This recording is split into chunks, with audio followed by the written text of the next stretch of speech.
Yo, what's up, everybody? Welcome to the gym. Thank you so much for being here. Good day to you. It is a good day indeed. Gonna be playing some Pokemon trading card game live today. Gonna be thinking about new decks a little bit today. Prepping for the Knoxville Regional Championships. I'm also gonna be doing Temporal Forces tabletop tomorrow with JD. JD's coming through. Going to play some standards, so we're going to get to put some of those new cards that I pulled yesterday to use. So that'll be a lot of fun. I'm very much looking forward to that. Thank you, Reverend General, for the sub and the 25 months. And yeah, I mean, I'm really stoked about these new decks. I started tooling around with the Future box deck a little bit last night. There's a couple cards I haven't pulled that I need, but you know, I put in an order from a US seller on eBay, priority shipping, so I should be able to get that stuff by like next week. But I still got a lot that I can do. So let's see, on eBay I bought 2 Raging Bulks so that I could play the Raging Bulk deck, which is pretty cool. So I got 2 Raging Bulks. I got 2 Prime Catchers, so that I can mess around with those in decks. I've got another one of the single prize Roaring Moons on the way so that I can build Dino Box. And the dude said he'd toss in a bunch of Buddy Poffins for me, so that's nice. So I should be good. I think I pulled 7 Buddy Poffin. I would like 8, just in case I'm playing 2 decks that both run a playset of Buddy Poffin against each other. So just needed another Buddy Poffin as well. But I still got like a lot that I can build for tomorrow's stream, so I'm very amped about that. Thank you, Carrion, for the Prime sub and the 6 months. Yo, all right, you shared a few reverse hollows, Master Ball cards in the Discord. Okay, all right, I'll check those out. Excellent. Yes, I'm still working on my master set of Master Balls. I've got quite a few, but not all of the ones that I need. I have a list. Dang. Let's see. I still need 1, 2, 3, 4, 5, 6, 7, 8, 9, 10, 11, 12, 13, 14, 15, 16, 17, 18, 19, 20.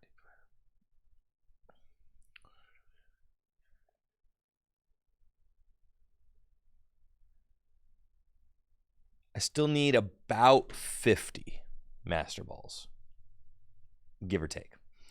So I have like a bunch of, there's 150 Pokemon. Of course, some of them don't come in Master Ball because they're Pokemon EXs, but I've got like way over half of them.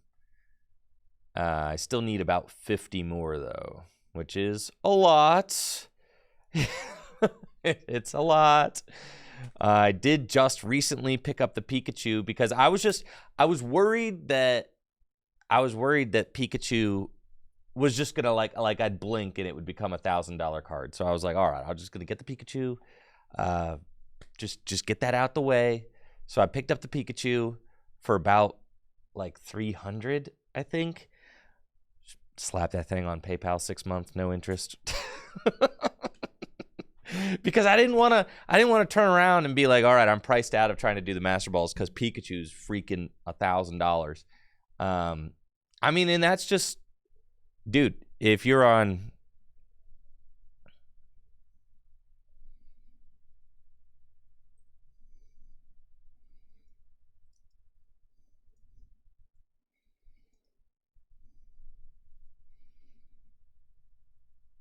see, that's a 9.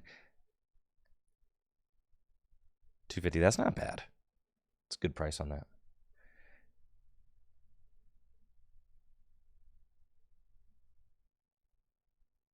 It's just an expensive card. What did I buy it for? Oh, no, not like this.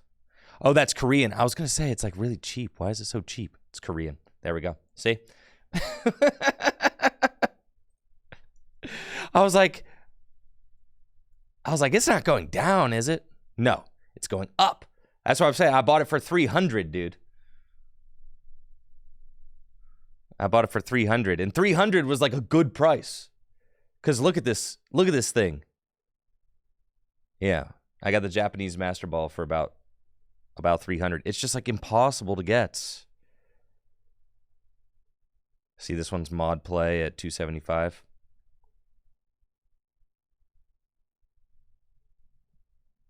A lot of $400 Pikachus, $500 Pikachu, $400 Pikachu. Craziness. A lot, and just almost all of the Master Ball cards are just becoming stupid expensive right now. So there's a, yeah, that's why I was like, all right, if I'm going to do the Master Ball, I need to just go get the Pikachu now. So that, because I feel like in a year, it just could be $1,000 card. Because they're not printing anymore. It's, I'm pretty sure the Pokemon 151 stuff's just like out of print, right? They did like the like the made to order booster boxes or whatever. Just get all Ditto Master Balls and put them in the right spots. Right, they did the made to order ones, and then I'm pretty sure that was like kind of it. They were like, all right, we're going to do a made to order for anybody who wants a made to order, and then that's that. Someone can correct me if I'm wrong, but I'm like pretty sure that's what they did.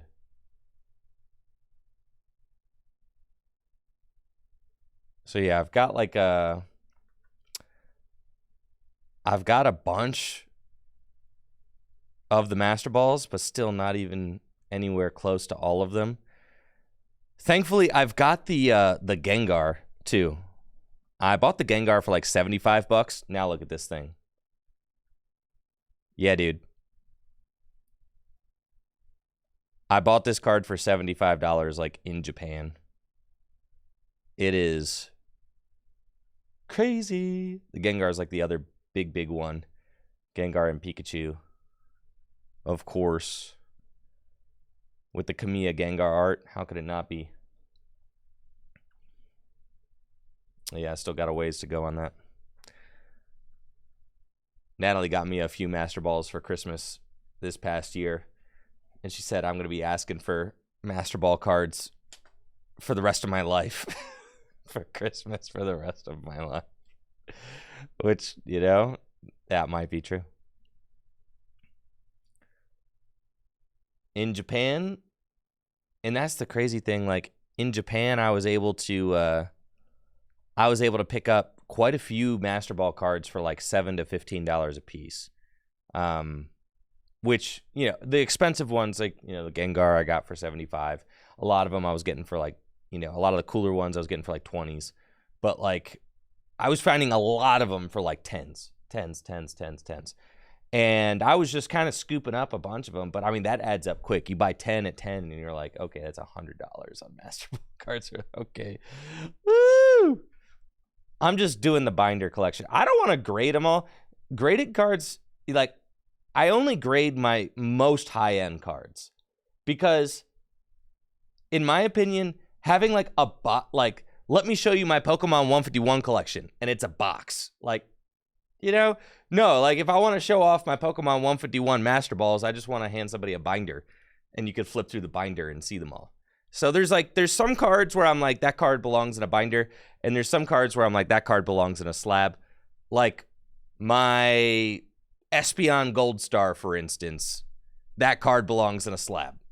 And I have it slabbed, you know, because it's like, that thing does not need to breathe air. That's for sure. That's fine. That's like a multiple $1,000 card. There's no reason to have that card in a binder. But for like my complete Team Rocket collection, first edition, for instance, that belongs in a binder because I want to be able to show it off. Like, you know, I might even like frame it one day or something like that. But slabs are like bulky and they take up a lot of space. I did just send away a PSA order though, and I'm trying to get some cards graded. A slab binder? No, I'm good. That's ridiculous. I wonder if I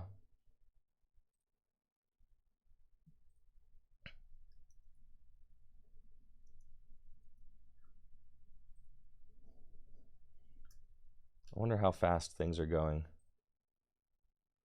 over in my PSA accounts. I don't know. How long does this stuff take these days?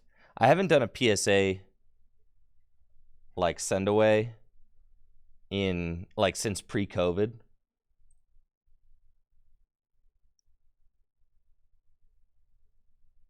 It says it arrived on January 25th. Not pre-COVID, actually. It says the last one that I did was 2021. In the midst of COVID. Cool. All right, yeah, they've got it. But hasn't updated yet. I did a 20 card bulk order PSA. I got a few cool things that I'm grading.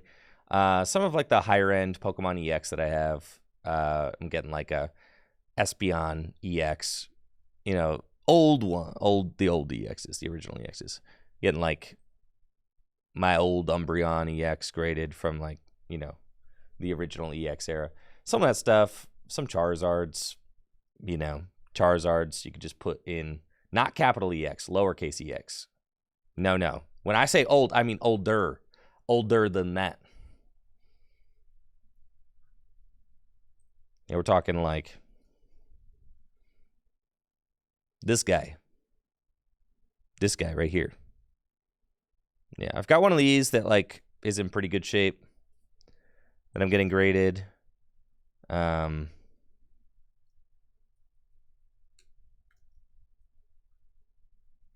got one of these in pretty good shape. I'm getting graded as well. They're probably like 8s, you know, which is fine. I don't really like grading something that's going to be less than an 8. So I pretty much will only send stuff away that's like between 8 and 10.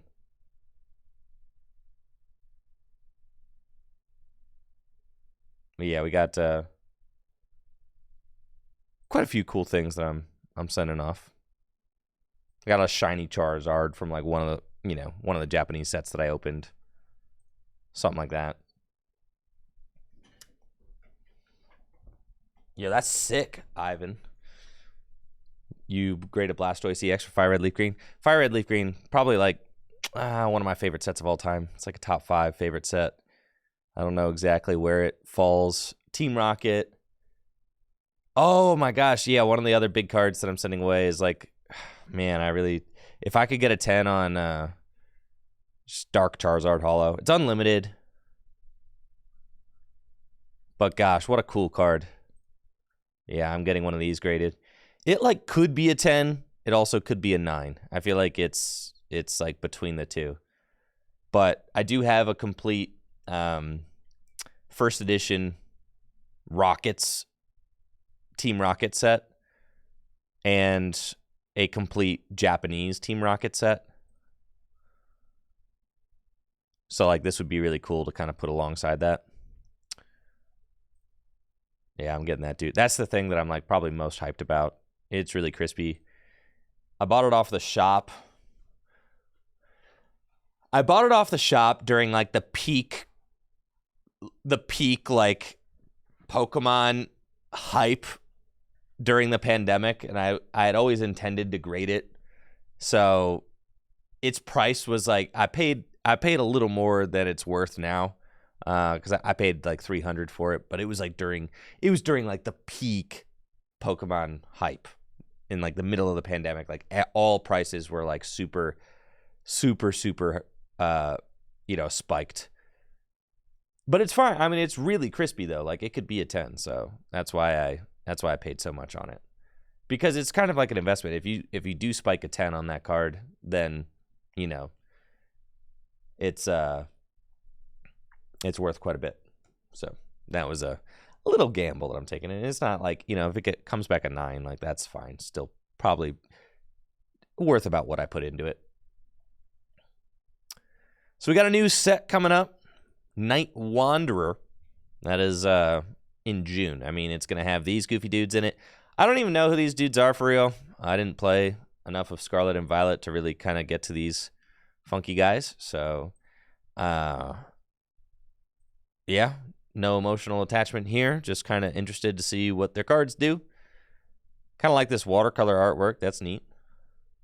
They're the DLC. All right. Yeah, didn't do the DLC for Scarlet and Violet. I didn't think that the game was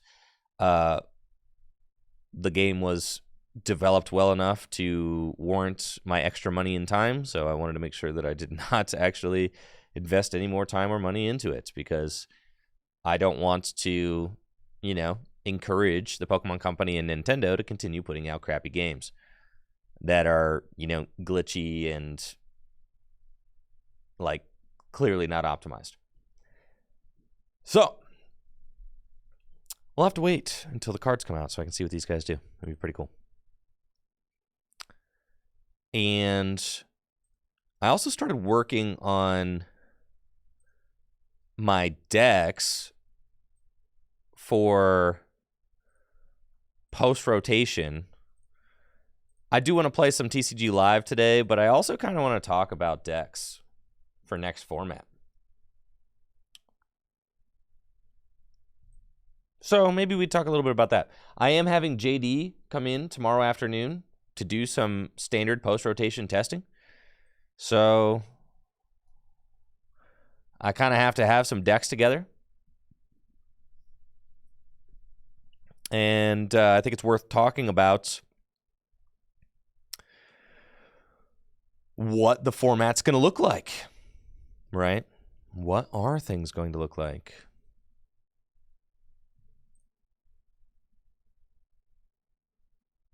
I'm probably most hyped for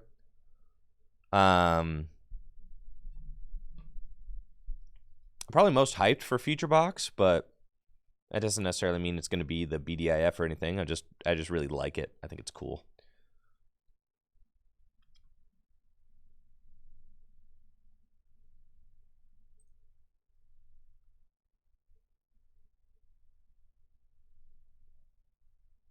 And there's like quite a few things that we can kind of take away from just looking at these early results from Japan. I think, you know, the very first weekend, you got to keep in mind this is like the very first weekend in Japan. So like, do not read too much into this stuff. This stuff can kind of just give you an idea of what people in Japan are doing the very first weekend. But that does not mean that, you know, this stuff is like a golden rule or anything like that at all. Just some ideas to kind of get us going. I do like the idea of Gudra V-Star. I think that, and this is kind of what I'm talking about, is just far as like getting ideas go. Because like Path rotates, and we've got Mist Energy now. So just thinking about Gudra V-Star as a Pokemon, I mean, you could play it with Lost Box, you could play it with Arceus. You've got the new Cape card as well. I think Gudra could be really cool. So Gudra is a deck that I want to build. I think I'm going to build like a Lost Zone Gudra V-Star deck. Just to like see how it goes. Path is gone. And Escape Rope is gone too, baby. Dude. Escape Rope and Path? Both gone? That's crazy. So you'll just have to deal with Gudra. Period. There's no going around it. So I think that's a deck that I want to have. I want to have like Lost Zone Gudra built for tomorrow. And I also want to have Lost Zone Tina built. Those are two. like 2 Lost Zone decks that I'm really excited about. I think Lost Zone Tina sounds like really good. Prime Catcher Boss, that's true. I think Gudra. Let me be excited about Gudra, dude. Zard and Tina are looking like the decks to beat, for sure. But I think Gudra's cool. I've got some Gudra experience. I've played Gudra to 2 major tournaments to decent results. But yes, the 2 big bads from post-rotation appear to be Charizard and Giratina V-Star. One of the things that makes Charizard just so dang scary now is that there's no more path, dude. There's no more path, bro. There's no more path. Like, what? This deck is just completely unchecked now. It's crazy. Yeah, I'm really thankful I pulled 2 of these maximum belts because the maximum belt seems like it's going to be, you know, Giratina V-Star and Charizard EX seem like they're kind of going to be the 2 decks to beat right out of post-rotation because they're just established archetypes. People are comfortable with them, and they just stay really good.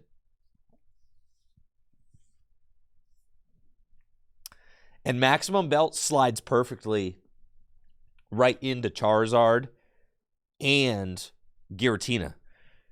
Maximum belt makes it so the Pokemon that it's attached to does 50 more damage to your opponent's Pokemon EX. In Charizard, that's extremely significant because it allows you to hit 1-hit KO numbers against basic Pokemon EX just right out the gates. You could go from 180 to 230 immediately to knock out Pokemon like Roaring Moon. You can knock out Pokemon like Miraidon EX, Chien-Pao EX, all that. But at the end of the game, in a Charizard Mirror, it also allows you to go from 300 to 350, which is a big deal. If your opponent's taking 4 prizes, you're hitting for 300 with Charizard, and the maximum belt can put you over to 350 damage. Yo, what's up, Pumpkin? Amy, big shout out to Amy. It was awesome seeing you on stream this past weekend at the Liverpool Regional Championships. Huge shout out to Amy. Thank you for the raid. If you haven't already, make sure to check out her channel. She does some awesome Pokemon content over there, art, TCG Live, all that. So definitely make sure to stop by and give her a follow if you have not already. Appreciate the sub as well, Amy, in the 37 months. Thank you, Daver, for the sub in the 42 months. Appreciate y'all. Yeah, that coffee mode is sick. I gotta hit up Maury. Maury tweeted the other day saying that he was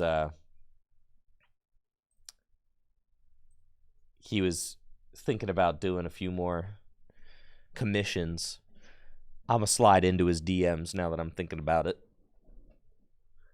I commented on his tweets, but oh yeah, Amy, your emotes are amazing. They're so good. You do a great job with those.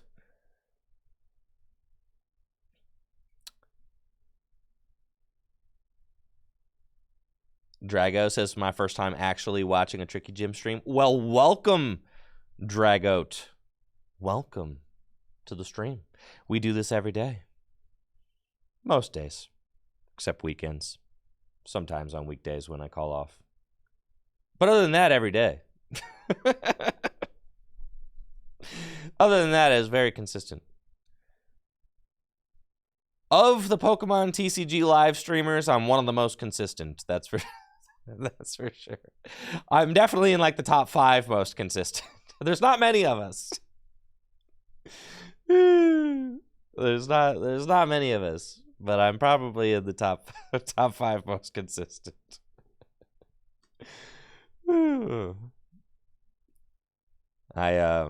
I do edit videos and do live streams though, so sometimes I need to take off to actually work on videos that I'm editing. Like the set review video the other day, I mean that video took me like almost 20 hours to edit. So like,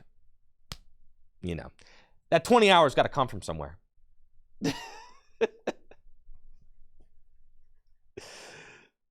You know, if I'm making videos, I already got, I got Pig Chef working on editing a video for me too right now. So that certainly helps. But sometimes I got to pull my own weight and edit myself. And it takes time. 20 hours crazy. I know, but it was a 6-hour stream that I had to edit down.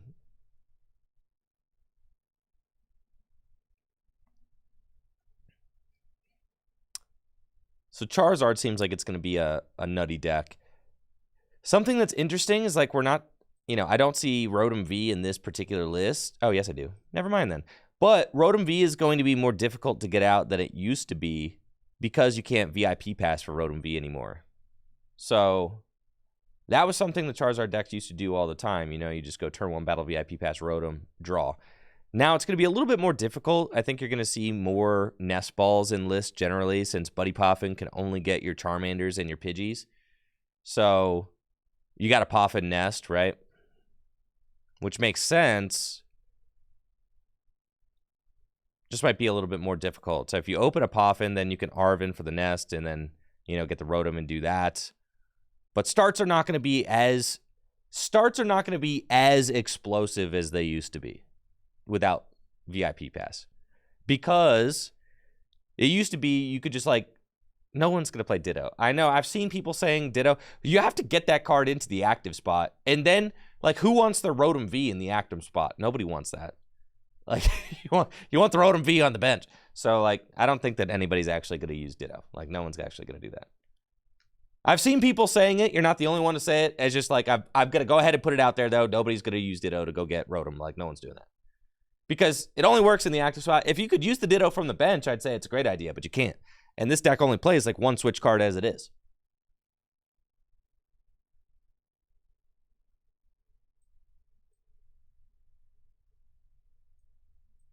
There we go.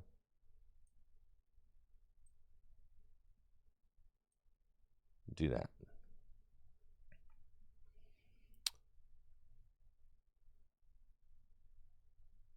They do have the Mist Energy in this list, and I think that the Mist Energy is I think Mist Energy is going to end up being a crazy card, actually.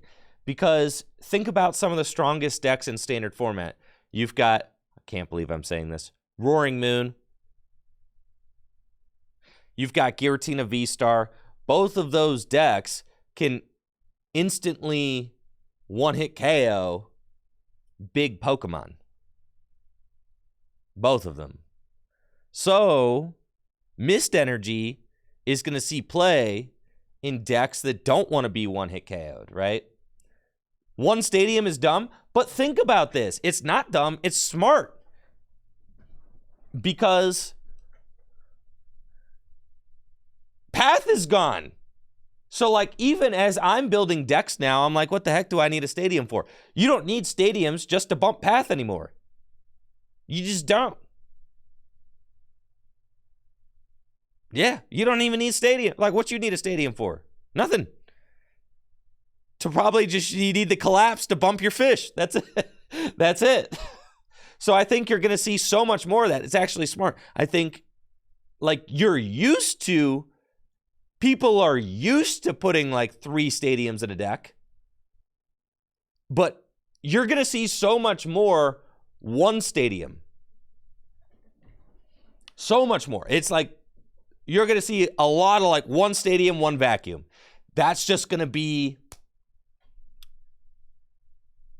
Mist Energy is going to be mid. You can use Temple to remove it. Sure, but then they have to play Temple and have it at the right time in order to remove it.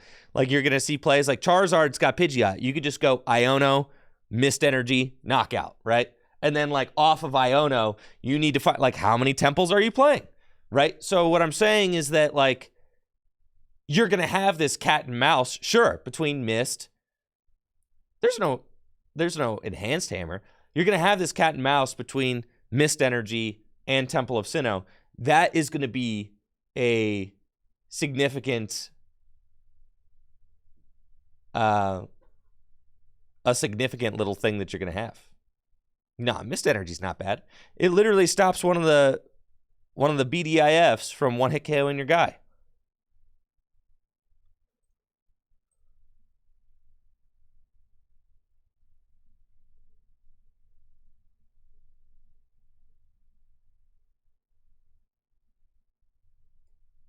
Definitely. Like, that's like saying V-Guard energy was bad. Like, dude, V-Guard energy was insane. Like, sure, you could have always played Temple of Sinnoh to stop V-Guard energy, but that's the thing is, like, V-Guard energy wasn't bad. V-Guard energy was insane.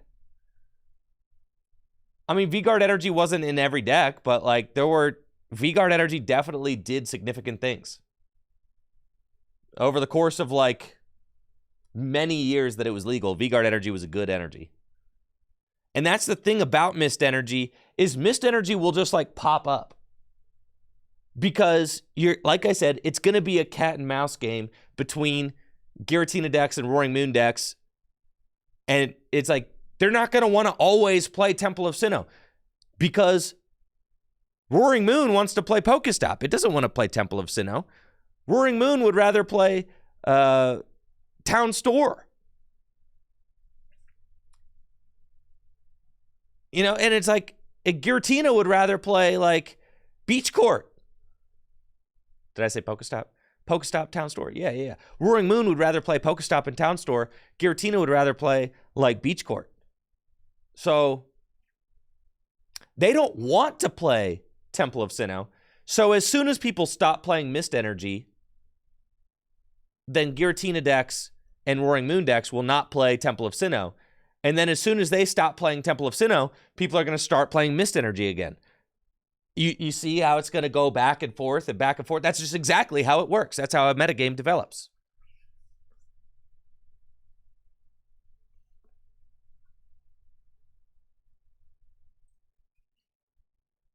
Tina plays 4 special energy. They don't love playing. What are you talking about? Tina might play like 1.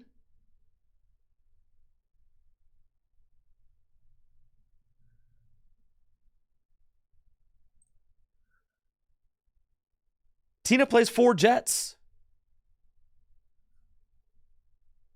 What do you mean they're going to love playing Temple of Sinnoh? No, they're not.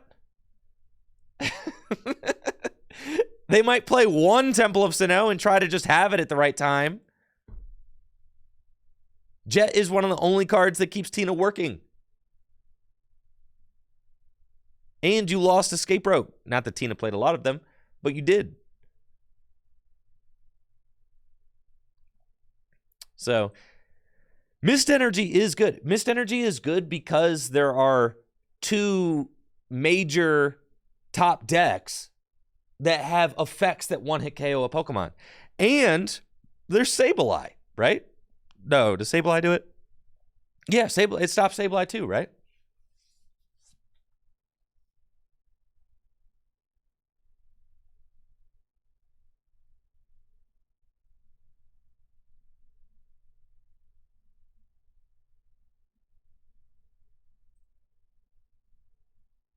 Right. So what I'm saying is it's at least going to be interesting.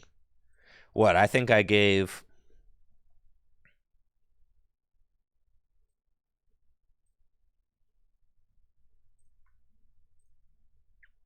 What did I give Mist Energy?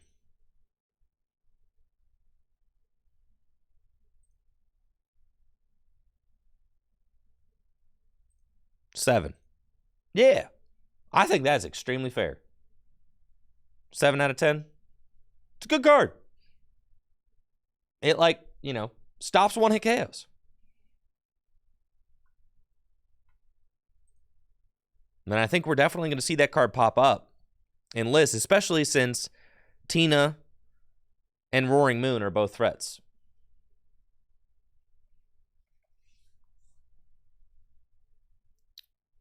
So we got Tina. Tina's going to continue being a top deck. Tina with the belt is just nuts because you can use the belt to raise Lost Impact from 280 to 330, which is crazy because you can use the belt to hit Charizard EX for a one-hit KO with Lost Impact, and then you can also use your V-Star power to one-hit KO Charizard. So, I mean, that basically just gives you, like, 2 ways to hit those crazy one-hit KOs. The emergency board is fun. I mean, it's just something that you could slap onto a Comfy. Like, that's fine. I think one emergency board. Like, why not, right? It's a switch card that kind of like allows you to pivot for free. So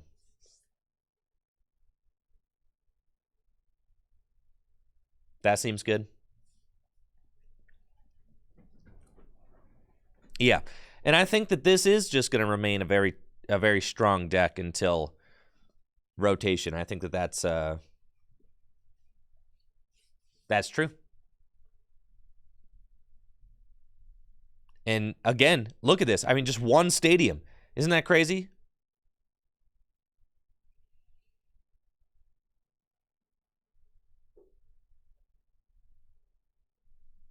One stadium. But it makes sense. There's no more path. I don't think Tina's necessarily going to fall off without path. It's like one of the best Lost Zone decks there is. I think Tina's going to continue seeing play. It's just very strong deck. You still got access to Radiant Greninja. You're probably still just one of the best Radiant Greninjas. One of the best Radiant Greninja decks in the format. Yeah, and Moltres V rotates. So Roaring Moon's not going to have Moltres V anymore. That deck changes a lot. Yeah, Roaring Moon is going to change quite a bit. Looks like we also have Baxcalibur. Baxcalibur is a deck that, I mean, my God, if there's a deck that like really wanted Prime Catcher, it's this freaking deck right here. This deck was playing Cross Switchers. This deck was playing a Counter Catcher. Like, dude, this deck just loves Prime Catcher because it was already playing like one copy of Switch and one copy of Counter Catcher, and just like sandwich those cards into like one card. This deck also plays Pokestop, which means that you're not going to discard your Gust because you could Pokestop. You can Irida for the Prime Catcher. Yeah. Prime Catcher is like the Baxcalibur card. 100%. God, it loves this thing. Because the deck was already just playing like 4 Irida.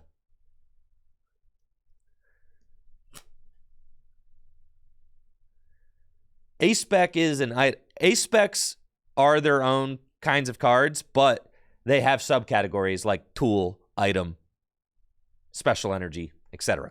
So like Prime Catcher is an item, the belt is a tool, and Neo Upper Energy is a special energy. They all act like those kinds of cards.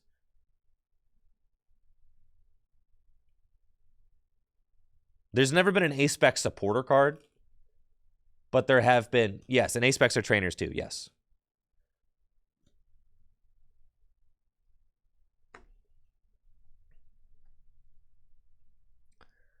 Yeah, there's never been an A-Spec supporter card, and there's never been an A-Spec Pokemon card. They've always been energy tools or items, right? Is Neo Upper Energy the first A-Spec energy, or is there another one? I think Neo Upper is the first ever A-Spec energy. Yeah. Which is interesting. They've always been trainers before. Now we got Neo Upper, so. There's never been an A-Spec Stadium, no. There was Prism Star Energy, which does have a similar vibe. You're right there. Yeah.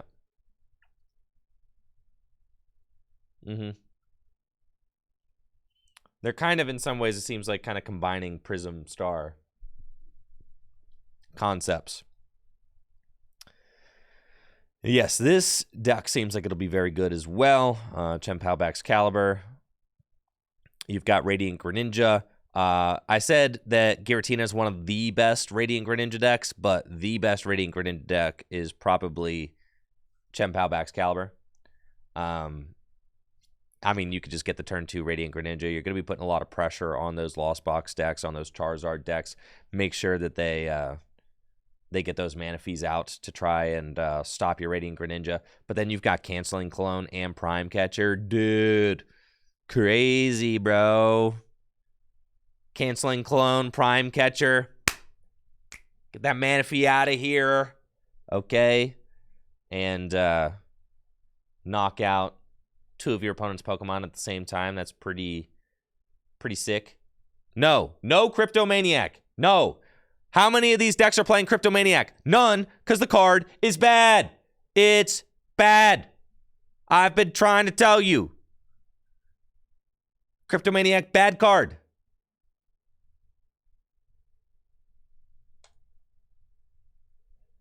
Bad card. I will not play Cryptomaniac in any of my decks, bro. None. Absolutely zero. Better off just doing other things.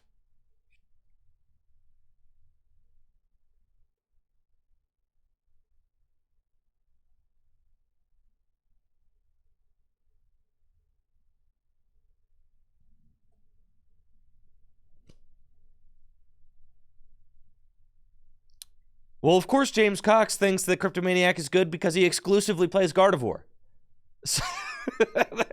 With the Curlia engine. Of course. That's the only deck he plays. So, of course, he thinks it's good.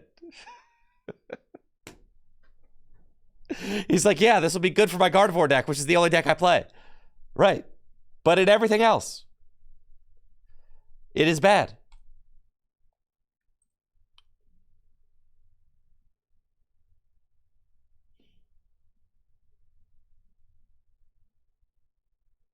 Guardy does lose a lot, yes, for sure. This Charizard deck's got a Gouging Fire in it. It's pretty cool. This is like a TM Evo version with the Bibarel line. There are no Bibarels? Oh, they're right here. Okay. I see. All right. Yeah, the Bibarel line.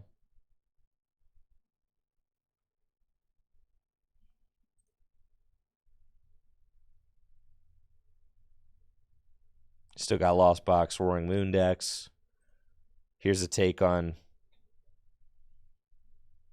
Roaring Moon right here. They play 1 Cryptomaniac. Sure. You want to put 1 Cryptomaniac in your deck, knock yourself out. Okay? 1. There is 1. 1 single crypto. All right? 1. Checkmate, Tricky Jim. Yeah, and I think that this is like fine, right? You're playing Roaring Moon. You've got Baby Roaring Moon. 1 copy of Baby Roaring Moon, just like I said, right? Did I see the Lugia deck with Cryptomaniac and Pokestop? That just seems... No. No.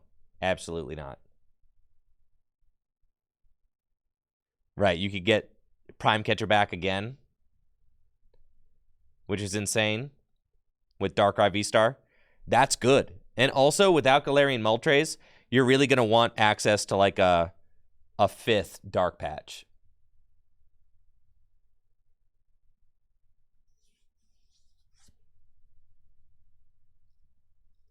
I'm saying Baby Moon is bad. I've been saying this, bro. Denkus says, I dropped an Ancient Box list in the Discord. It's pretty strong. Have you played it? You played it, Denkus?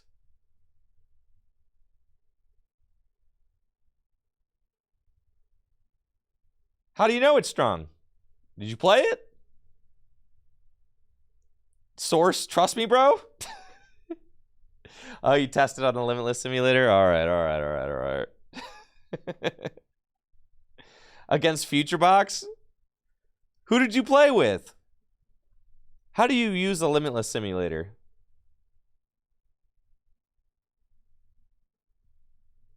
You tested it against yourself? Oh.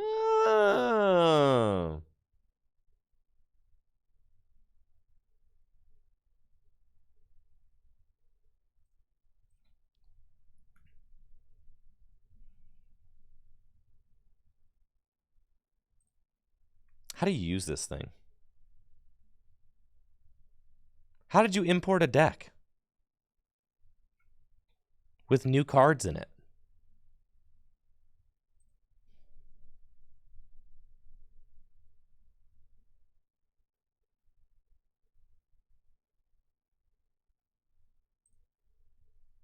You can't, you just... Limitless has the new cards?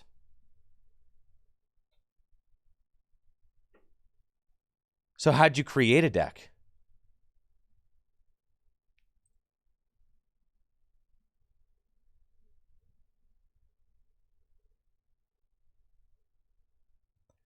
You typed it all in? Good God.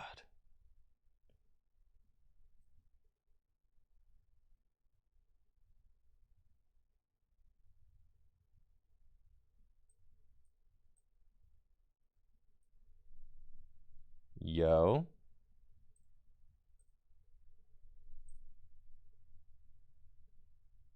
Poggers. Why do I have 4 cards in my deck? I need to do this, don't I? Okay.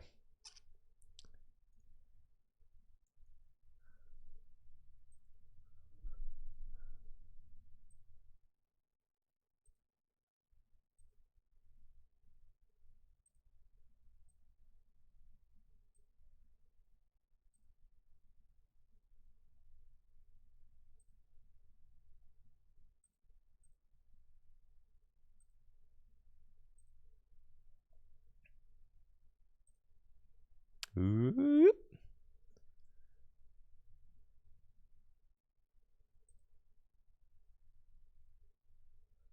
No.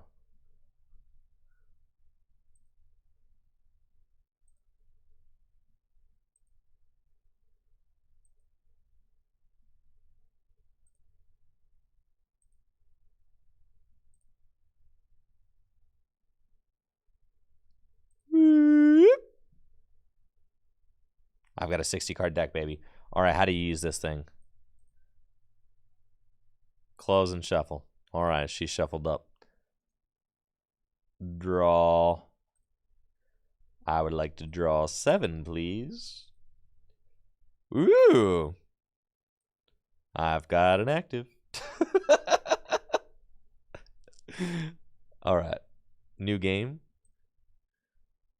Those are my prizes. All right. I got an active Pokemon. Okay. And then draw 1. This deck stinks, Denkus.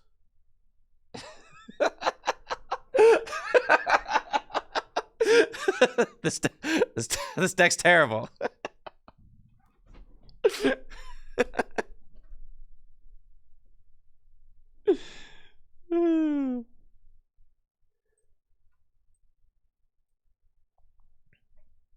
That's fun.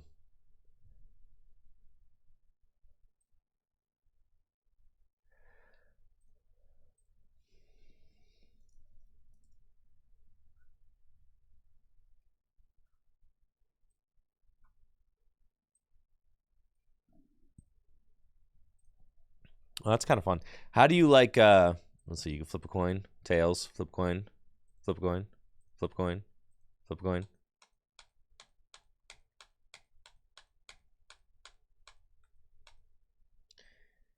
How do you use damage counters? Can you do that? Heal, damage, damage, damage, damage, damage, damage, damage. Oh, that's cool. Ooh. I've never done this before. That's cool. That's cool. I will use Professor Sada's Vitality. I will put it back into my hand. Heal. Heal, heal, heal, heal. That's a fun little thing. And then, isn't there like a new...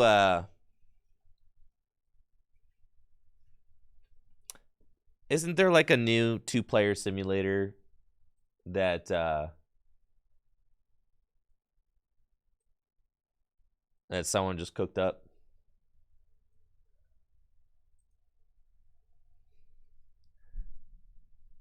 This is better than live.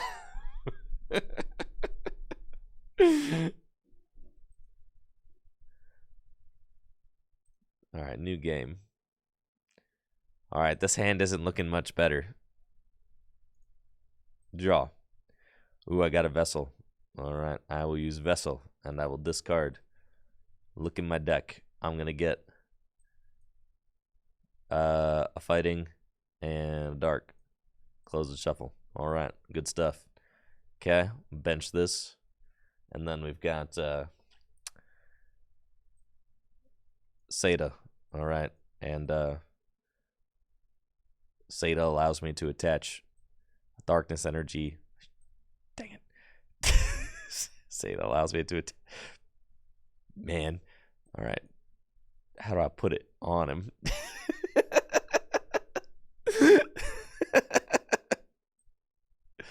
All right. Seda allows me to take energy from my discard pile to active. No. Move to active. All right. It's in the discard pile. Right, hit the energy and right click the energy.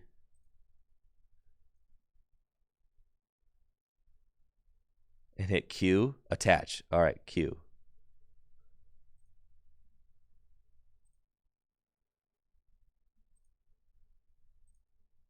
Huh. Right click, attach.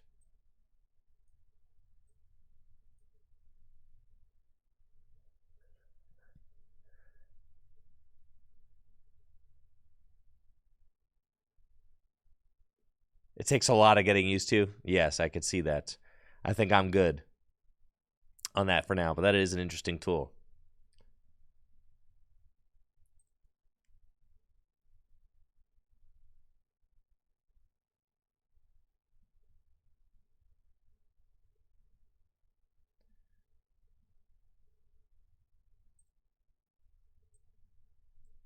Yes, Prime Catcher will be very good in Turbo Roaring Moon decks. I think Darkrai V-Star just seems very good as well, since Darkrai V-Star can get back your Prime Catcher, can get back more Dark Patches.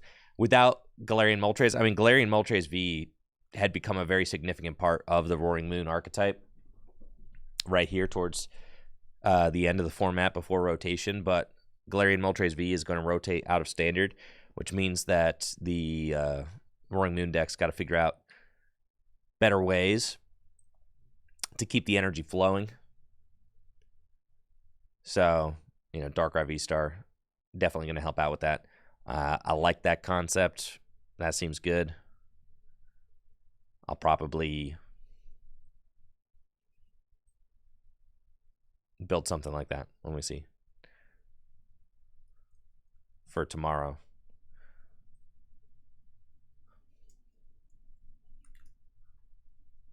Definitely want something like that. All right, let's go look at more results.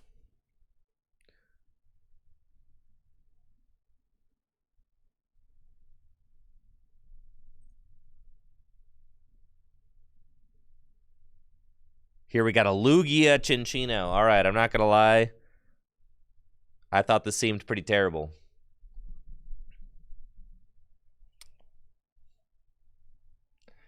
But I didn't even think that Chinchino was worth reviewing on my set review. I kind of skipped over it because I was like, dude, if you want to know one of the real reasons I skipped over, because I talked about it, but I'm pretty sure Justin Basil didn't give me a proxy and I didn't feel like making my own. I already did it for a few.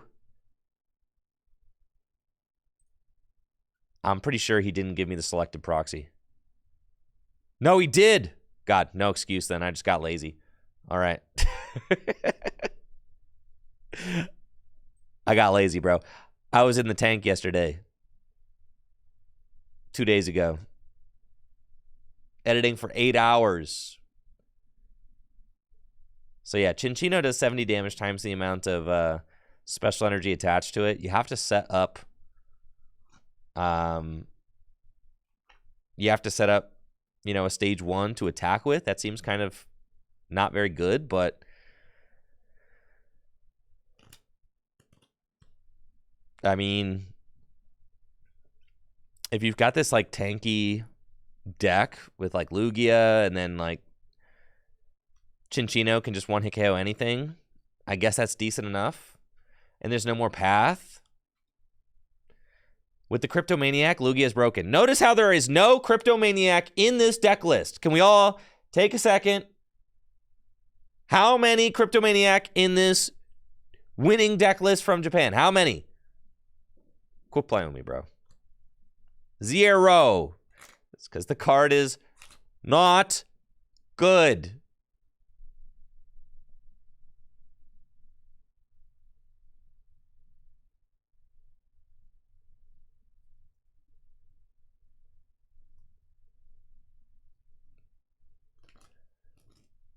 Jacques is in here. There's a Jacques in here.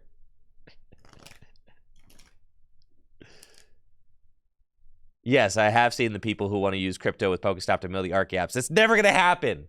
All right? It's never going to happen. Just Ultra Ball your Archeops the good old-fashioned way.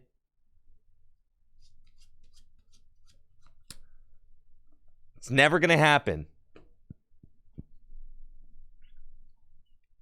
The reason it seems bad is because it is bad. Yes, Golden Go can play crypto, sure. And so can decks that play curly. Any deck that just like is drawing 2 off the top, like sure, you want to play crypto, knock yourself out. But for the most part, you can't afford to have supporters like that in your deck that don't do anything proactive, like put cards into your hand, because you can't just assume. And that's something that I really just don't like about crypto as a supporter, because it just assumes you have an established board state, and then it becomes a decent card. But like supporters are the cards that help you to establish a board state.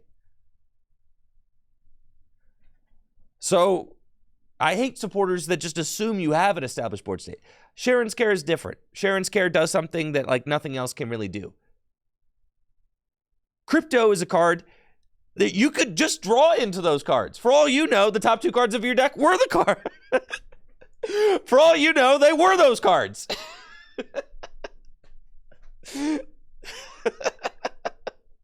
That's one of the reasons I hate the card so much. There's sometimes it's doing nothing.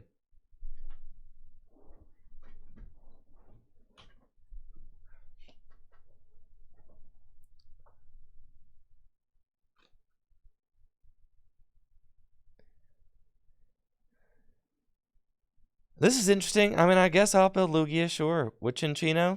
Yeah.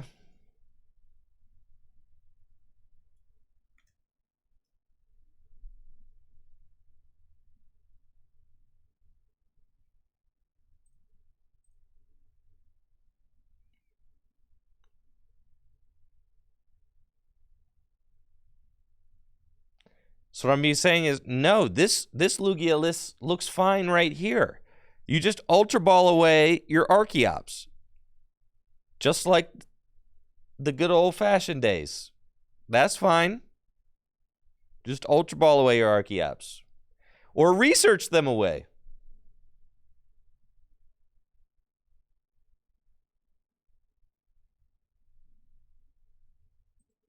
Yeah, this list seems pretty cool.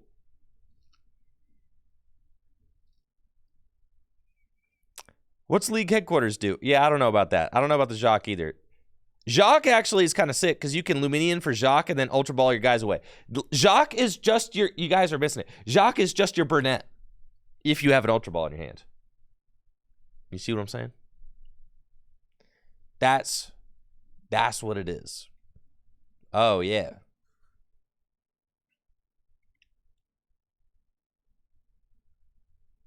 Or you could Jacques for 2 and then read the wind and discard 1. You are not putting Pokestop in your Lugia deck. You're just going to discard 3 energy. I do still want a Snorlax in here, 100%. Yes.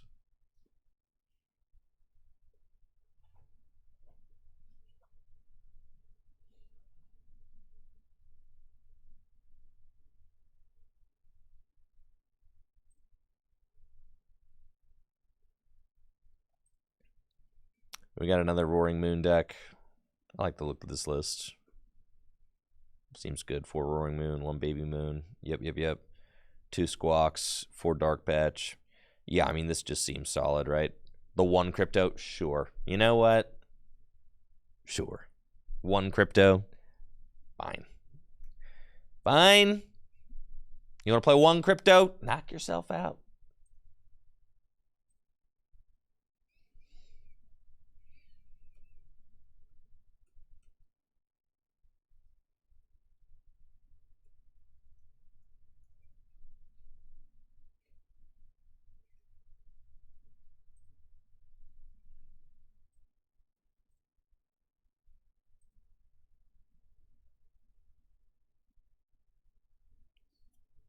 This one doesn't have a Mew EX. I feel like all Turbo Roaring Moon decks should play a Mew EX.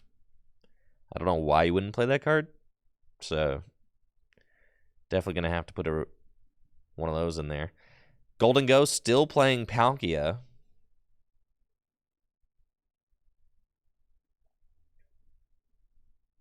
Still?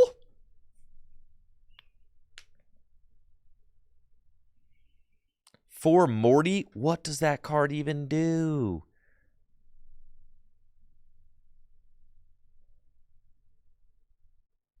Draw a card for each of your opponent's bench Pokemon. It's not bad.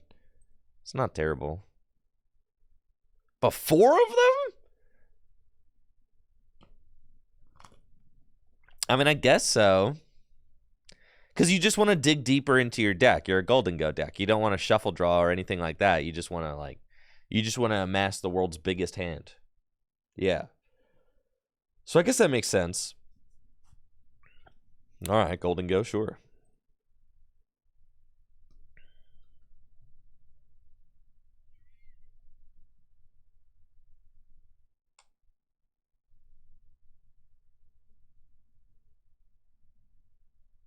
It looks like there's also a Cryptomaniac in this deck, and you know what? That's fine. Golden Go's ability literally draws 2 off the top of the deck. Sure, you can have 1 Crypto as a treat. 1.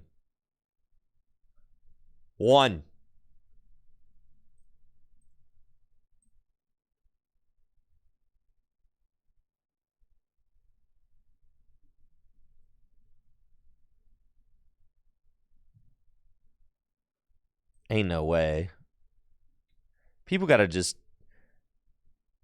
All right, raise your hand in the chat if you're one of the people who just won't let Hisuian Zoroark V-Star go.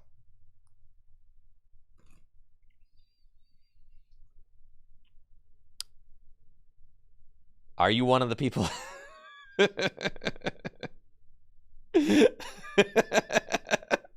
People will not let this card go, dude.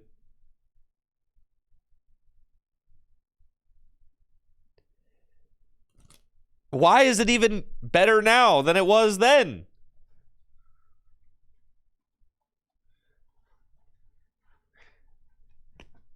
Nothing has changed.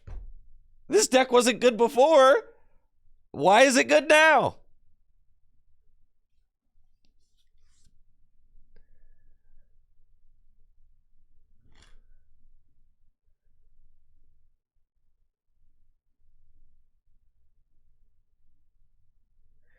Banned. Every deck gets access to ban. I know, right? I guess. Every deck gets that, though. You know, why aren't we just playing Giratina V-Star instead? Giratina V-Star was the deck that was just better at doing 280. And Giratina V-Star can hit 330 twice. Because you've got your V-Star power. This thing can only hit 330 once.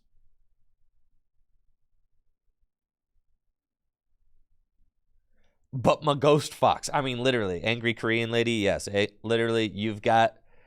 That's the counter argument. But my Ghost Fox. I just want to play my Ghost Fox. Just let me be, Tricky Jim. Let me be. Let me be.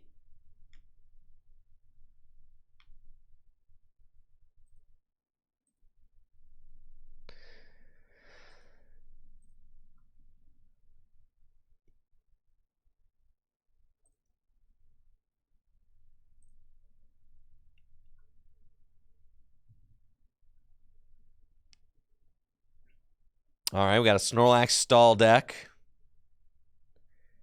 And it's all Charizard decks. Holy moly. Is this post-rotation? Yeah, it is. But this is literally Friday. This is like, this is release day, right? So nobody has the cards yet. That was 126. This is literally on Friday. So nobody has the new cards yet.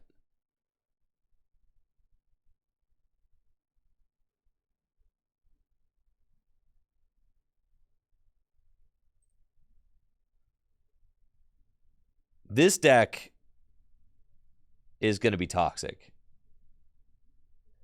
Y'all ready for this? I don't know if you're ready for this. Airy, dude, Airy and Misfortune Sisters. It doesn't matter where your switch cards are hiding. If they're in your hand, Airy. If they're in your deck, Misfortune Sisters.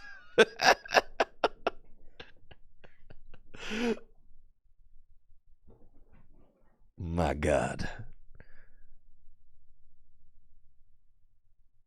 They don't even need the mower. I guess. You don't care. What does this Manaphy do? Anybody know what the Manaphy does?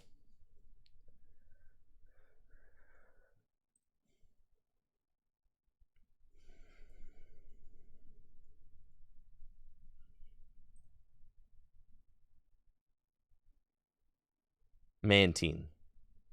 Sorry. Oh, it's like Echoing Horn? Oh, that's cool.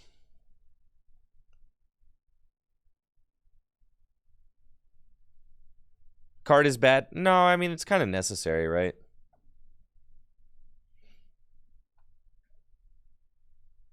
You know, if your opponent has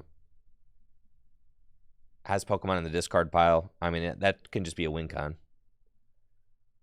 I think it makes sense to play it.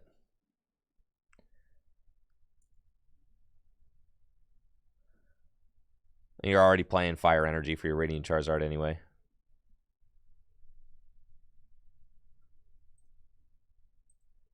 That's cool. That's cool.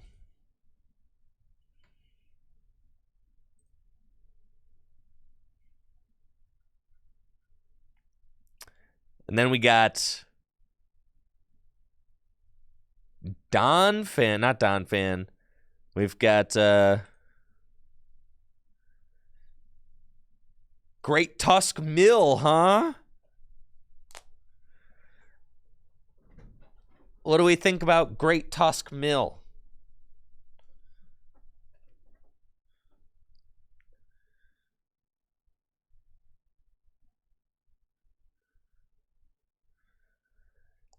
If there's something that I like about the deck, is that there's only 4 Great Tusk, a Radiant Greninja, and a Pidgeot. I like that. And I've been thinking about it. Like, dude, if you're playing... All right. Follow me here. Follow me here. I think it might be pretty good. I'm starting to come around on it. All right. Follow me here. Follow me here. Look at the top decks. We've got, like, Charizard. And we've got, like, Giratina.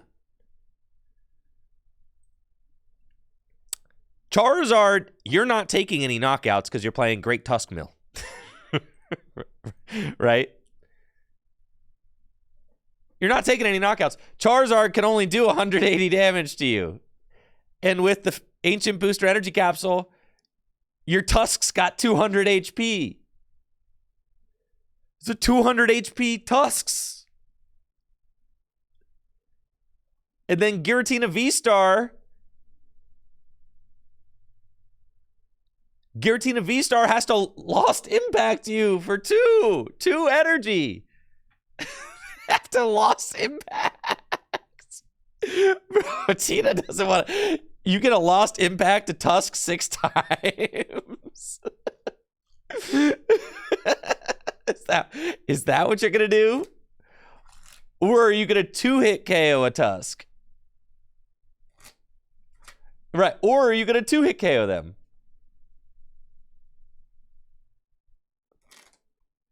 And the more I think about the 200 hit point Tusk,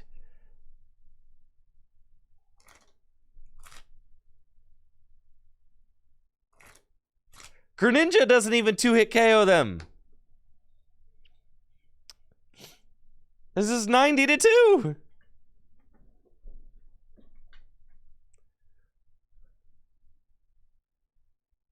You know, if you're assuming that they've got Ancient Booster Energy Capsules on them. Tina's catches are never active and they can't rock sand. That's exactly what I'm saying. And is insult to injury, you got the cape too. You got the cape too. One of your tusks is going to have 240 hit points. Yeah. 4 of them can have 200 hit points. One of them is going to have 240 hit points.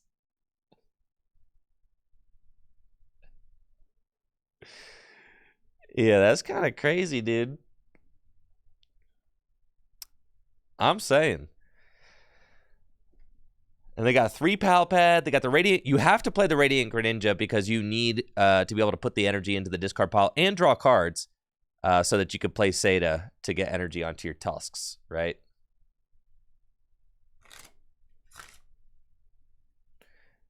Pidgeot and 4 Sealstone seems kind of whack. Like, I don't think that that's necessary. But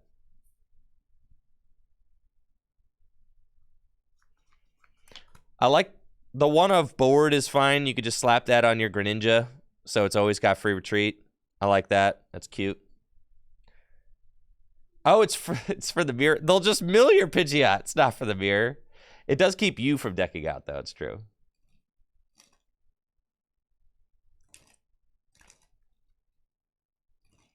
Right, and you force your opponent takes mulligans. They don't know what you're playing. They're like, yeah, I'll take 6 mulligans. Uh-huh.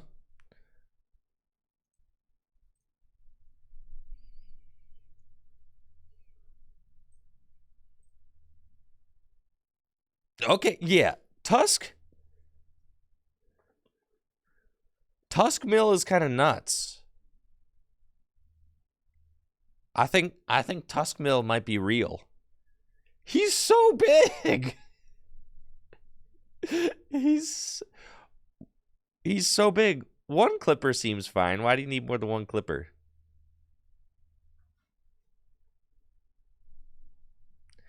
No, you want a tool on every single tusk. You want to force your opponent 200 hit point tusk. That's the whole part of the deck, is that it is a 200 hit point tusk. The deck only works if your guys have like 200 hit points. Nobody's playing 5 vacuums. They can't. You want every single tusk. Every single tusk you want to be big. Bodied by Charizard? No, wait, Charizard is 2-hit KOing this deck. Dude, every tusk is going for 8 against Charizard. Every tusk. Because they're 2-hit KOing all your guys.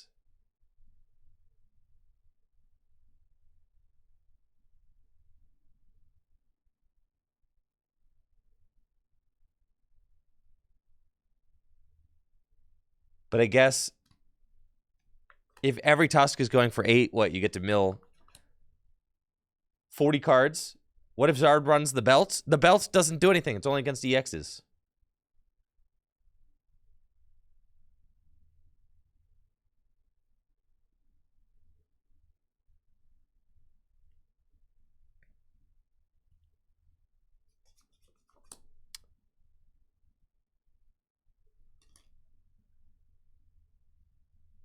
So I guess if you say every tusk is going for 8 cards, that's 5 times 8, right?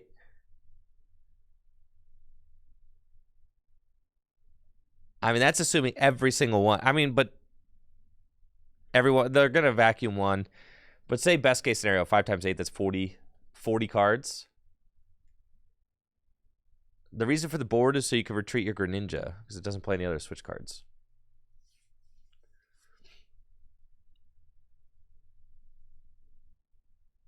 The Pidgeot so you don't deck out. I think if you're playing this Explorer card every turn, you're going to be close to decking out, guys.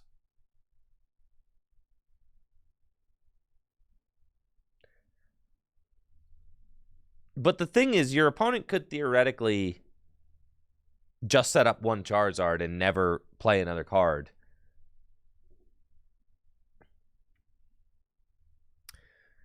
The Explorer supporters look at the top 6, pick 2, discard the rest. So you need to play the Pidgeot so you don't deck out.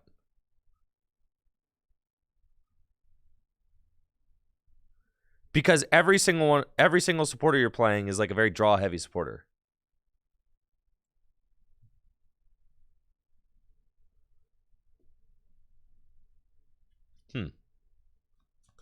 It's worth thinking about. That is an interesting deck. And you've got 3 pal pads, so you can just keep chucking the supporters back into your deck. 4 gears, so you can just keep finding them every single turn.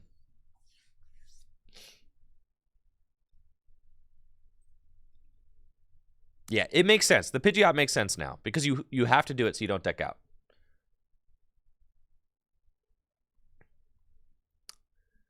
If the Pidgeot's the only card in deck, you can Tremor and Iono to 6 for win.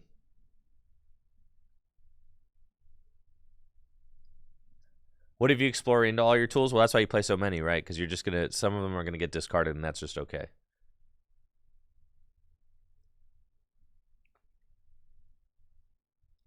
I think what you need like, you need a way to like confuse your opponent's active or something.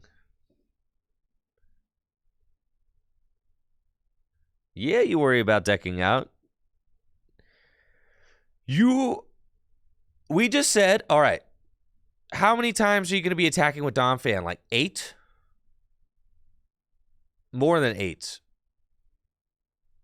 5. Yeah, how many? 8? Something like that.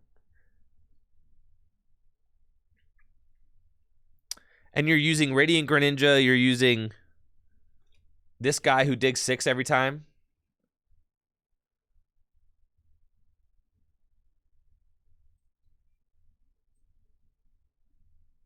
Yeah, you're probably attacking 10 times. That's a Donphan. He's Great Tusk. He's basically Donphan Ancient Edition.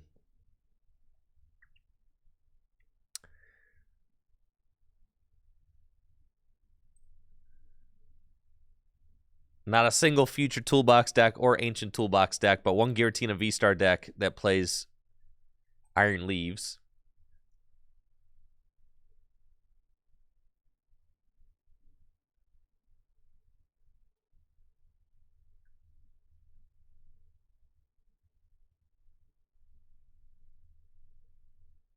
I've been thinking about, all right,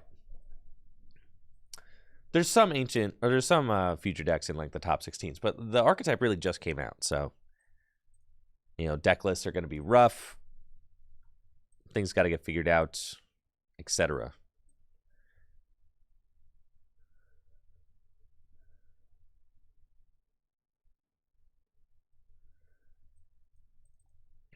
All right, for future, let's think, shall we?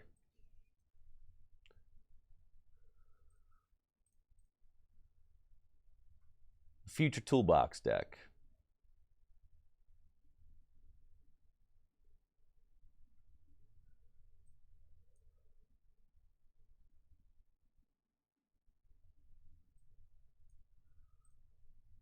Whoa.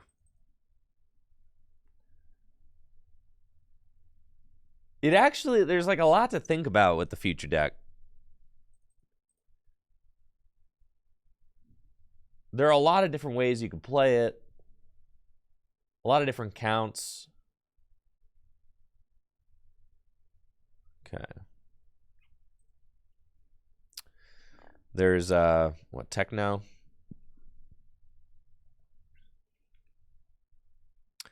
I was putting together a list this morning. And kind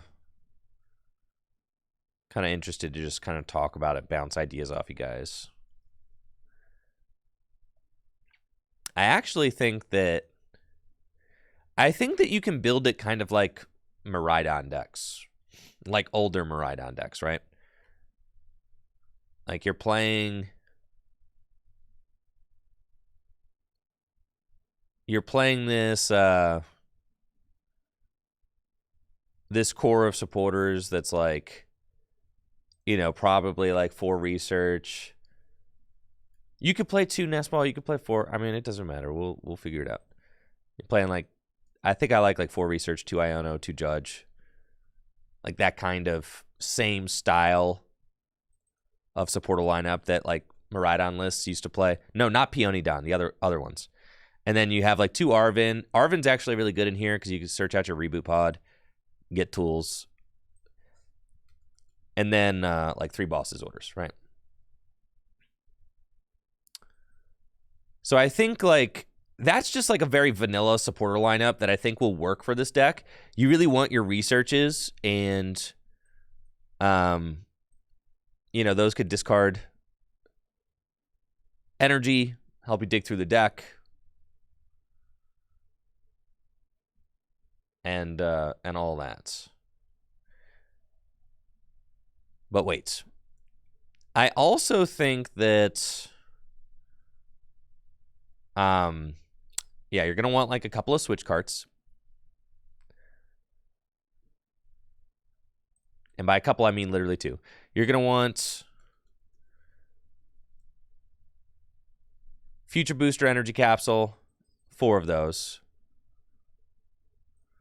And you're going to want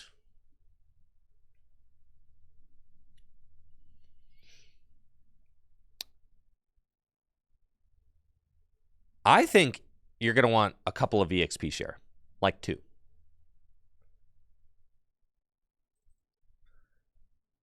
They make your Arvens better.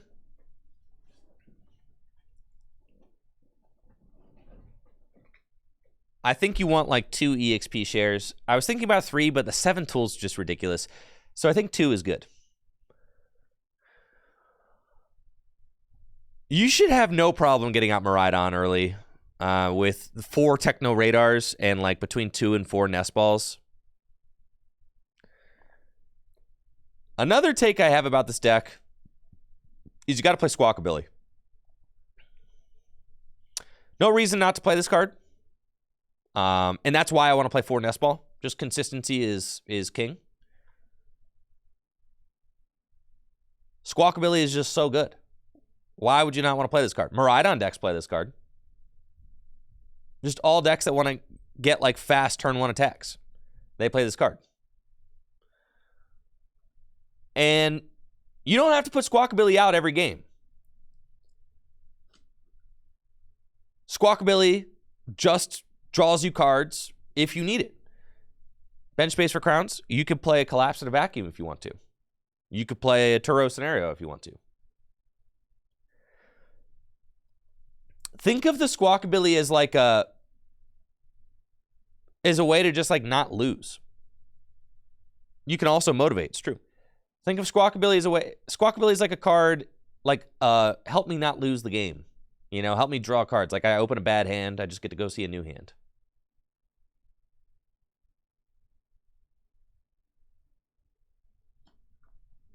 I think and I'm not the only one who thinks this. If you look at like, you know, there's a bunch of different kind of ways that the Future Box deck are being built, but there's definitely like a few different takes on them. So we've got one here that doesn't play any support Pokemon, just the Radiant Greninja. You've got one here that just plays Mew EX. I also think Mew EX is a good card.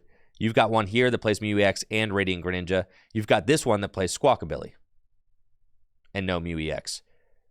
You've got this one that plays 2 Mew EX. You've got this one that plays Mew EX and Greninja. So like, and you've got this one, yeah. So like, almost every single deck is playing some combination of Mew, Squawk, and Greninja. Almost every single version of the deck. And you could play, sure, you want to play Thornton, you can play Thornton. But almost every single, because you have to acknowledge that you need to like, you need to get moving.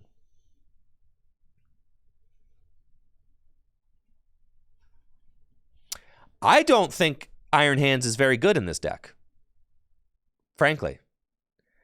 I'm kind of off the Iron Hands, and I think Iron Hands is like too costly. It's way too much energy.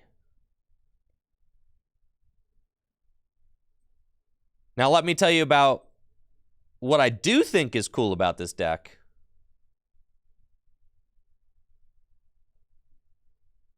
Something I do like. I think Valiant is really good. Like a one of. And let's talk about that. The more I've been thinking about Iron Valiant, like, and you could go to 3 crowns. Like, it's either 3 or 4 crowns. But with a Valiant, you could definitely go to 3 if you wanted to. But I don't like the idea of prizing 2 crowns. So I think you probably just play 4 just to have it. The Iron Valiant is insane for this. It's insane for against Lost Box decks, dude. Its attack is randomly good. It just does 200 damage, right? It fits the energy that you're already playing in the deck. And its attack does 200 damage. But this guy's Twin Shuttle's attack does 50 damage to 2 of your opponent's Pokemon. And it's not affected by any effects on those Pokemon. You realize Iron Crown just like goes through Manaphy, right?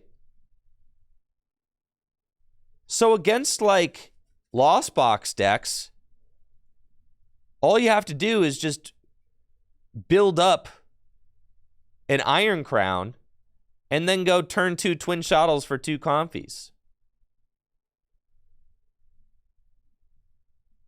Yeah, and early Zard as well. So why not play 1 Iron Valiant? Because if you play 1 Iron Valiant, it gives you the option to be able to Twin Shuttles, place 20 on a bench Comfy, and then you can do 70 damage to the active Comfy with a Future Booster Energy Capsule attached. Right?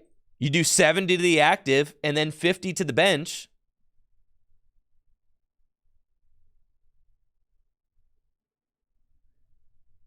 Yeah, it's not affected by any effects. It's not affected by Manaphy. It's not affected by nothing.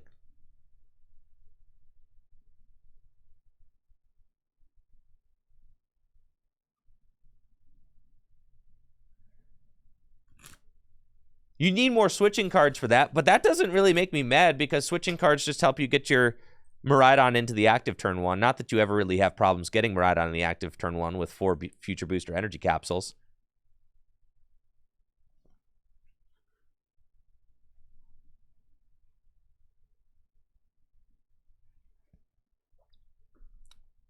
Of course, incomplete Pokedex, of course. This goes through Manaphy. Yes, it goes through Manaphy's effect on other Pokemon. Yes. That's exactly what it does. Yes. So, and quite a few of these lists are playing 1 copy of Iron Valiant, right?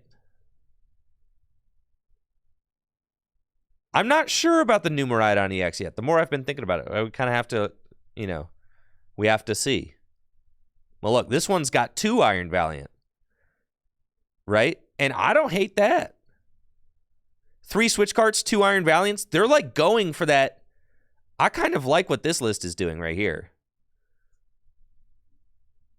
I think Valiant is just better than Miraidon. Right, because you've got 2 of them, and you've got 3 Switch Cart. So they're just going for that play, right? And they've got the Mew EX, which helps you draw cards. They got Radiant Greninja. I really like that. I do think you have to play at least 1 or 2 Arven in the deck.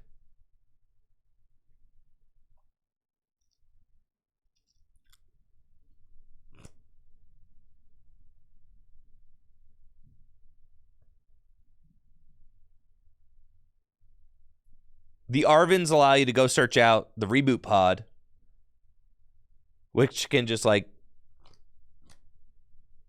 get you blasted. I don't know. I think probably the most unique thing. What is the most unique thing that the Future Box deck does? What is the most unique thing that it does?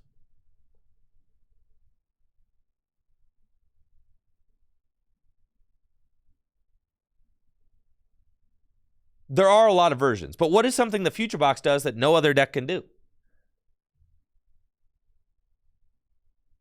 It can hit for different weaknesses. It can attack turn 1. And I mean, it can spread. It's got good spread, right? So you kind of like, why not play into that?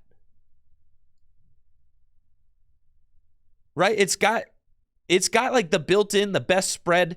You're already playing. So you're telling me you're going to play 4 copies of Iron Crown EX, but you're never going to use its attack, which goes through Manaphy?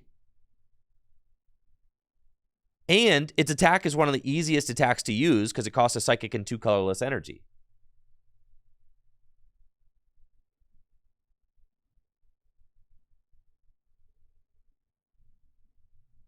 Yeah, so I think that's kind of crazy. It's certainly worth thinking about. Because with the Future Booster Energy Capsule attached, it's doing 70-50. Need path outs? You don't need path outs. Path rotates.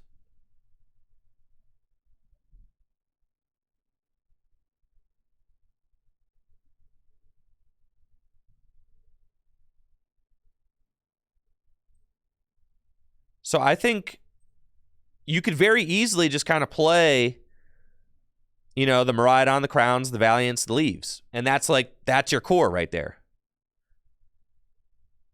You know, play a 3rd switch cart. And that's like, and with the switch carts and Future Booster Energy Capsules, that's enough to get your like kind of residual pings with Iron Valiant. Iron Valiant also does base 200 damage. Right? So with 4 Iron Crowns and a Future Booster Energy Capsule attached, that's 300 damage. This is just worse Rapid Strike. Rapid Strike is rotated. And it's also different than Rapid Strike because it's a fast spread deck.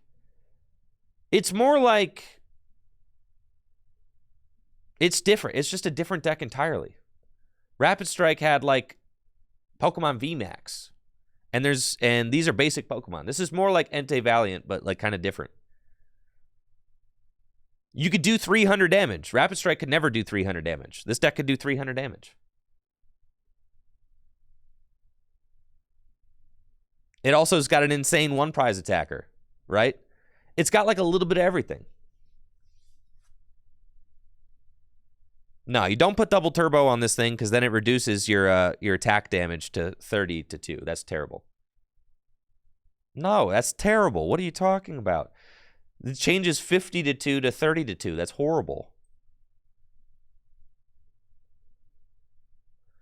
Versus Zard, you're giving him the Leaves.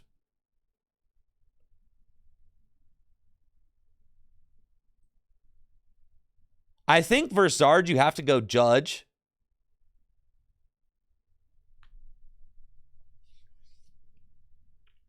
Yeah, probably no Lightning. You can just go Psychic Grass. That's true. Versus Zard, you go Judge, Knockout. So I think Judge is going to be very good in this deck, just like it was in early Miraidon decks. I don't think that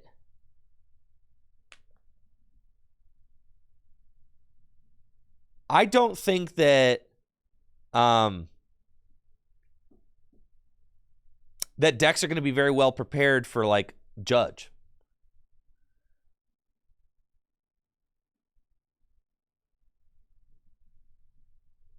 Lacks energy acceleration? Dude, that's literally what this thing does. And then you've got this thing, which also does that.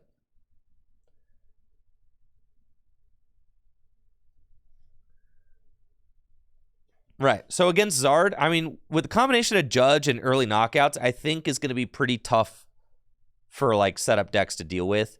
But that's why you kind of have to play Judge in this deck, which is also why I kind of feel like you have to play Mew EX in this deck. So like, I think most versions of this deck should play a combination of 2, and it could be any 2 you want. But I think it should be a combination of Mew, Squawk, and Radiant Greninja. Whichever 2 you want of those 3, I think this deck should play.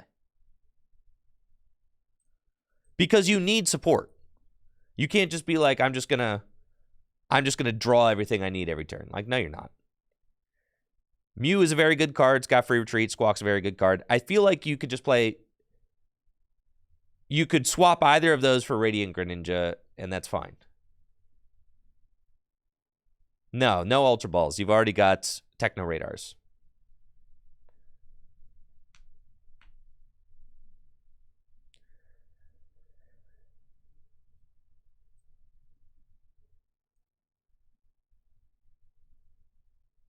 I was thinking 12 energy.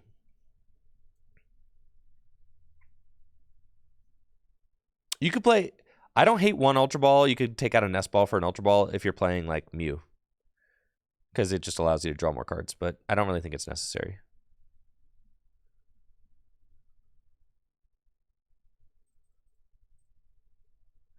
Now, something else that I saw...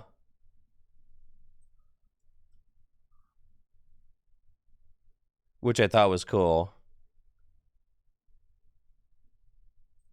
There was a list running for gift energy. I don't know if that's like necessarily necessary.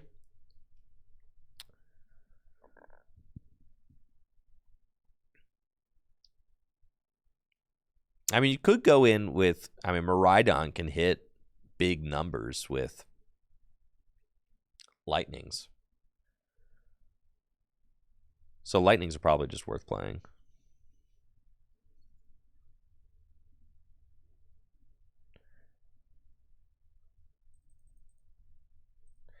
I did see some lists that were playing gift energies. Yeah, like look at this one right here. And this one's got the Squawk. This one's playing hands, though. I don't really know. The hand seems so expensive.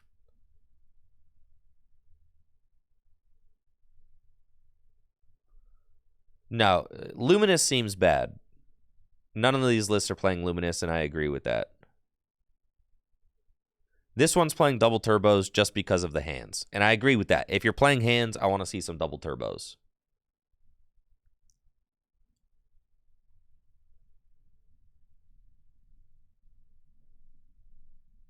I mean, you could just build the turbo hands deck. But I think knocking out 2 Pokemon with Crown is better than attacking with hands.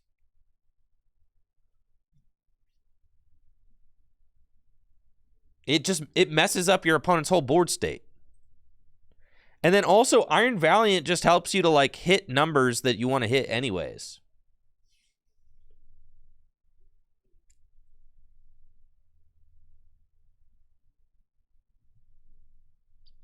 I know the mid needs one less modifier, but I think like... So you have to add... The thing is there's so many different ways you can go about building it, right? No double turbo for Crown. No double turbo for Crown. Because it makes it do 30 to each. That's terrible. You don't want to do 30 to each. You want to do 50 to each. You're already trying to get to like 70s.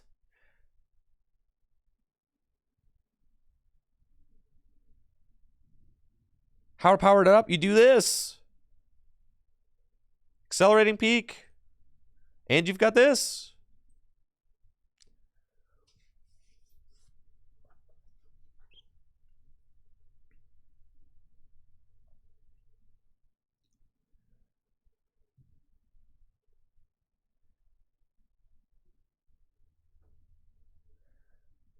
If Crown isn't hitting turn 1, though, will it be that strong? That's a fair question. That is. Because it's a turn 2 Crown, right?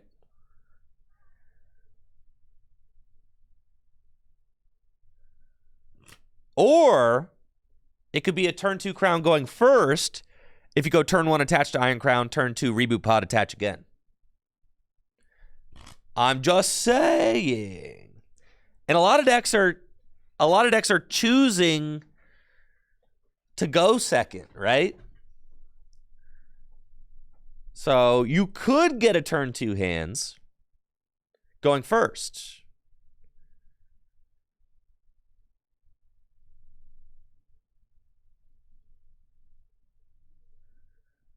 You could. Energy stickers? You could sticker. I don't hate sticker. I am not opposed to some stickers.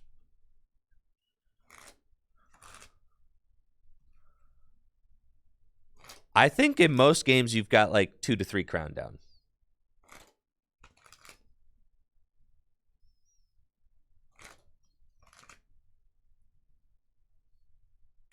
I think one earthen vessel makes sense, for sure. Just one, though. And then what stadium are you playing? Well, I don't think that you need Town Store because you've already got so many tools and so many ways to search them out. I mean, you've already got Arvin. You've already got these things. Like, I think Town Store is kind of like overkill. So let's think about the stadiums.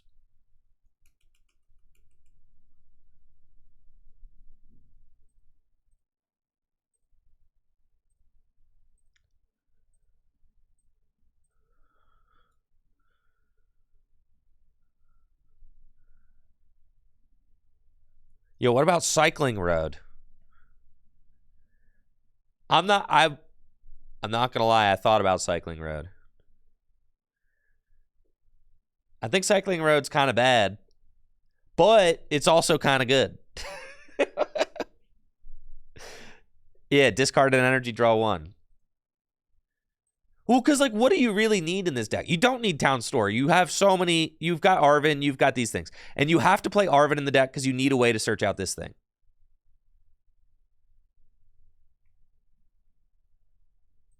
All right, I think I broke the app.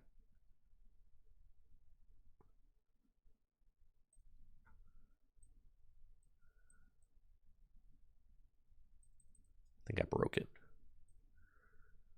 Come on, Pokegear.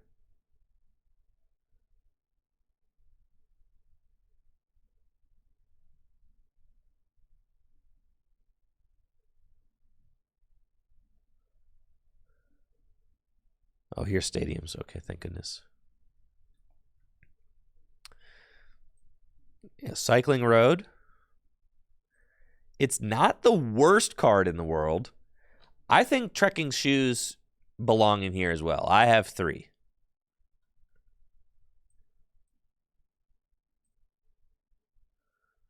How do we add like a...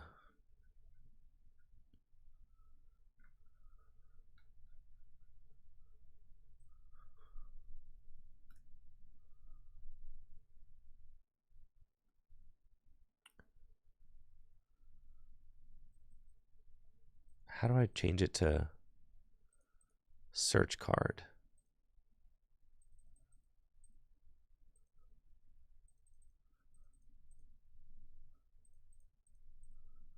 I don't want card text. I just want like all card.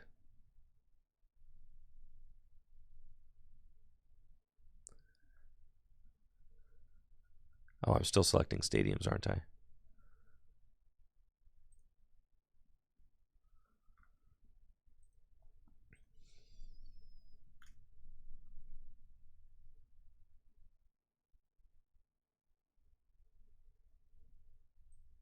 Killing me here.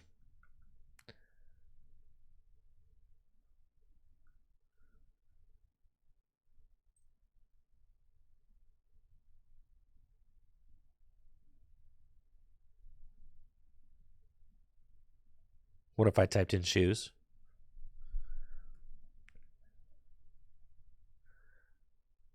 All right, what if we did it this way?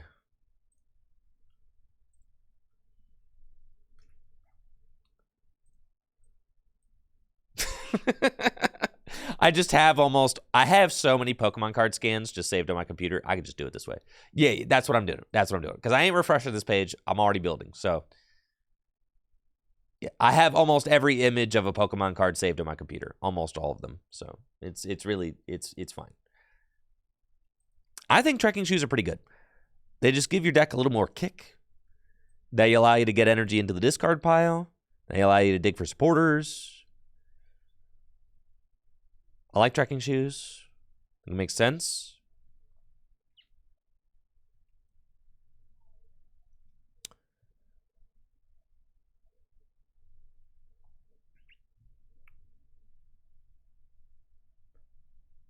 You got to play the Iron Leaves so you can one-hit KO Charizard. You got to play the Reboot Pod so that you can power up Iron Leaves. Well, that's the thing about stadiums. Like, what stadium are we even talking about? What stadium even matters?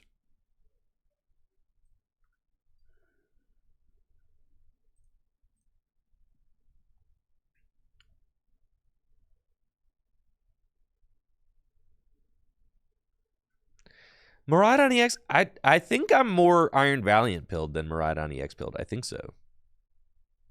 There's no more path. You're pretty much always going to be able to Tachyon bits.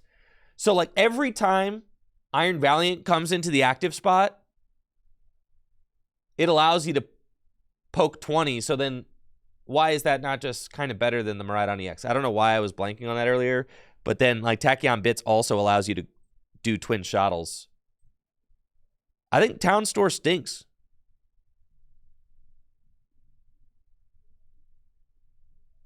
Because you're going to be drowning in future booster capsules. You don't need a Town Store to find another one. And you've got 2 EXP shares, 2 Arvins, like, you're fine.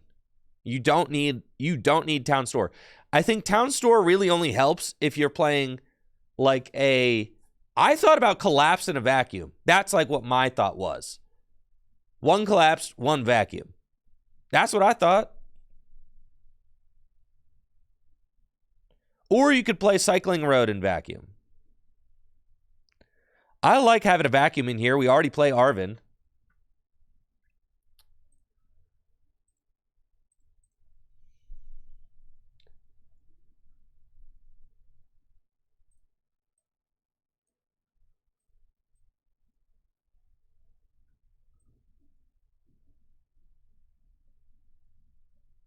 You could play Lost City. What are we Lost Citying?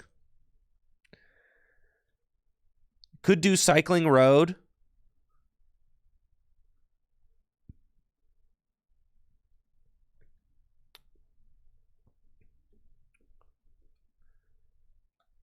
You could do... I mean, but like, look at our options. Seriously, it's like Collapsed. It's Temple of Sinnoh. It's...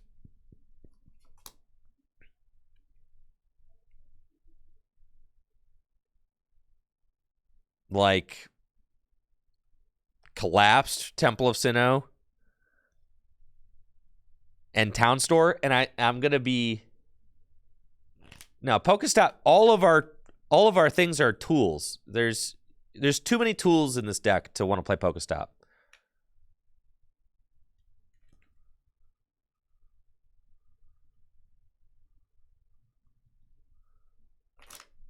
And I think there's too many tools to want to play Town Store. Town Store seems good to me, like if you're playing a one-of tool, like Forest Sealstone. But there's no Forest Sealstone here. And you don't need Beach Court because this thing gives your guys free retreat.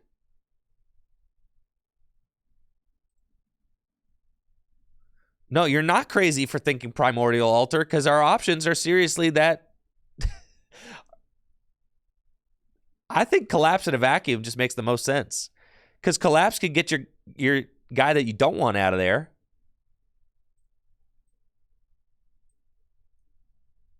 It could get your Squawk out of there. And then make more room later.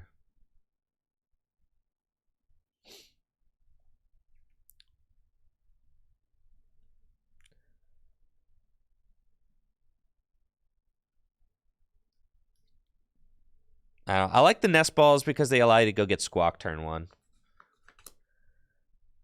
And just help you to get like an explosive turn 1 with Miraidon. You could play Radiant Greninja. I would say you have to cut either the Squawk or the Mew. I'm not playing any more than 2 non-future Pokemon. And I think that the 3 that you want are Squawk, Mew, and Radiant Greninja. But it's like a pick 2 situation. I don't think you pick all 3.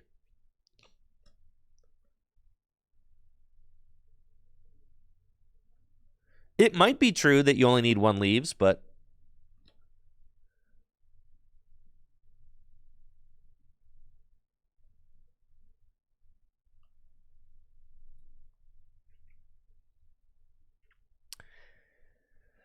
EXP share also just helps, like, kind of pass the energy around in the deck, which I think is really good. I'm at 61 cards right now. Holy smokes. Yeah, we are at 61 cards. I mean, we are there.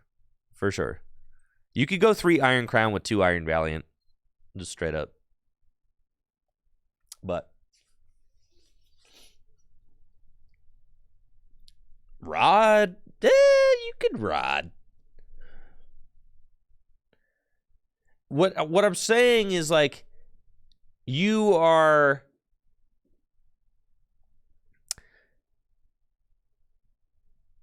You could cut the shoes if you want to. You don't need the shoes, you know.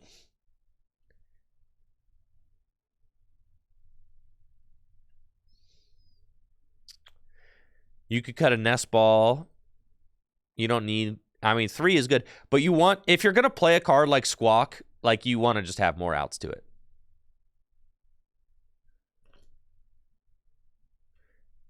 Where is the Iron Hands? Well, I think you need to think about, like, there just being different ways to play.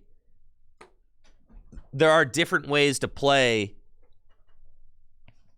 the Future Box deck. And this is just one version that's focusing on Iron Valiant and Iron Crown, right?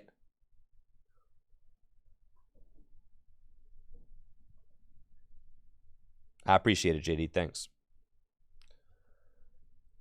13 supporters is high. This is like what our early Miraidon EX decks looked like.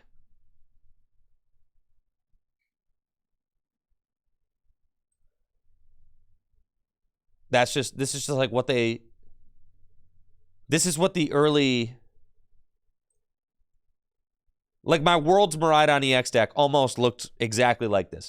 And when you think about it, this deck is very similar to Miraidon EX in a lot of ways. You only have Mew as draw power. There's no other draw power in the deck. So, like, you have to be playing supporters. Or else you're doing nothing. And then Judge is like barely a supporter. It's more of a disruption card.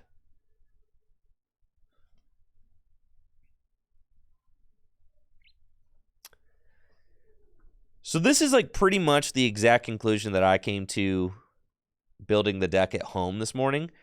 But I think it's probably going to need a little bit more tweaking. I do like the idea of the Twin Shuttles Iron Valiant, though. And I think that this particular list is like leaning into that. But there are other ways to build it. So let's try to build it another way.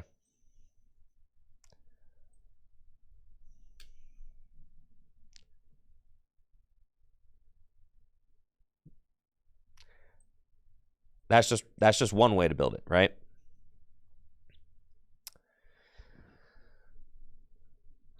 That's just one way. That's just one way. So we could say like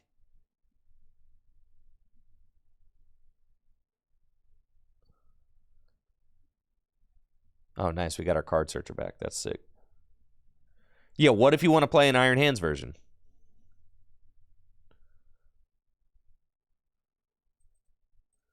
Sure.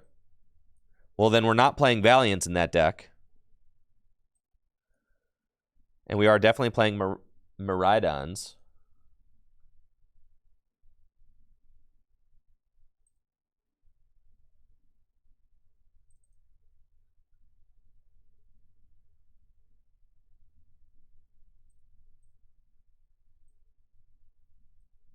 I think you're going to be surprised how good Judge is when you're knocking out your opponent's active and they didn't have Battle VIP Pass to set up. I think Judge Accelerating Peak is going to be one of the best things this deck can do. I think you're going to be surprised at like how, yeah, there's no more path. You're just going to be judging. Like Charizard does not like to get judged turn 1. Do they? No. I think that in aggressive decks, you're going to have to lean into that. Does Giratina V-Star like to be judged? Absolutely not. So like in aggressive decks like this, I think you kind of have to lean into the judge. Especially since you can go turn 1 judge knockout. But that's why Squawk is so good too, because you could judge Squawk. Which is something that like that allows you to play out of your early judge. So that's something I also think is pretty good. Why doesn't Roaring Moon play judge? It does. I'm glad you asked.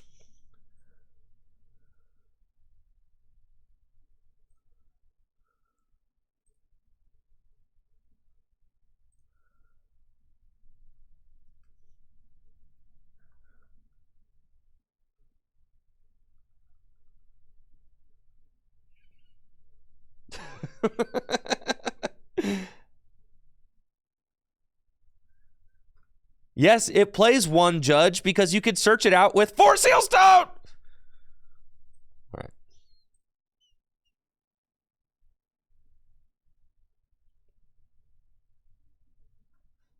And it's played for that exact reason.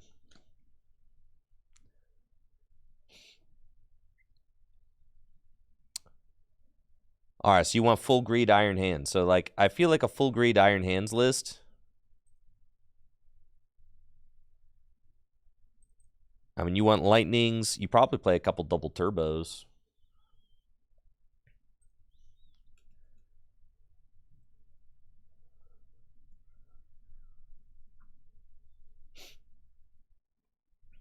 Are we thinking, like, are you seriously thinking, like, what's the point of playing the Miraidon if we're just going for turn 1 Iron Hands with generators? Why aren't we just playing Miraidon EX?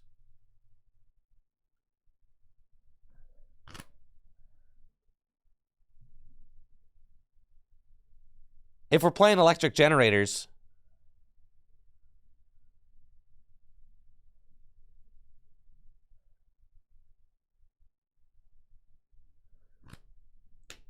I'm thinking, like, are we talking, you want to play the heavy batons in this?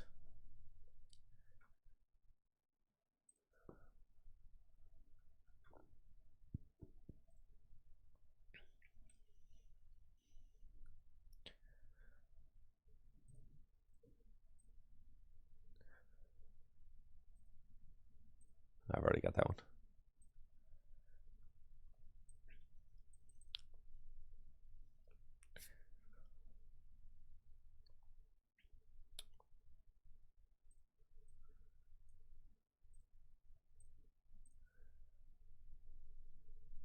I do think you probably need some. Wait, we're playing crowns, right? Yeah.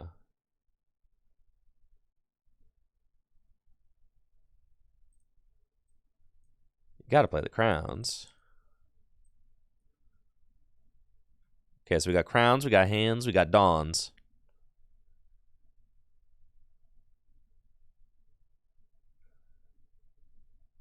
And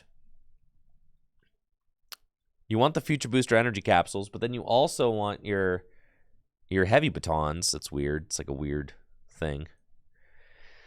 All right, what's the point? Give me the rundown. What's the point of the Turbo Iron Hands deck?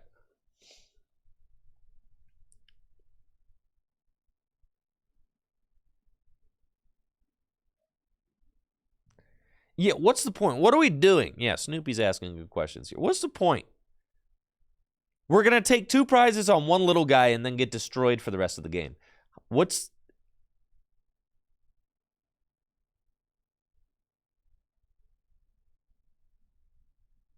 Yeah, isn't this just, like, worse than Turbo Miraidon?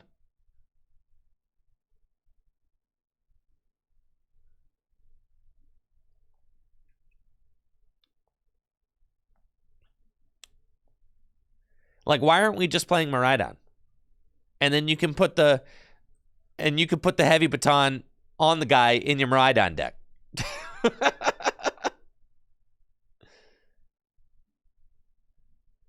Yeah, I kind of agree with you, Soupy. That's what I'm saying. And that's kind of that is the reason that I arrived at this list, is because I was like, Iron Valiant, Iron Crown is just better against the little, like, this is a better way to take 2 prizes against the little guys than Iron Hands. Right?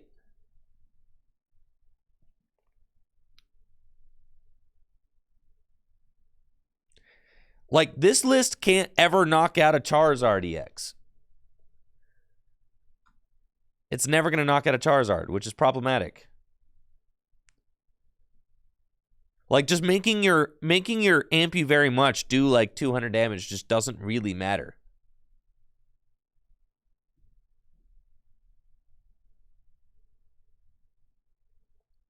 I guess you're trying to go like,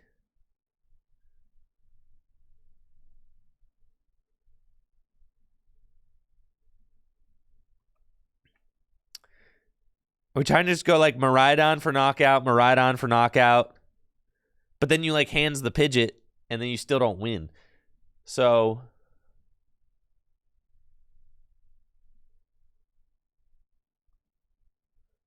Right. I think you try to go 3/3 prizes with this deck. But then what's the point of the Miraidon? Because he's taking a knockout but not contributing to your win condition. So what the heck is the point of this? So aren't we still better off just not playing this thing?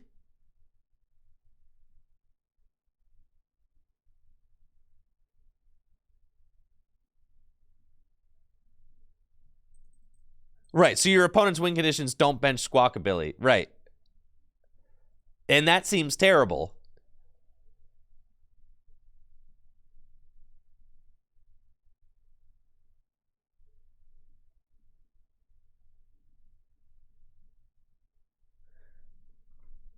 All right, I kind of see what we're saying here. Okay.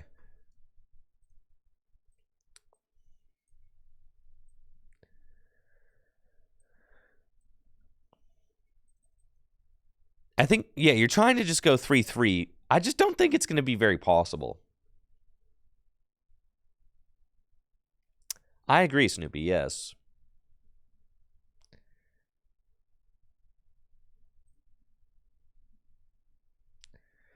So you can, like, hit into a guy with Miraidon. But he's weak to Dark, so all your opponent has to do is boss up Iron Crown, and they're going, like, 2/4/6.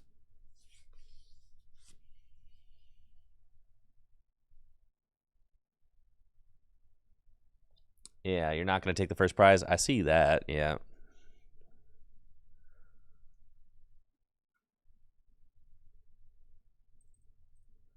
Counter Catcher. Heavy Batons.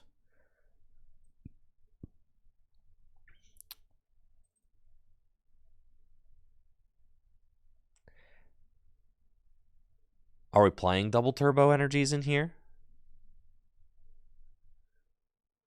Do you want to play? We should play like a couple psychics. Yeah.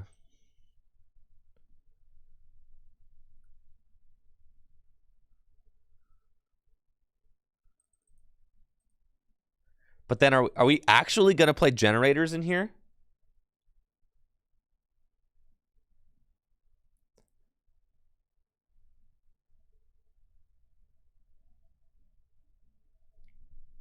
Generator seems kind of silly.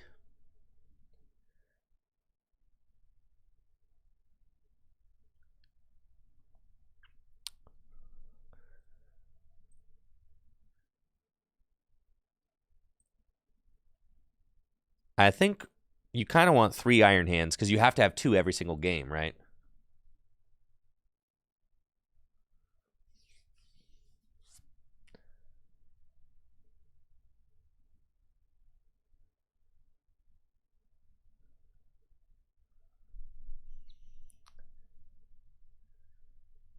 Thank you, Phantom Lily, for the sub. Appreciate you. And thank you for the 3 months. Glad you're enjoying the streams.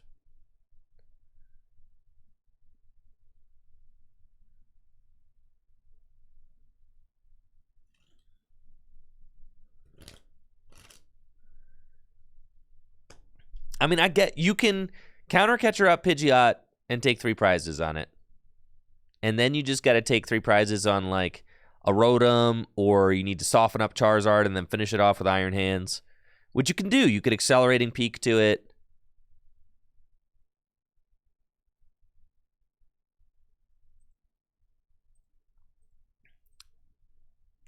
You think Charizard's going to be playing Vacuum? They're probably playing like 1 Vacuum, huh? Yeah. I feel like this deck could play any ace spec you want, though.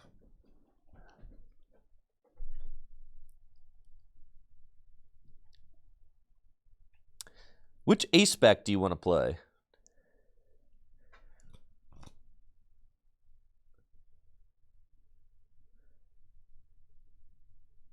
You could play Prime Catcher, yeah. You could play Cape. You could play the plus 50 damage. I thought about that.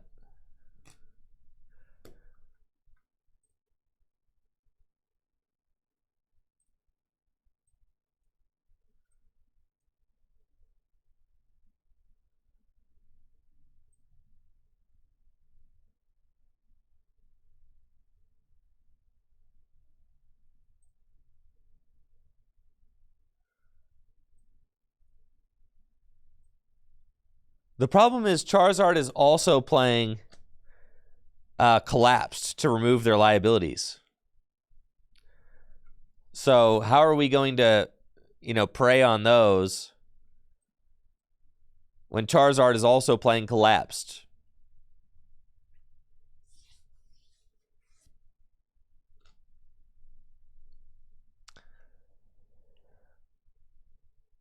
Be faster.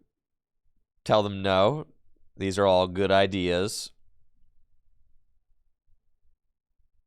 All right, so he does 160. It's not really enough damage. So you might as well play some Psychic Energies. All right.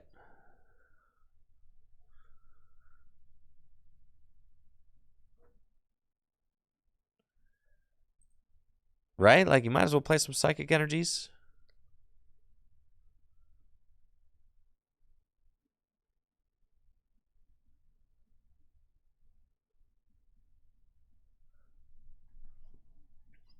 I know, it's just going to devolve into Future Box. Exactly, which is exactly where we were at over here.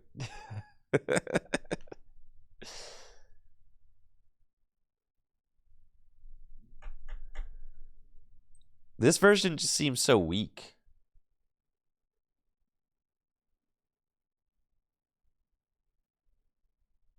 Yes, Crown goes through the Terra effect also, yes.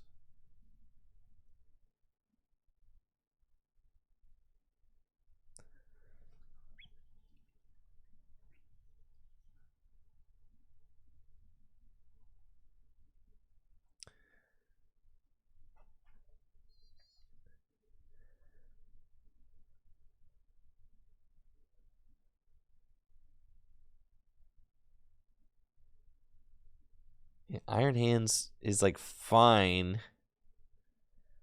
I feel like you just want to be judging and hitting them with the hands and then hoping that they do nothing. It's just like...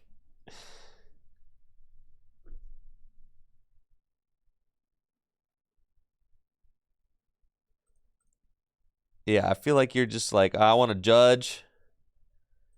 You don't even care about Iono. You're just like, all right, I just want to judge, hands, smack, you do nothing. I win the game.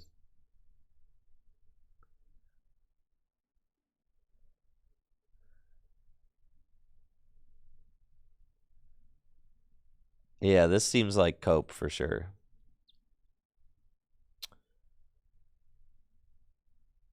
There's just not really anything very good going on here.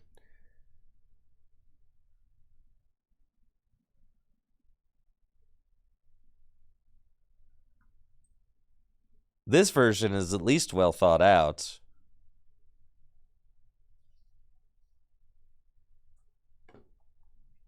Well, I think if you want to play a Turbo Iron Hands deck, just play Miraidon.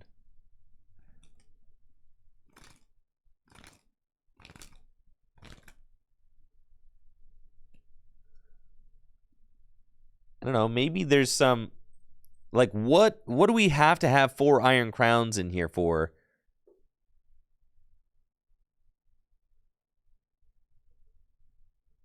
We could just... Why there isn't a hands in this list? Why would there be a hands in this list? Its attack is way too expensive. Instead of taking 2 prizes with hands, we're here taking 2 prizes with Twin Shadows. And Tachyon Bits. You use Tachyon Bits to place 20. Twin Shadows goes through Manaphy. That's why this attack is so good. With Future Booster Energy Capsule, you're doing 70 to the active, and then you can ping with Iron Valiant, do 70 to the bench. This also takes 2 prizes. It just takes 2 prizes and does more against your opponent's board state. I did think about Jet Energy. I think Jet Energy is fine. If you want to like pinch a switch card, you could add a Jet or 2.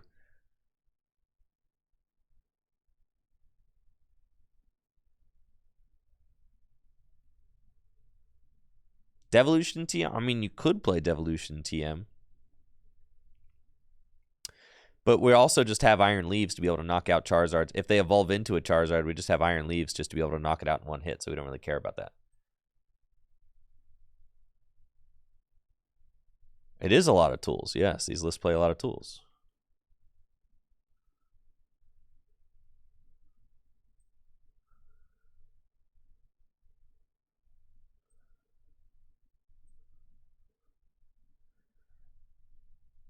Iron Valiant just seems, Iron Hands just seems like very expensive. I actually don't hate this. Okay, so I know I was kind of laughing about the fact, like, why do all these Japanese lists have 1 Crisis Shot in them? But bro, Crisis Shot, kind of sick when you think about it.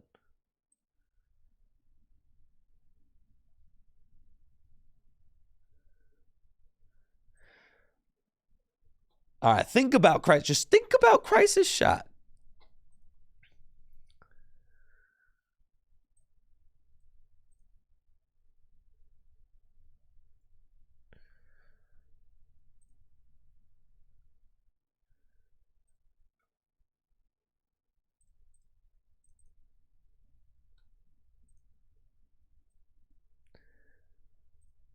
Yo.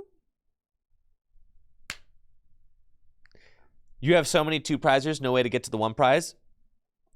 What you talking about? You put out 1 Miraidon. You force them to knock it out. Then they go 2, 2, and you Crisis Shot. What are you talking about?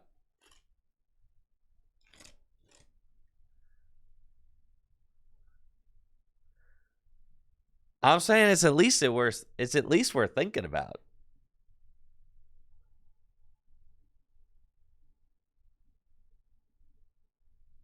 I know there's Guzma on an item, but you can force your opponent to deal with 1 Miraidon.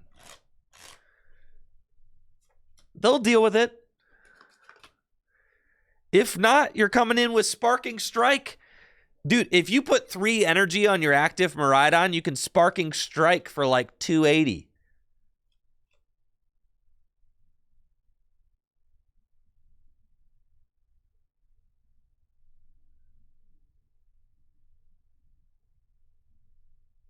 So, like, you can force them to deal with a Miraidon because it gets too powerful.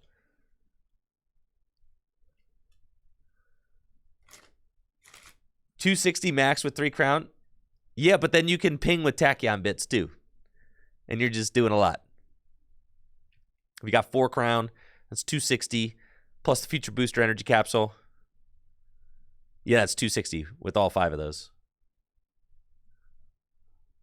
And then you could go Tachyon bits to hit the 280.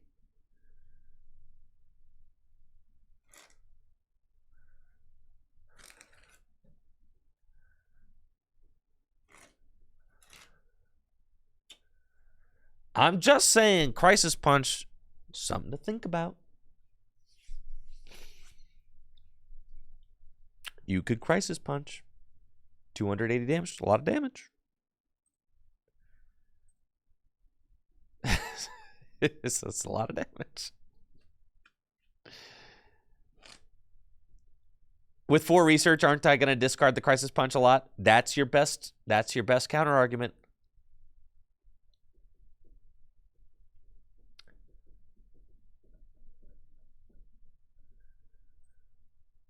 But it's at least something to think about.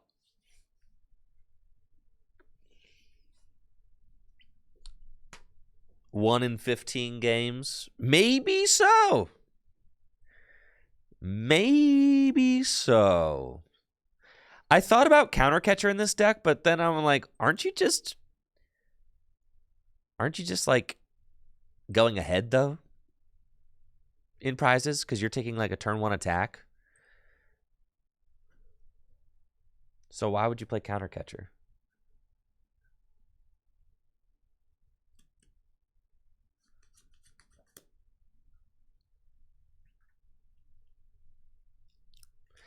I think counter catcher made sense because some lists are playing. I mean, you're playing like Arvin, so you kind of want to play a counter catcher, but I don't think counter catcher really makes a lot of sense.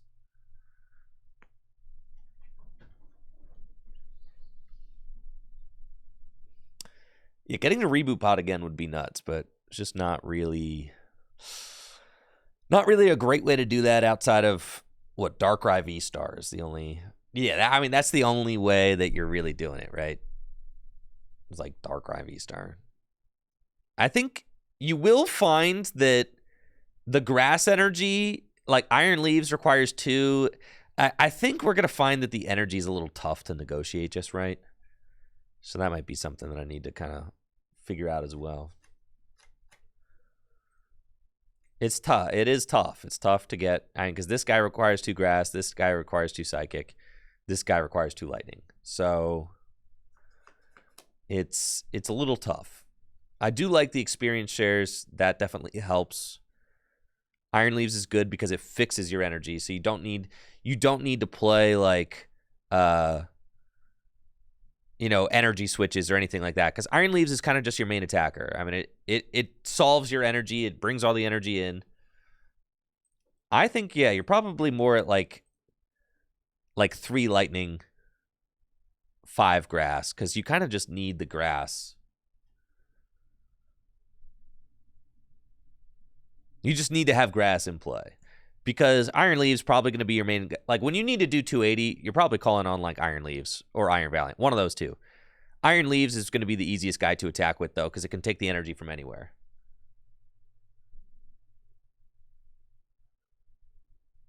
You honestly could just, like, cut the lightning altogether and just say, like, I'm not really ever going to attack with this thing.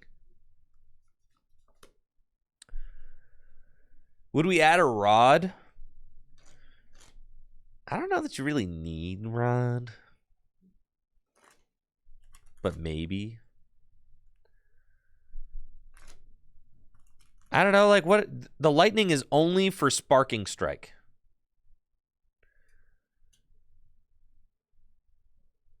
And how often are we gonna go Sparking Strike? So I think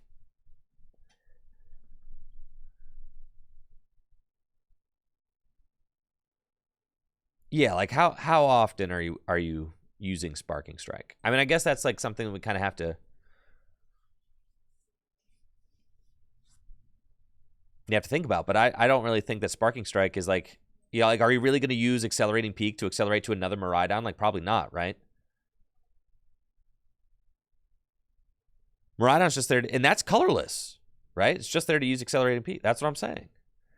So you could go like 2.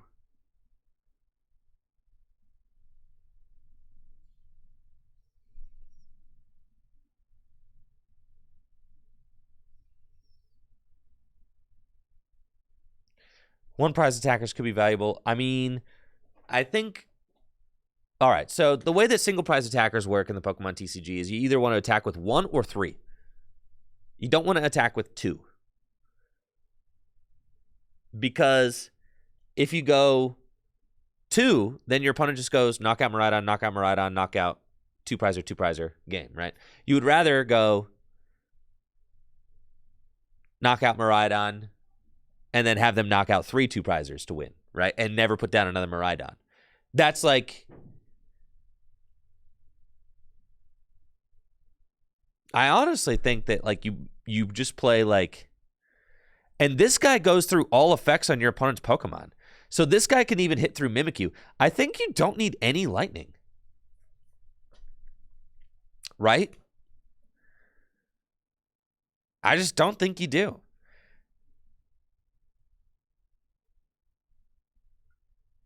Because, like, what do you need the lightning for? If you're attacking with just a single Miraidon, you're just using it to use Accelerating Peak.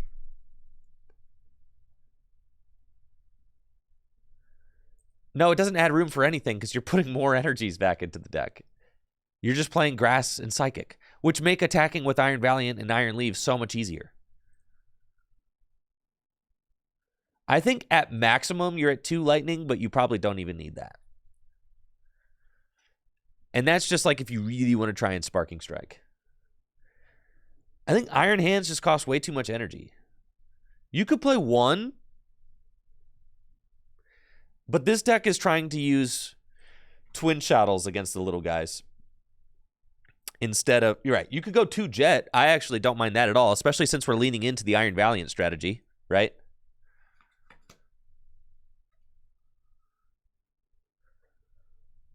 Yeah, I don't hate Jet at all. We could definitely play 2 Jets.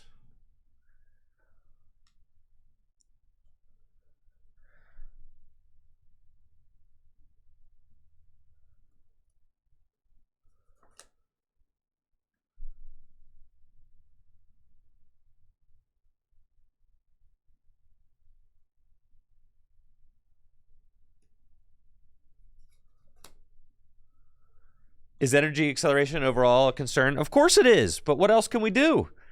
You gotta play stickers? That's the other option. Energy stickers?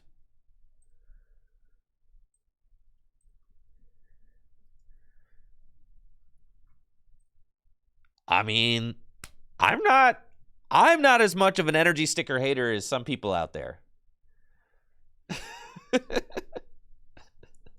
I'm not opposed to stickers. I think stickers could be part of a game winning game plan. I'm just saying, some people out there are going to be bigger haters than me.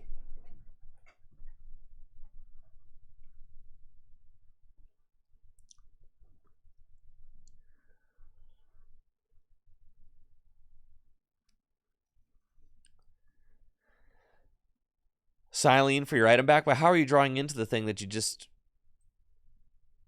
Silene back into the deck? I mean, I guess.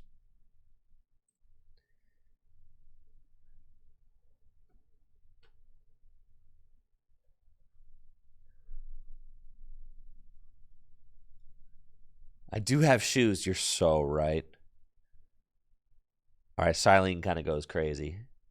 But then you got to find the reboot pod early. This is something that I think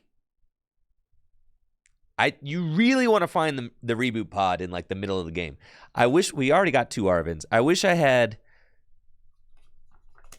I know there's only 2 Arvins though.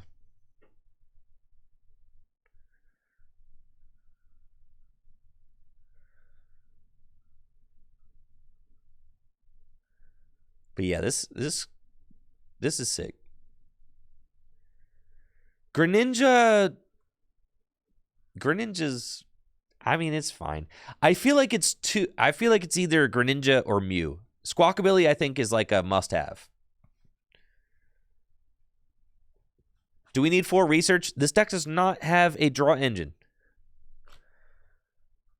And requires that you have energy in the discard pile. It's not like, I mean, Roaring Moon has like Pokestop and stuff. It's got, Roaring Moon also has 4 Sealstone and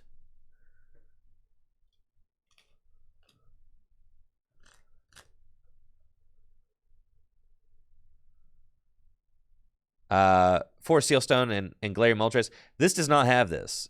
You know, this is just, you're just playing supporters. You have to have supporters.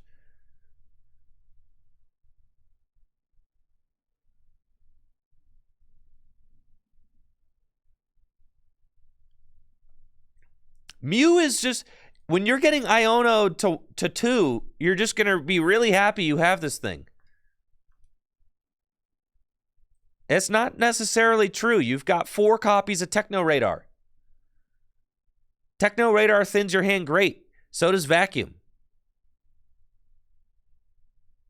You don't have any, like, you don't have any VIP pass that are going to be clogging up your hands.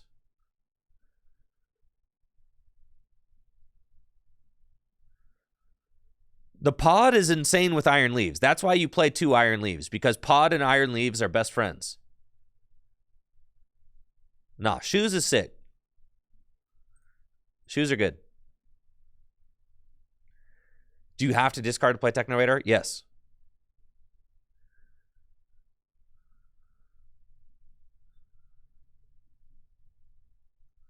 I don't hate the idea of 2 jets. Because the jet works on the Miraidon as well, which is cool.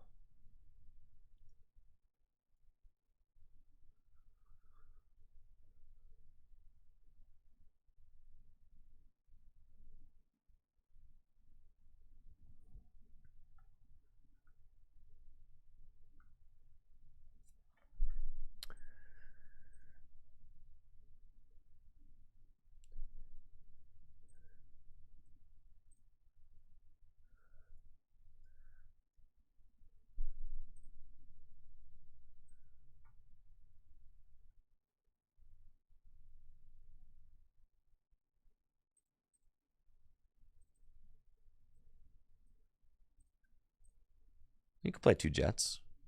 It's like interesting at least.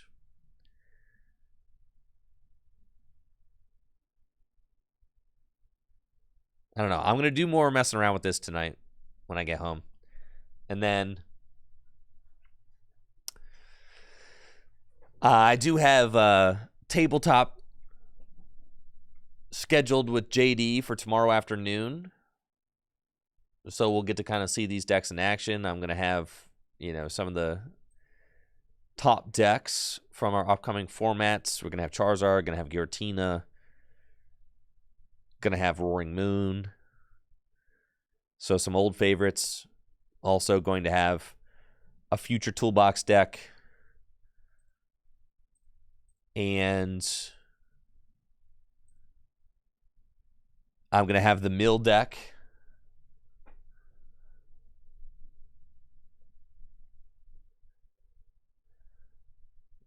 Jesse doesn't have off this week, but he is going to be coming through next week.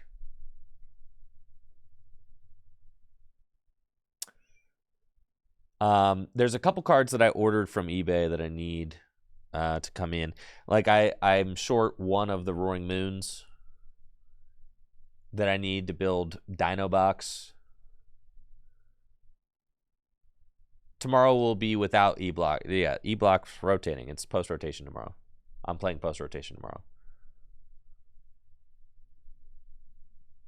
Well, I want to build Dino Box, but I don't have the 4th Roaring Moon that I need.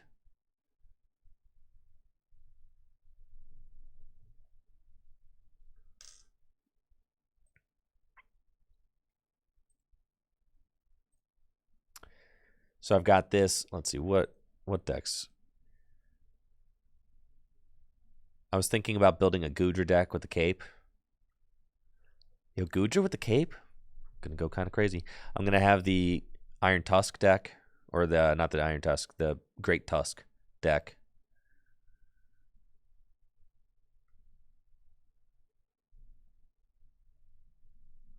Maybe we could do something like this for your banana hat, Icky. There you go. How about that?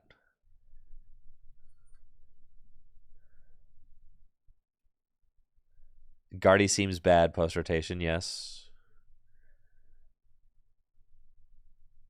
Yeah, this seems good. It's like a Lost Zone, Charizard, banana hat. And it's got some gates in there.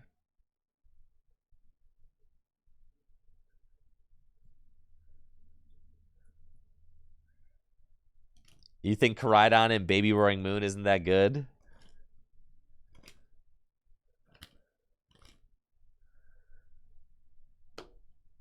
I'll save this. I need a prime catcher, though. So my prime catchers are in the mail. They'll be here probably by the end of the week.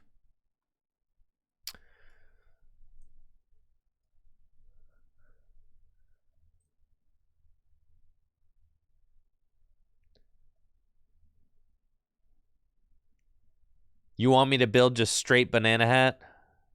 Dude.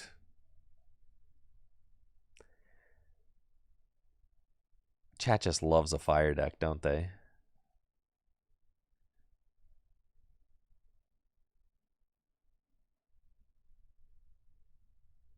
Just straight banana hand. Oh, man.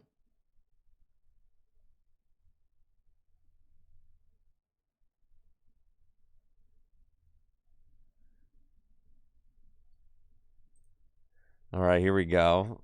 Raging Bulk.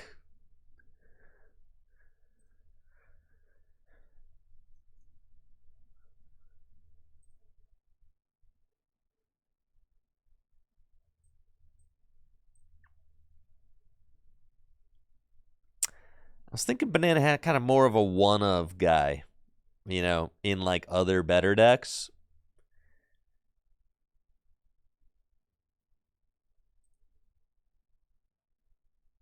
You guys are not hip to that? You thinking Banana Hat kind of its own thing?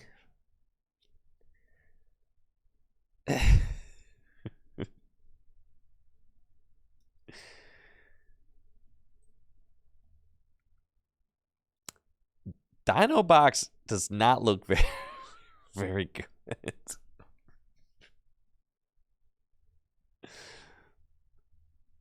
I'm not going to build Snorlax for tomorrow. Nobody wants to see that.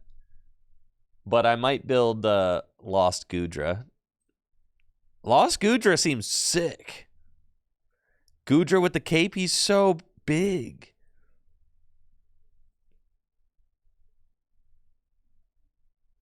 Oh, baby. Here we go. Top 4.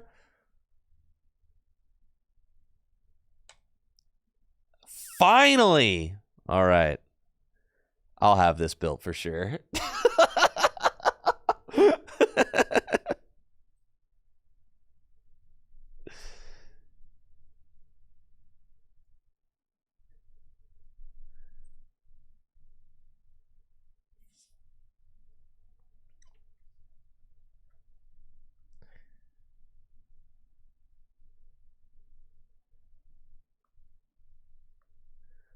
Dialga with the cape?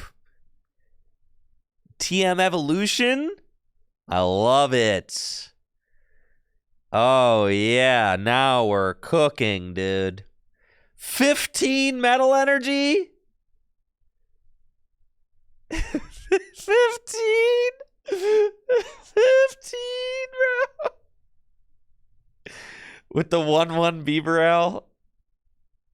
Oh, yeah.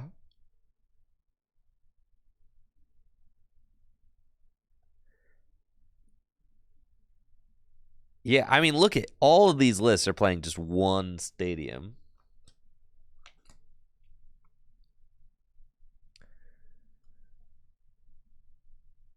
All right, I like this, though. This is cool. Morty. Yeah. All right, that's fun. That's fun. I'll have that built, too. My prime catchers are coming in the mail, so I don't... Let's see, I can...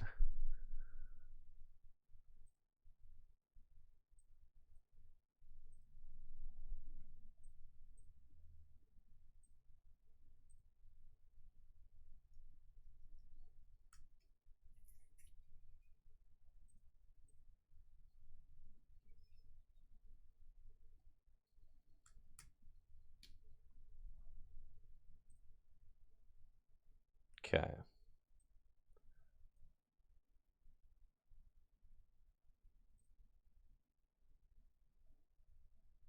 Oh, yeah.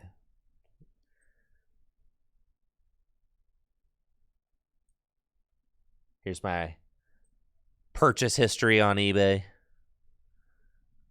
You got these coming in? Yeah, $350. Sheesh. Man, that Master Ball Pikachu really be something. I told you. Yeah, these are the cards I got coming in. I've got one.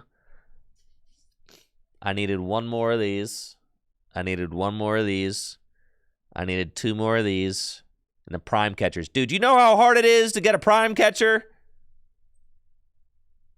You know how hard? It's 2. For 2 prime catchers. There's 20 apiece. Know how hard it is to find one of these from a U.S. seller? And I got 2, so 2. These were 5 each. Yeah. Yeah, they were 20 apiece. I'm not happy to pay 20 apiece, but I mean, like, you do what you do for the love of the content, okay? Would have been cool to pull one. That would have been great.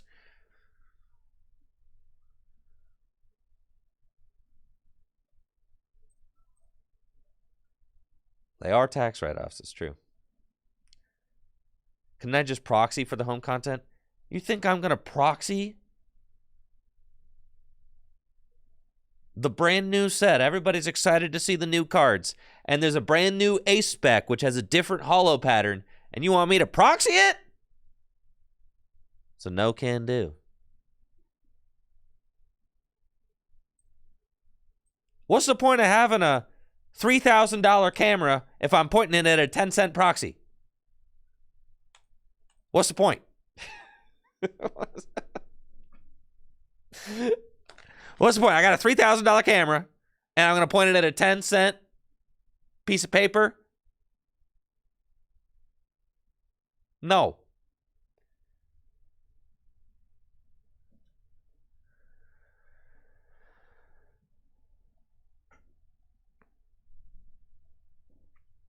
It's Sharpie and energy.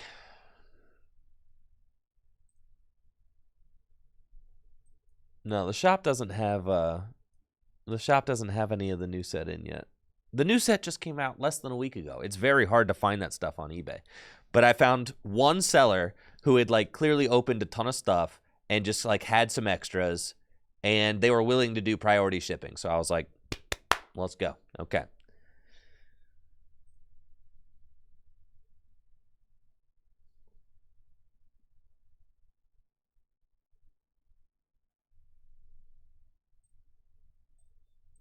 All right, y'all. Hang tight. I'm going to be right back. When I get back, we're going to be playing some Pokemon Trading Card Game Live, the best digital Pokemon TCG client there is in the world. TCG Live forever. Make sure to check out fullgripgames.com for all the best Pokemon Trading Card Game singles. I'll be right back.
All right.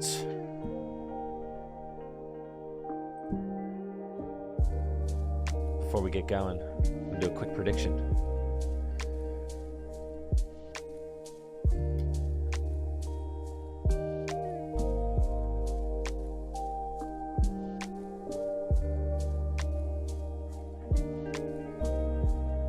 Need a little movement break. Can I land 3 out of 5 kickflips? Am I washed? Or do I still got it? You can predict now.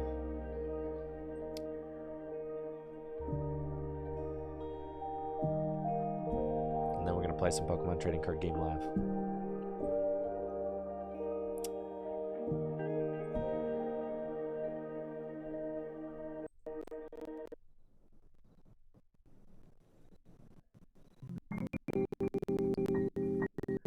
TCG Live hates it when I try to play lo-fi in the background.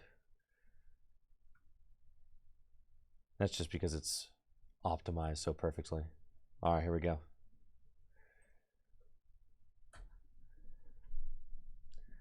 Three out of 5.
That doesn't count.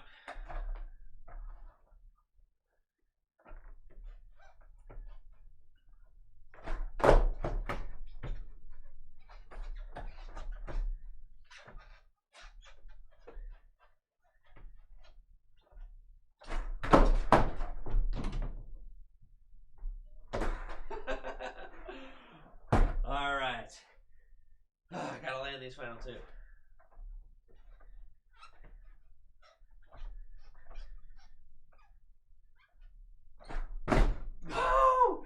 Oh no!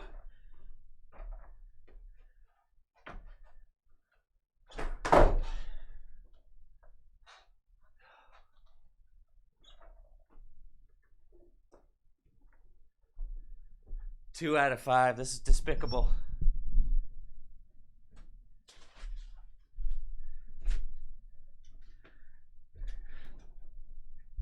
Last one, the warm-up, I know. The last one was good. The last one was good, but man, I'm rusty, bro. The last one was a good one though. I'll take it. That felt pretty good.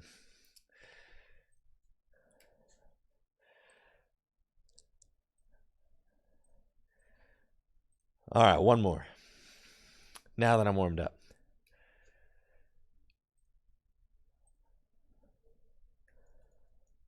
Can I land a 360 flip in 3 tries? Yes or no? All right, good old Trey Bomb.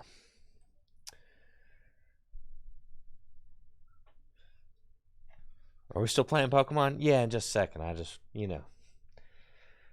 taking a little movement break.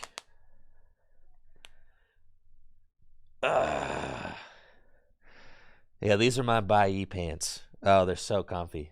They're like jeans with an elastic band.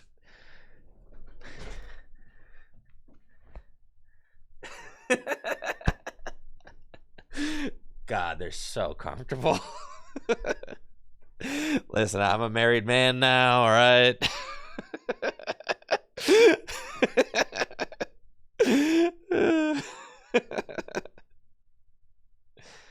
Oh, yeah.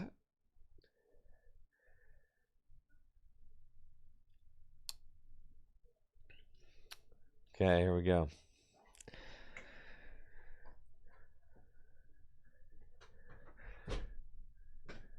$360 flip.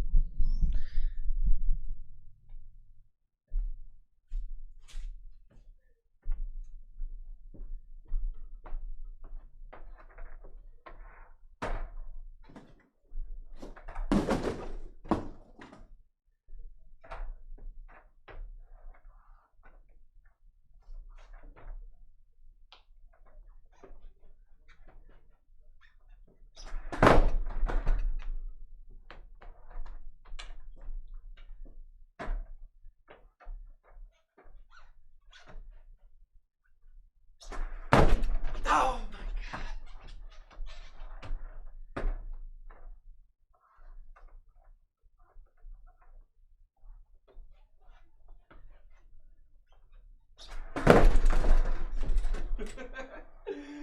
All right. So I gotta get one.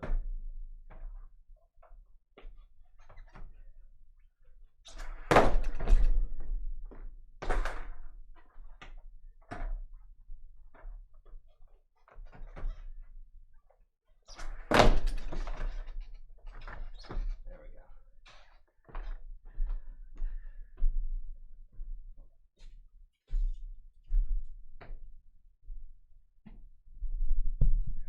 All right, it took 5 tries. Man, it's fine. A little washed today, but still got there. I'll take it. Oh god. Oh shit. Oh, I'm so winded.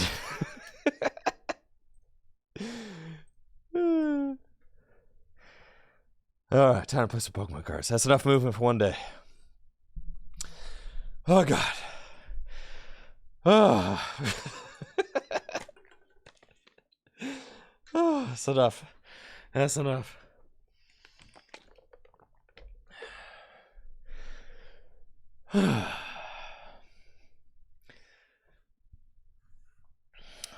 Okay, cool.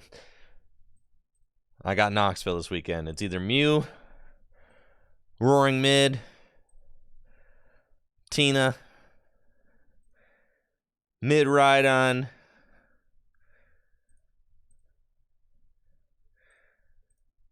yeah, it's probably one of those decks. Maybe Charizard.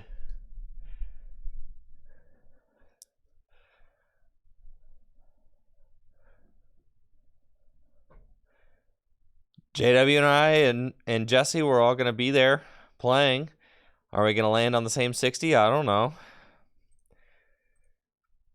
We'll have to see. It depends.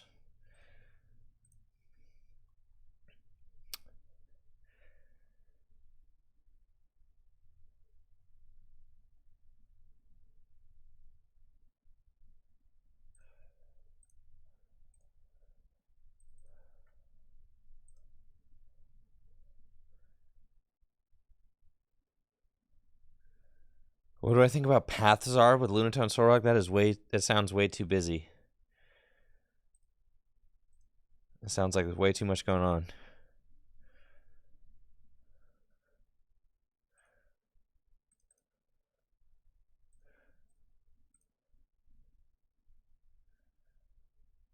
Just a lot going on in that theoretical deck of yours.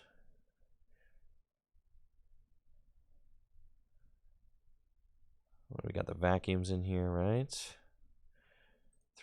4 vacuums broken, honestly. So we got the Iono, we got the Pass, we got the Lost City. Can we have the best of all worlds? Can we do it all? Is it possible to do it all?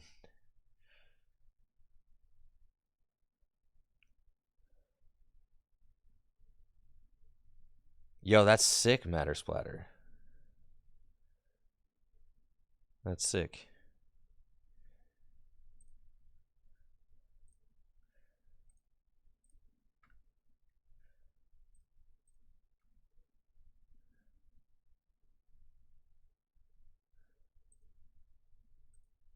All right, let's go. Yo, what's up, James? With the raid of 43. Yo, shout out to James Cox. If you haven't already, make sure to check out his Twitch channel. Appreciate the raid, James. Hopefully you're doing well. Congrats on your top 32. I saw with Gardy at Liverpool. Good stuff.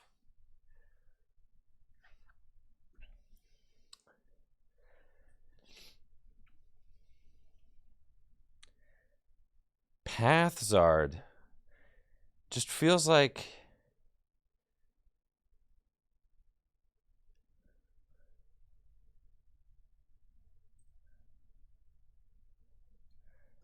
Feels like... Pathzard, huh? So you're trying to, like, set up Lunatone and Soul Rock, and then... Do you still play Pidgeot? It just sounds like there's a lot going on.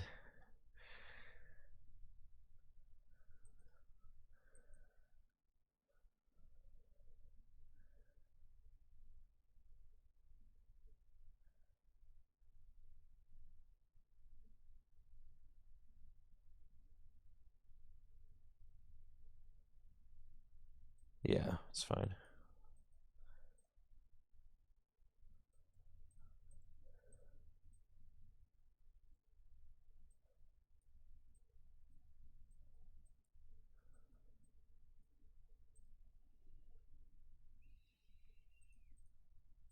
I just feel like if you want to play a path deck, that there's just better path decks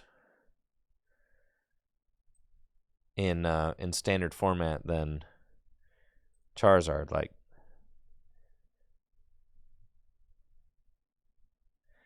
dude, I'm tempted by the fusion Mew. What if I am tempted by the fusion Mew, Mr. Soda King?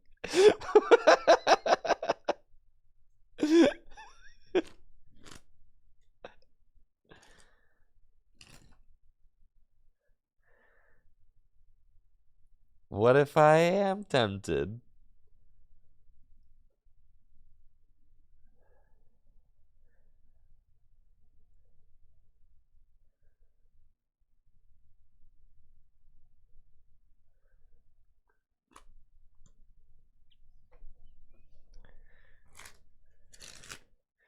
You know, what if I just have one more chance to play my favorite deck before I never play it ever again?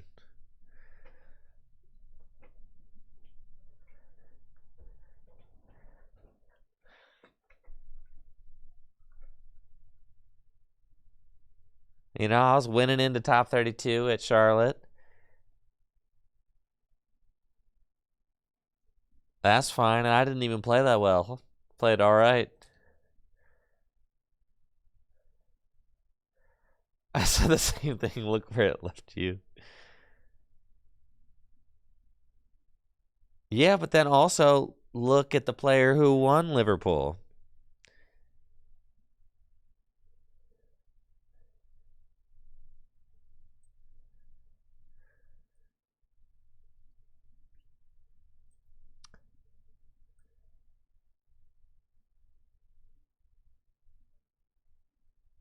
Oh, baby. That's that good stuff right there.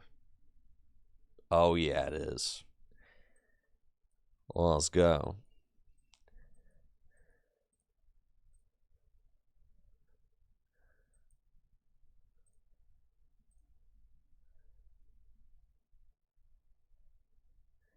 That's double turbo, an actual good deck.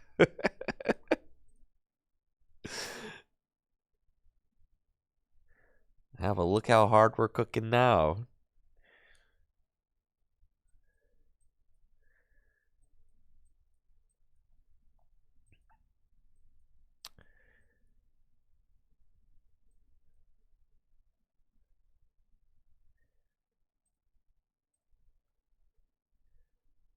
Let's do this for now.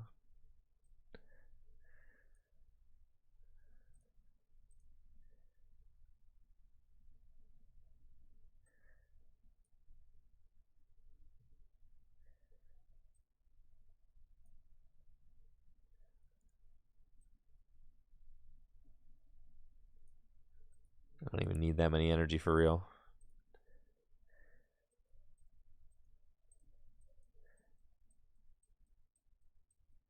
Two more double turbos, that's all we need.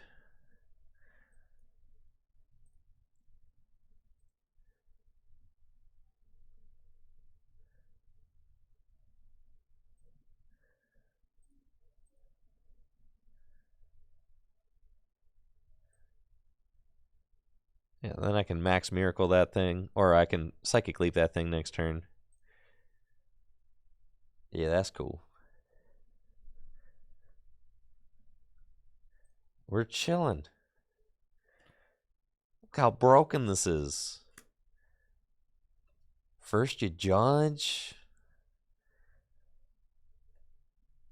then you knock out their guys.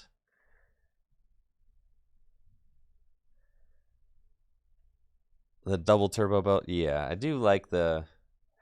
I do vastly prefer double turbo Mew to Fusion Mew. Fusion Mew is I've always hated Fusion Mew. But at this point it's like, all right, it's just one more Elisa Sparkle, it's just two more fusion energy and just one Meloetta. That's it. You got to make room for what? 5 more cards. 4 more cards, something like that. Already playing one Meloetta and 2 fusion energy, you're already halfway there.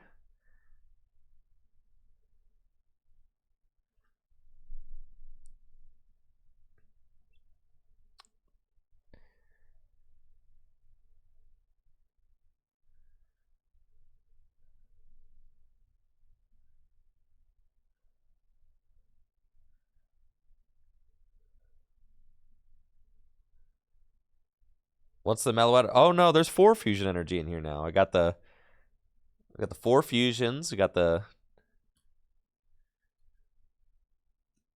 2 Elisa Sparkles and the Meloetta.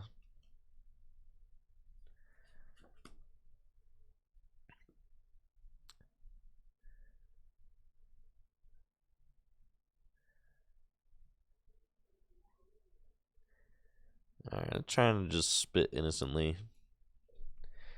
I'll psychic leap this thing.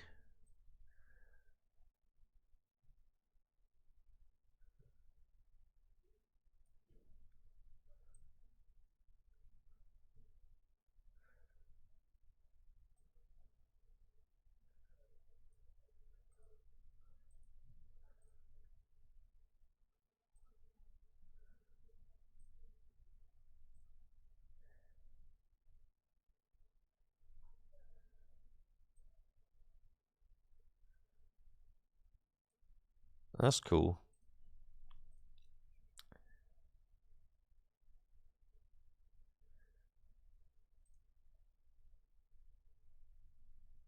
Whoop. Whoop. Just put this guy up. Sure, shuffle him into the deck. And then I think, like, what? They play... You think that they're going to knock out my Mew VMAX here? No. Nah, they ain't got it like that.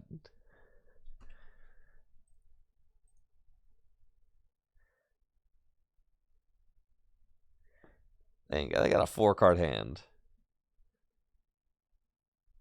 No, they ain't got it.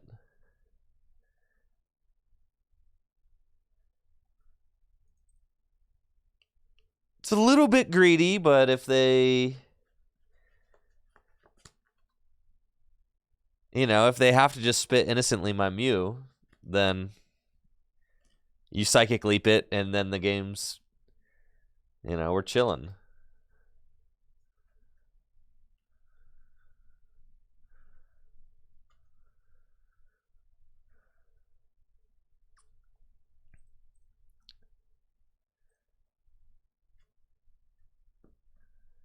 But maybe we do just promote the V there. I mean, it's...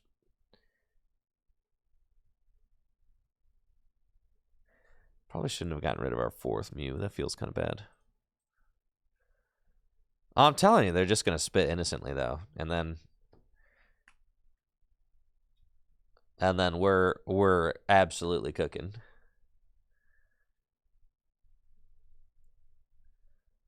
Ooh, they found the Colress. Uh-oh.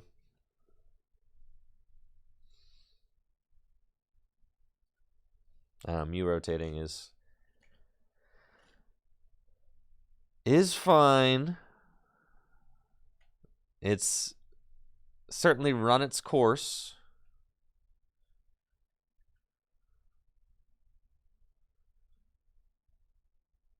Time for it to go.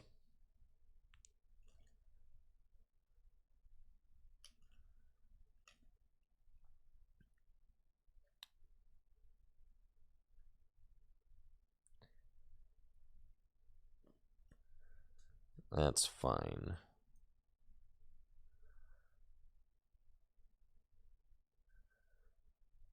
It is just spit innocently. They don't have anything.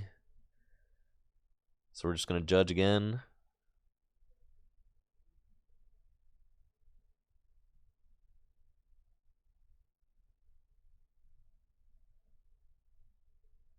Choice bounce not going to matter.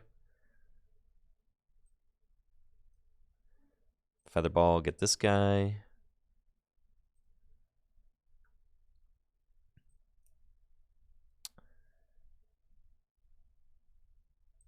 Escape rope.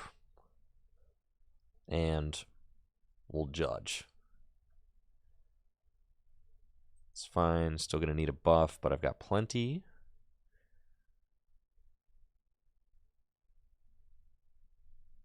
Let's vacuum away the Artisan. Just get that out of there. And we'll judge.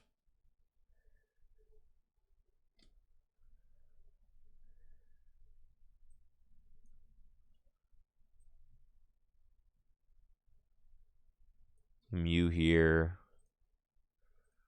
Fusion Strike System.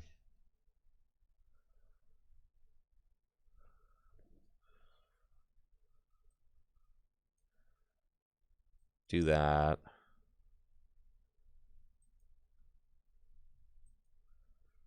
Get rid of those.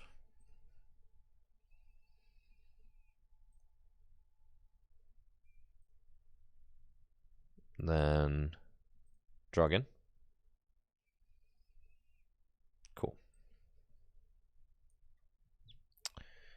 Got that. Get rid of one switch. It's fine. Still have one left in the deck. And we just want a power tablet so that I can save my V-Star power. We find it. Let's do that. And then we're going to Psychic Leap and promote the Mew with the box on it. So if they do come up with a Pokemon that can one-hit KO it, you know, they eat 8 damage counters maybe, and then maybe I can Psychic Leap them again. Depending on who the attacker is, like if it's like a Radiant Charizard takes a knockout on this thing, then exactly. And that's why, yeah, we put the box there because then that eats 8 damage counters. They got 60 hit points left. I can Power Tablet, Psychic Leap this Mew, go into another Mew. Counter Catcher's fine. I can just spit to knock that thing out. Roxanne me, sure. It's only 2 prizes, so it doesn't really matter. Is there a stadium in play? No, just this ghost one. Matter Splatter wants to know, what's more impactful over its standard lifetime, Mew or Zoroark GX? It's a fair comparison. But Zoroark GX was it was different than Mew. Mew is just its own deck. Zoroark GX was a whole bunch of different decks, which was kind of interesting about it. Like Zoroark was all kinds of decks. Nice. I love it when my wife bring me crab rangoon. Thank you. I needed fried rice today. Ah, yes. Understandable. Thank you very much. kind of need to just get into a new hand. So, and I don't want to play any of these. So I think I'm just going to use my Star Alchemy and just go get Iono. It's fine. Like, I just need to go see different cards.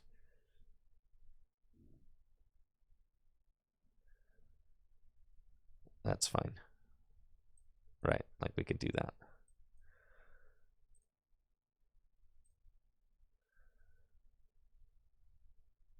Okay.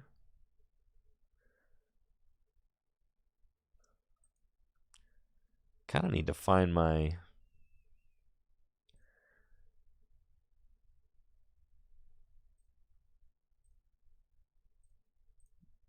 like my guys, you know? Man, killing me over here.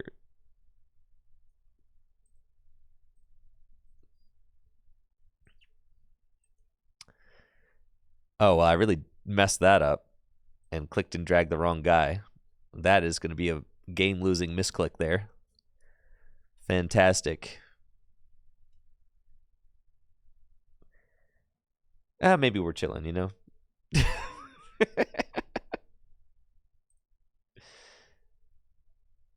Yeah, probably not. It's cool. I'll just do that.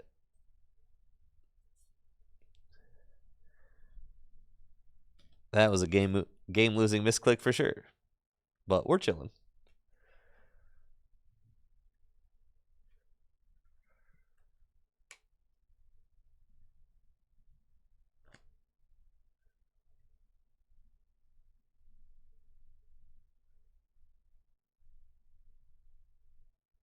The Crab Rangoon debuff.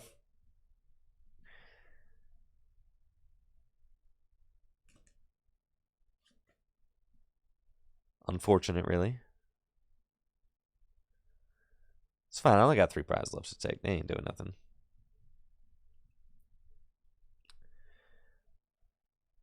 My thoughts on Grapplocked? Grapplocked does not seem very good. The problem was that was my last switch, and I tried to use it to retreat my Mew and then switch the Mew back active, but I misclicked. So no matter how hard I drew there, I wasn't going to be able to attack this turn. You understand what I'm saying? No matter how hard I tried to draw cards, there was no attacking. That was my last switch. So I decided to just wait a turn.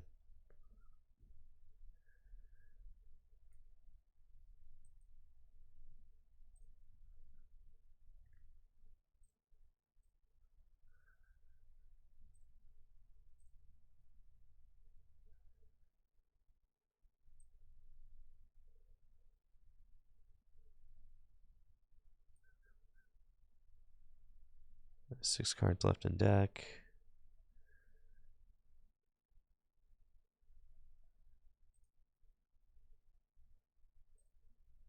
Three power tablets down.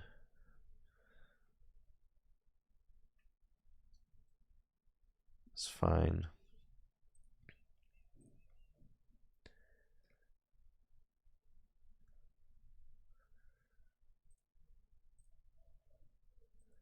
Whoop.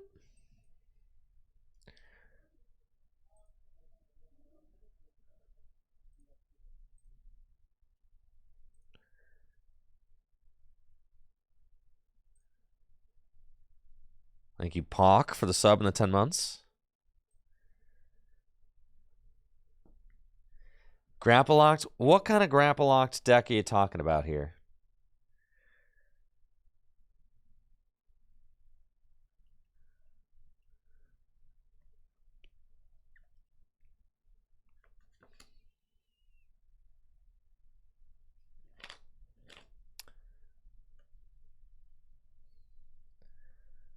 What kind of epic grapple-locked gameplay are we proposing?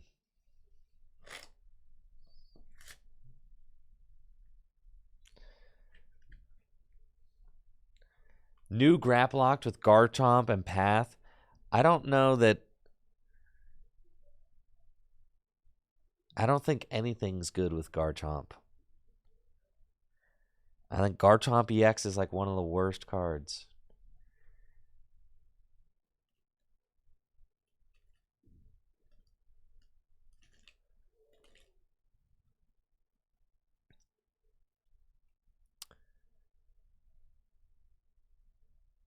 Worse than Raging Bolt? That's like a really tough question, actually.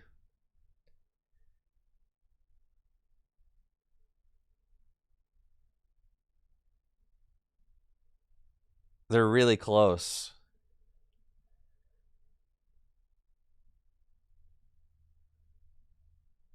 All right, here's the thing. I gotta find...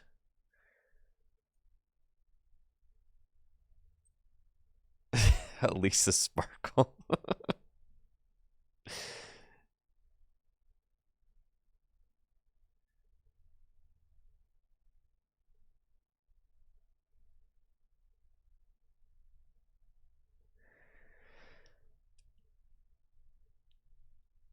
I need to draw into Elisa Sparkle, but not... All right, let's Fusion Strike System for one. Oh, man, that's tough. That's tough. It's cool, though. They ain't got it. We're just going to retreat over here.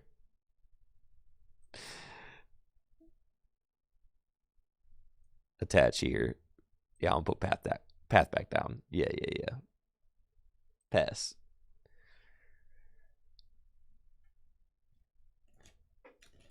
Sableye next turn does not win them the game.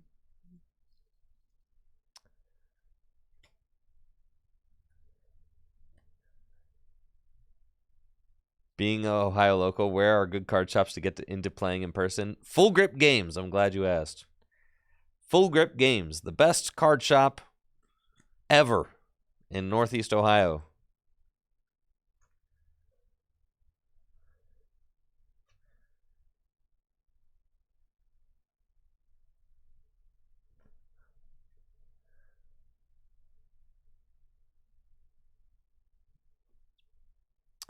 Bro, no. You're just going to stall me out. No.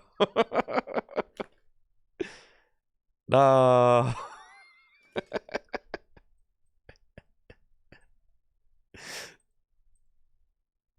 No.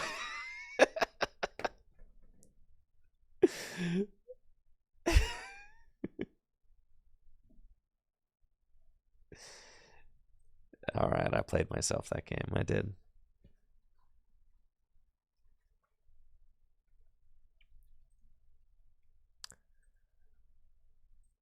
I played myself.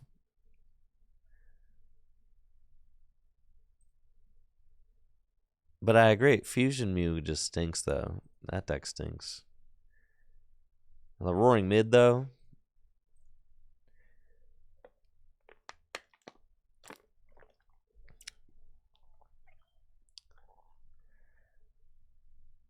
Yeah. Fusion Mew is just so bad.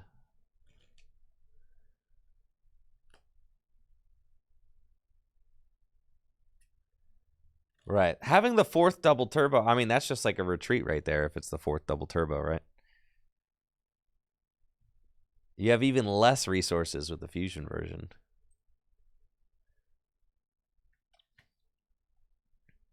Thank you, Noob 2.0, for the sub in the 2 months.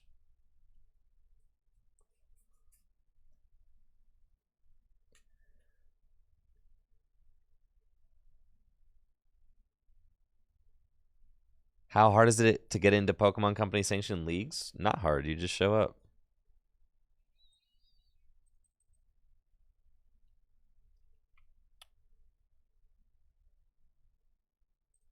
Oh, nice. I'm playing the same opponent again. I love this game. I don't think Roaring Mid actually beats these Lost Box decks at all, though. This should just be a terrible matchup. Like, Lost Zone Charizard for the Roaring Mid deck. It's like an auto loss.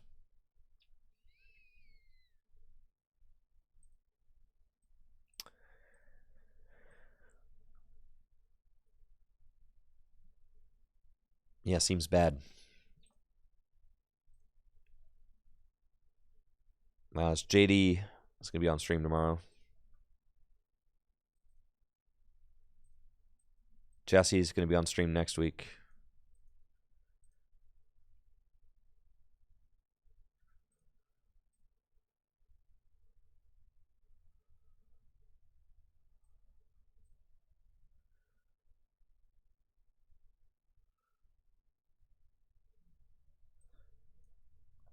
I don't necessarily want to give them Pokestop.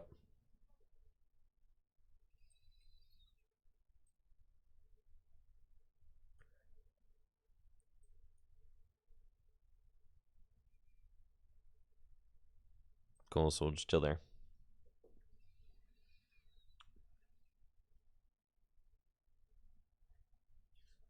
It's standard tomorrow. Post-rotation standard. Going to show off Future Box, Great Tusk Mill. Going to show off updated Roaring Moon. Maybe. Updated Tina. Maybe a Lost Zone Gudra V-Star deck. Updated Charizard.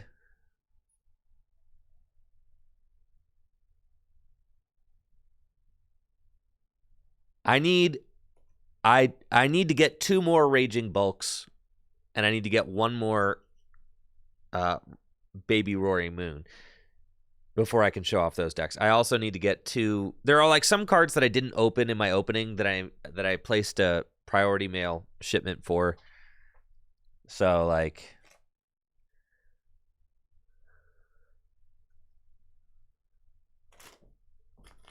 so I need to wait for those to come. So I'll have like some Raging Bulk next week.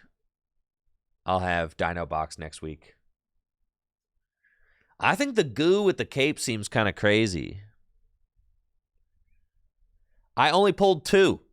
Just use proxies. How about you just wait till next week? How about that? How about you let me run my stream my way, and you could do your stream however you want?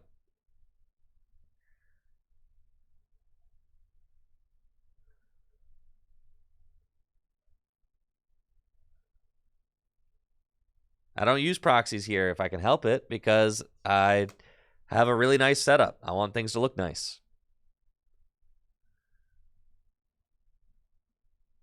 I don't want things to look like cheap proxies.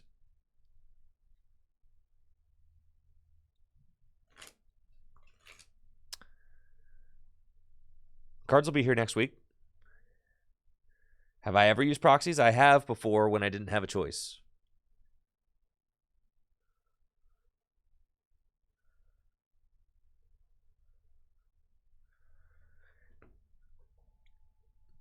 Yes, I have used proxies when I didn't have a choice because, like, there was a time where the set released in the US and Japan at the same time, so I had to have the cards early, and there was no way to get the cards early.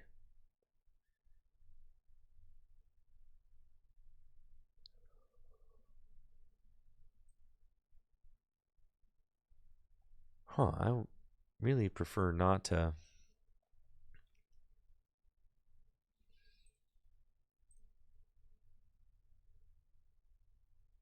Sick.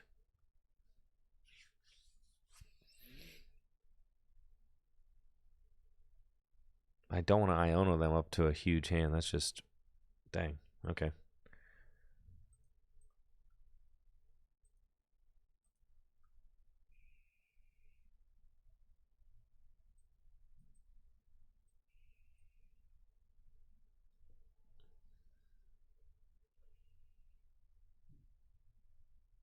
Cool.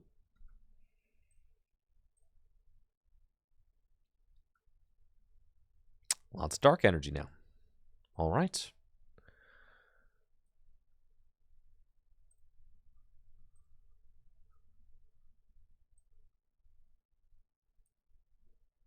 Not a lot else going on, though.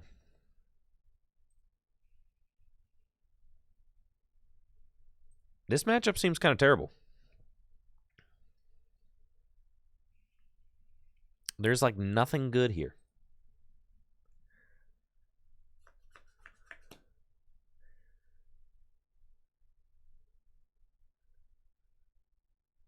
But yeah, there was what set was it? It was the set with Paldea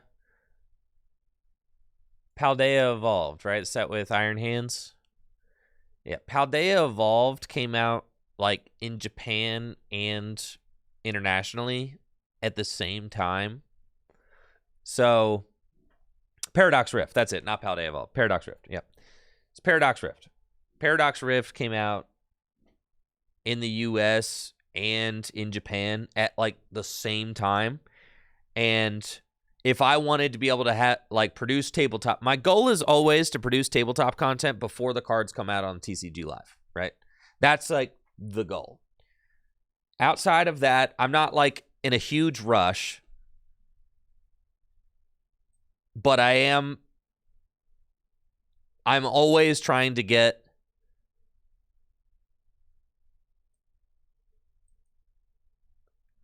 the content out before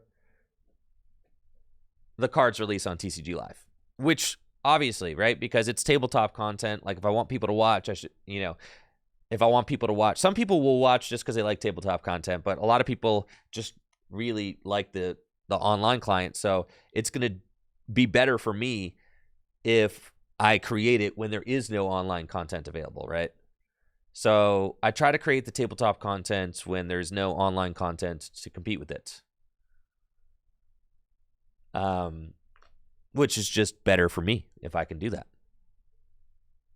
So I also, as someone who just loves Pokemon cards, like I want the tabletop streams and YouTube videos to be a vibe. And the vibe is I want there to just be pretty cards that are being flung around and people like looking at them, right? It's not just all about the interactions of the gameplay. I want some people to just turn on the stream because they like looking at pretty cards, right? So that's part of the vibe of the streams that I create. Like I don't want the vibe to just be proxies, or fake cards. I don't want that to be the vibe.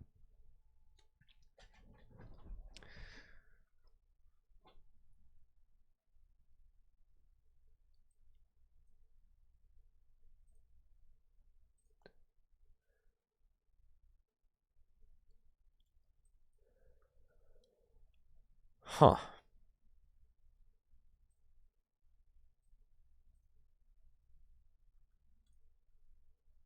No, he bougie. I can't. I can't.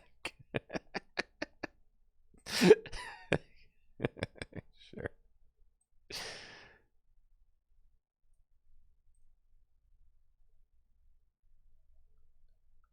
Is it a hot take to say PTCGL made the cards look prettier? Absolutely not. Everybody thinks that.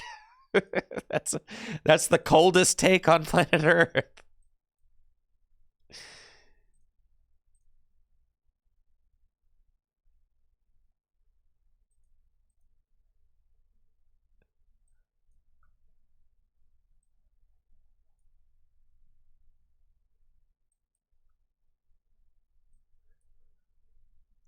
All right. We'll just research.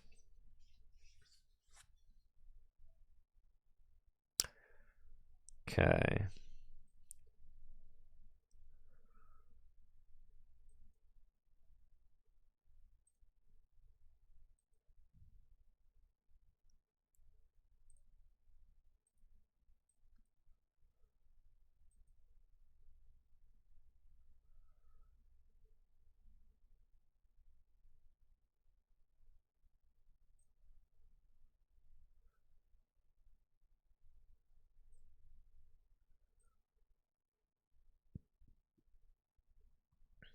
So sick. All right. so sick.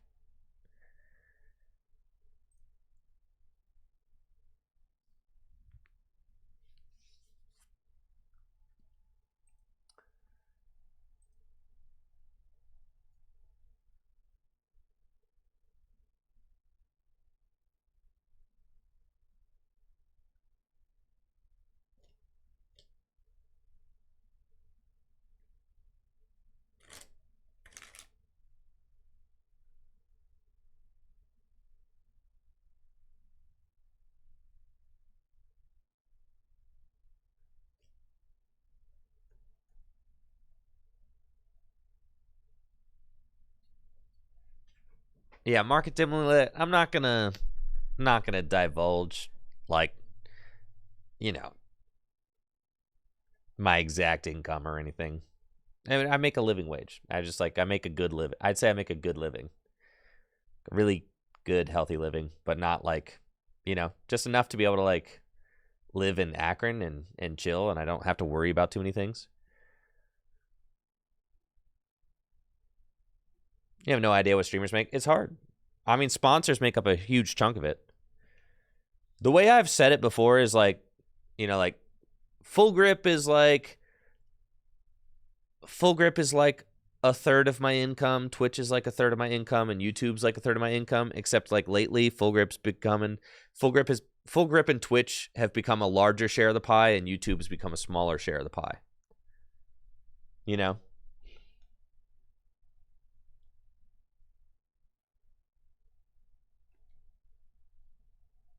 And Full Grip pays me.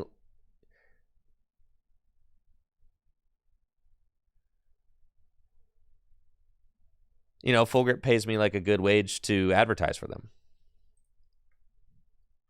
I'm really happy with the situation that we have. Dragon Shield is also, now Dragon Shield pays me to do ads for them. So like that's also a very significant part of my income now.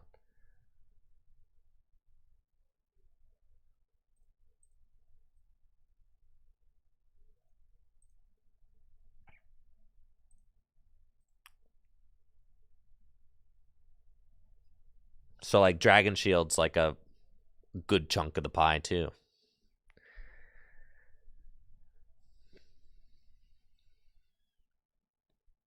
Let's see.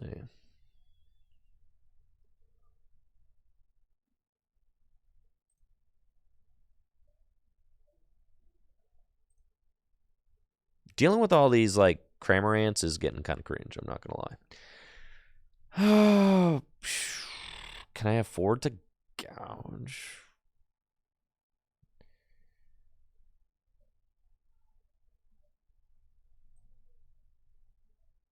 I don't think I can. All right, if I heal this thing, yeah, I'm a gouge, bro.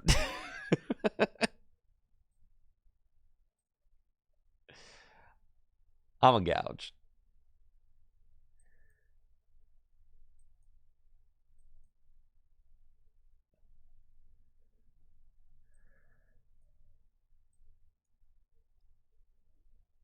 Why not attack with Moltres? Because I'm going to gouge the moon. Whee!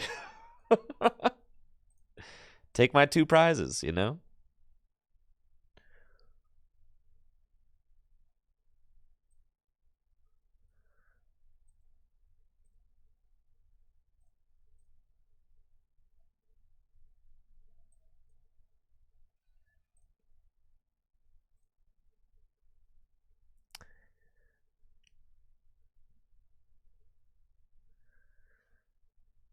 I know. You can more Pecco for like 5 prizes. Listen. I know. This matchup stinks. I got to do something.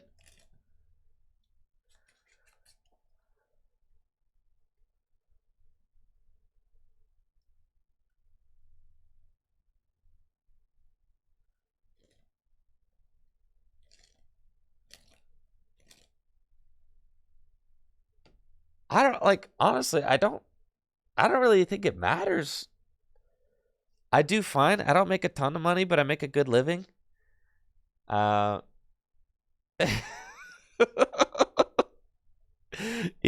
do fine.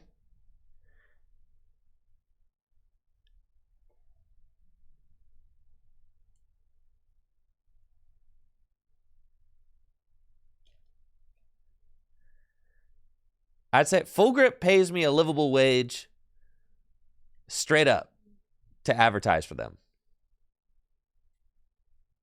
Just Full Grip. Like I could technically live off of just what I make off Full Grip. And I'm very thankful for that. But I've been working for that for years and years and years. Like we've built this together.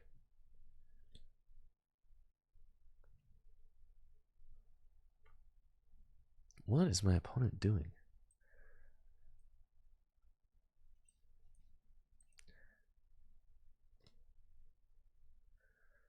I mean, they're missing the attack, but am I also missing the... but I too am missing the attack. No, I have my V-Star, thank God. All right, here we go.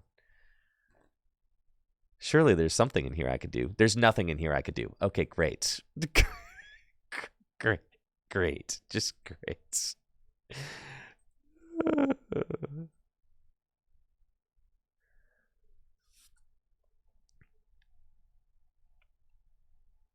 All right.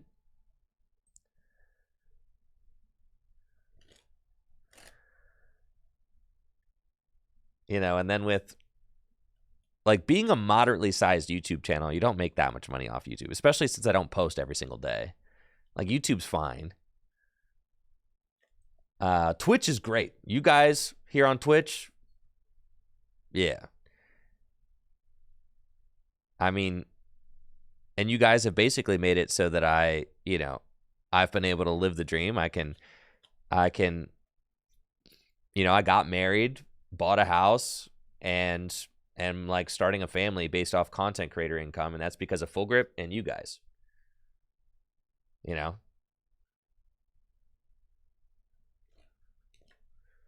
Oh yeah, I should have attached it just the activist Zeta because I'm out of energy now. 3, 6, 9. Yeah. So I really appreciate that. I'm hoping my opponent takes a knockout. I'm going to need them to do that.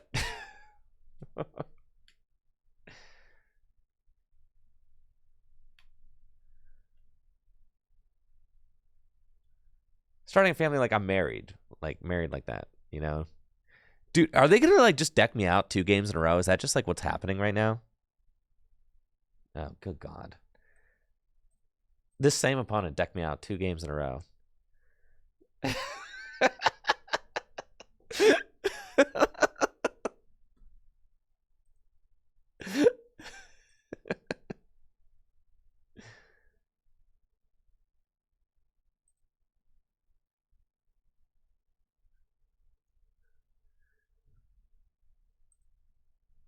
Man, I was distracted.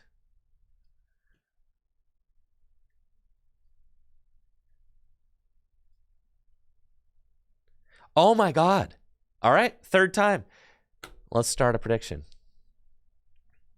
I think there's only 2 of us on this application.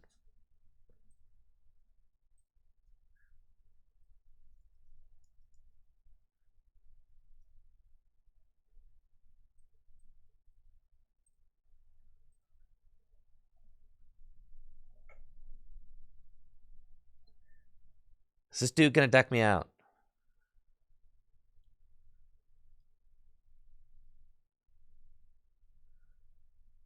Natalie runs the Pokemon side of the business here.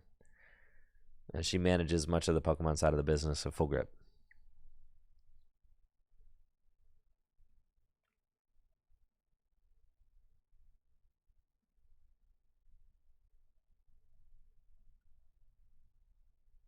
Okay.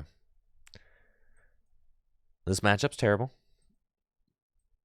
As I stated last time that we played. It's not good. Pretty much all bad.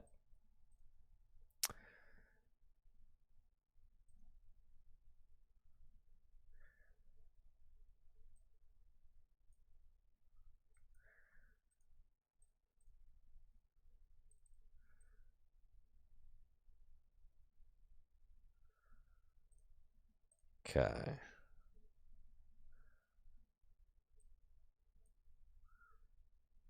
All right. 2 energy in the discard pile. Looks great so far. We're just going to hang tight right here. Good.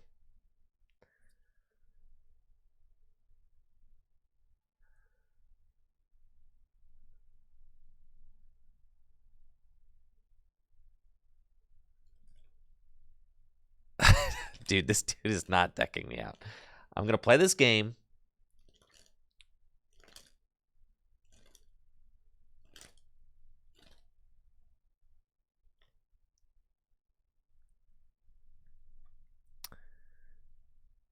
But I would say, like, I do get the question a lot just about, like, you know, especially from parents. I get the question all the time from parents, like, you know, oh, my kid loves streaming, loves the idea of streaming. They say they want to be a streamer when they grow up. And like, and I have to tell them, like, it is not easy. Like, it is really hard. Just, and most people who are going to try streaming are not going to just be able to have a situation where they can make a living off of it. You know, so I try to be realistic about that. Not to, like, you know, pat myself on the back or anything, but like, I just am extremely blessed and I'm extremely fortunate. I don't take any of it for granted. In fact, I just don't take any of it for granted. I mean, it's just not. It's just not. I don't want to say it's unrealistic to say that that you could stream for a living, but in a lot of ways, it's unrealistic.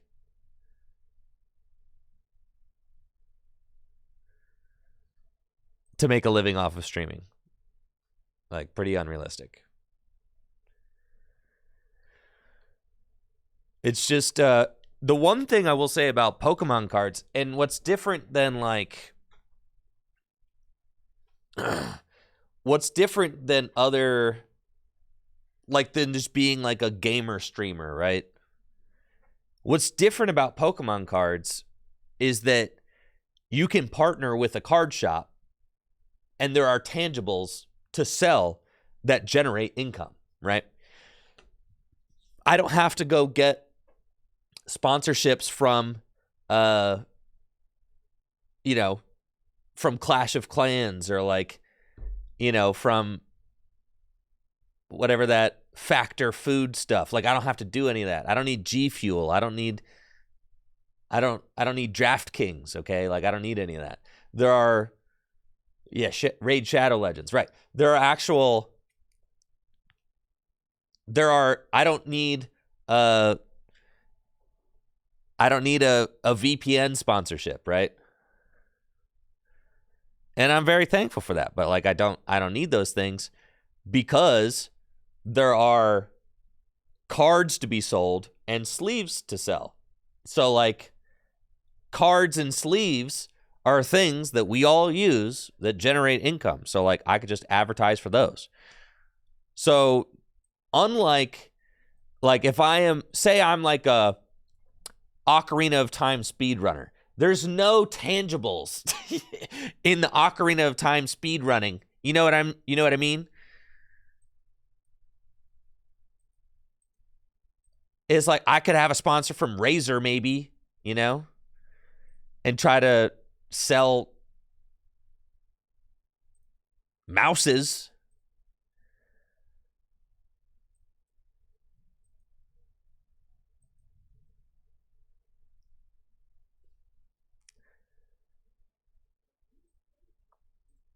Mice and keyboards. Stuff like that.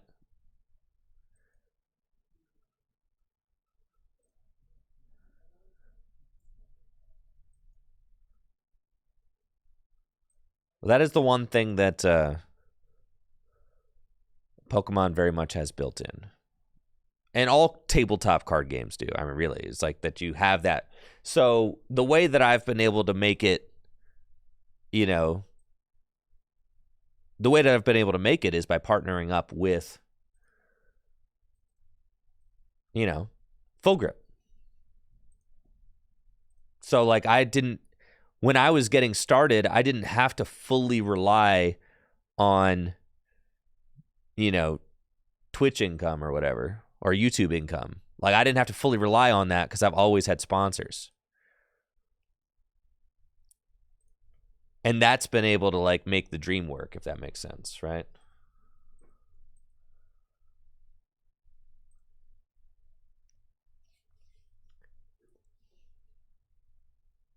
And that's the thing. It feels incredible to be sponsored by companies that I actually believe in. I'm really into skateboarding. Like I love skateboarding, and I grew up skateboarding, and it feels like that. You know how like skateboarders, they ride for a team and they like really, it feels like that. Like, I ride for Full Grip. It kind of feels just like that.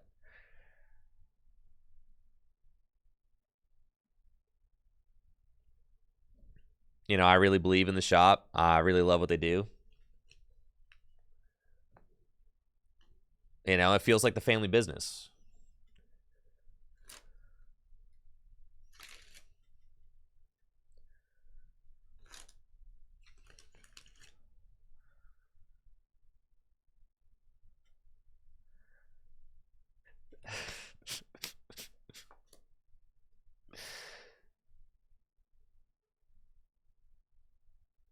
And now I feel like I have the dream job. When I was a kid, my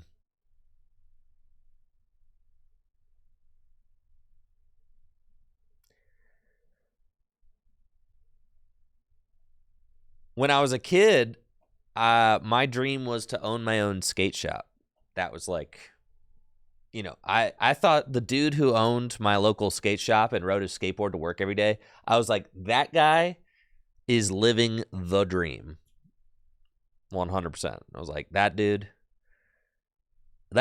has got it figured out. And, I don't own my own skate shop, but I could not have possibly predicted that I could play Pokemon cards for a living. So, like, this is fine. All right, they got the Charizard. This is annoying.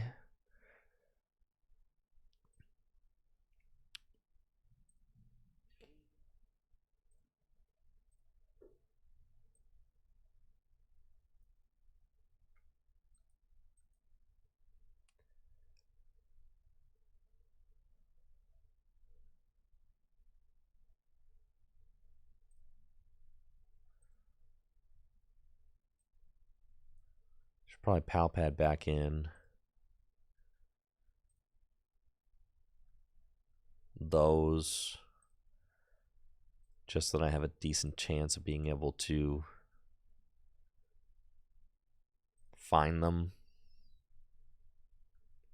Oh, thank goodness I've got these Battle VIP Pass here.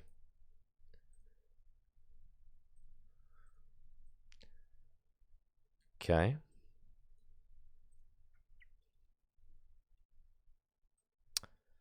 Excellent.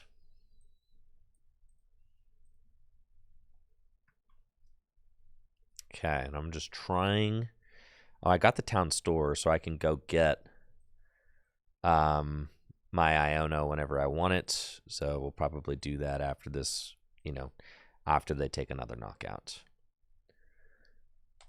Okay.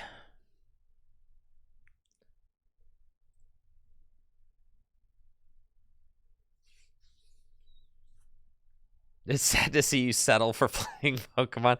I think if you had you gotta figure, when I was a kid, it was like 2005, all right? The idea of streaming for a living didn't exist. YouTube barely existed. YouTube didn't, like, YouTube was created in 2005. I could not have possibly comprehended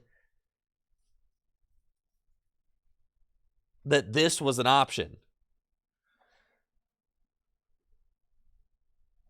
It just wasn't really. I mean, it really wasn't. So to me, like, owning my own, I mean, because I like made my own skateboarding video with some friends growing up, and I used to make my own videos. I was very much a do-it-yourselfer. So, I used to make videos for like my cross country team. I used to make videos for my track team. I used to make skateboarding videos.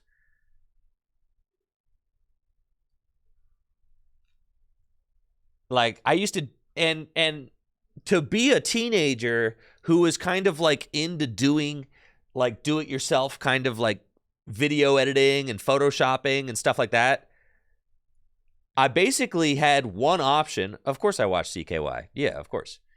I only had a couple of options. It was like, okay, do I want to go to like broadcasting school? You know, I could have gotten a communication arts degree, but a communication arts degree in like 2005, 2007, that meant you were going to learn how to like, you know, run a broadcasting studio, like for TV.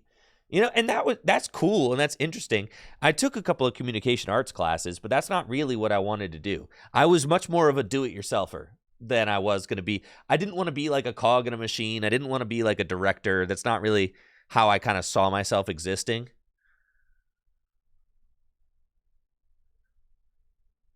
Right. It's more like a business degree. Right.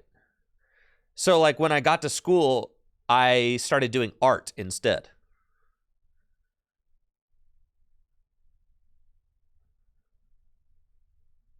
My favorite skate company was always Enjoy.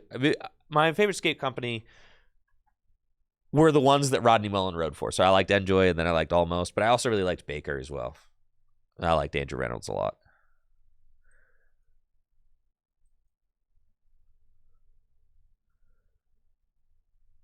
Okay, we're just going to keep things low-key. I'm not going to overextend myself. This guy is actively trying to deck me out.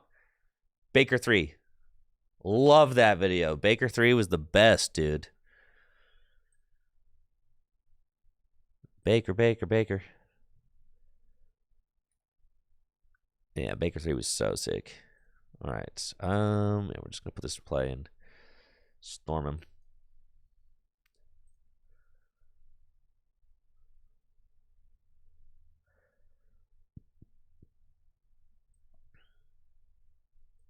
All right, I can't. They're trying to deck me out, bro. I can't let them deck me out. Yeah, Flip Really Sorry was so good too. Oh yeah, classics. But I mean, one of the things I really liked about the skateboarding scene was that it felt more do it yourself, right? I mean, you had filmers and skaters just kind of going out and making their own videos, like that kind of thing really clicked with me, and I really liked that. Mike Vallely, yeah, that YouTube video was so viral early on of him taking on that like crowd of dudes.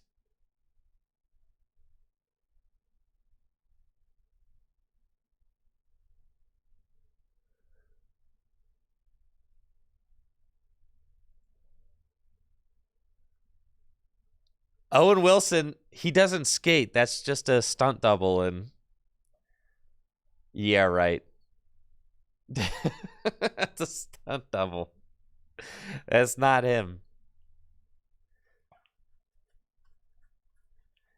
That's so sick, though. Yeah, it's Costin. It's Costin. It's Costin. Nah, bro, it's him.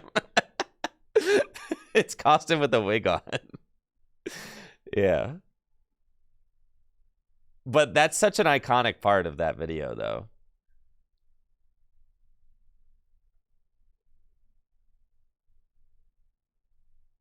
And then me and JW, like, I want to say in like 2015.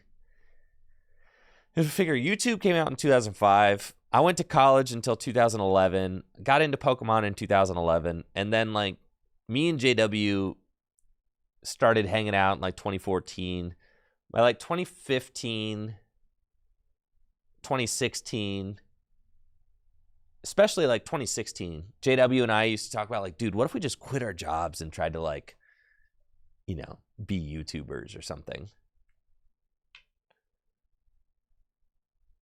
And we used to just talk about that. But we kind of like talked about it as if it was this like far-fetched thing that could never happen. And then honestly, what allowed it to happen is that I met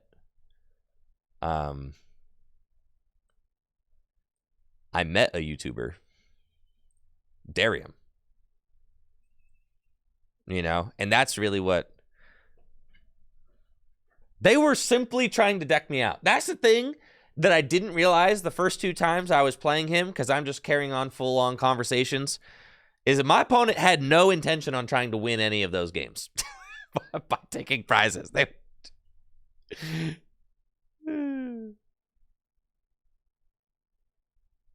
Yeah. Yeah, Jason Lee. Yeah. Uh-huh. Yeah, he was a pro skater back in the day. The guy who Spike Jonze, that dude like owns Girl, doesn't he?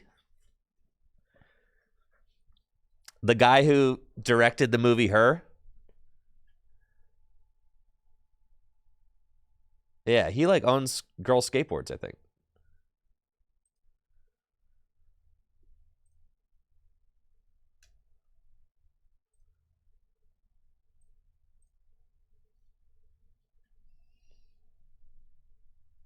I'm pretty sure he owns Girl Skateboards.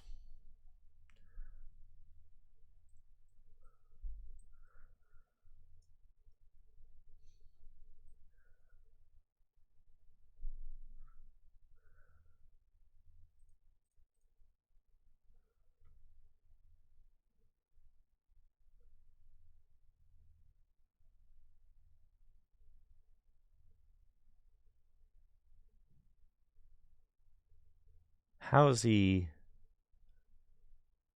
in with Girl Skateboards?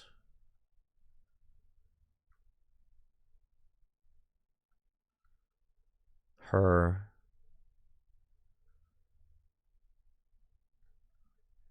Co-founded Girl. All right, yeah.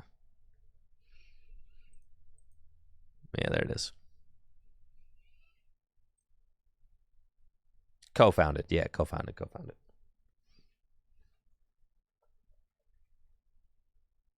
See? Told you.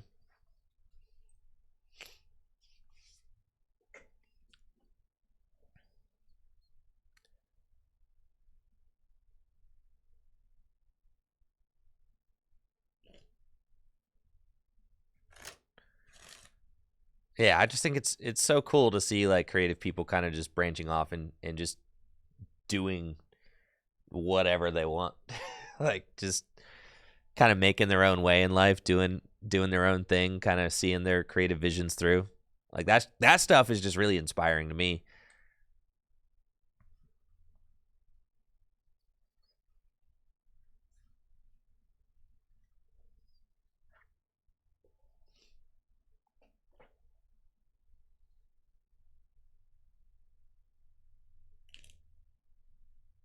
For sure. I mean, I was all set up and ready to be a teacher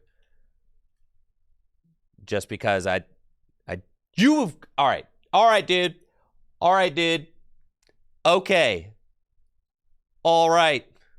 4 in a row. This is the most. I even quit the client. There's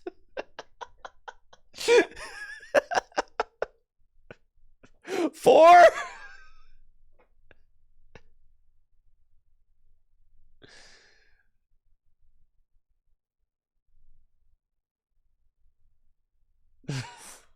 Four in a row.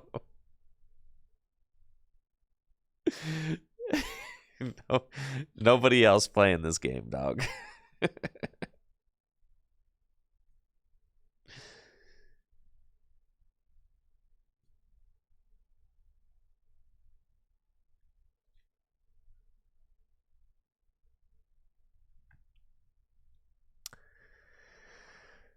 Okay. All right. Fascinating.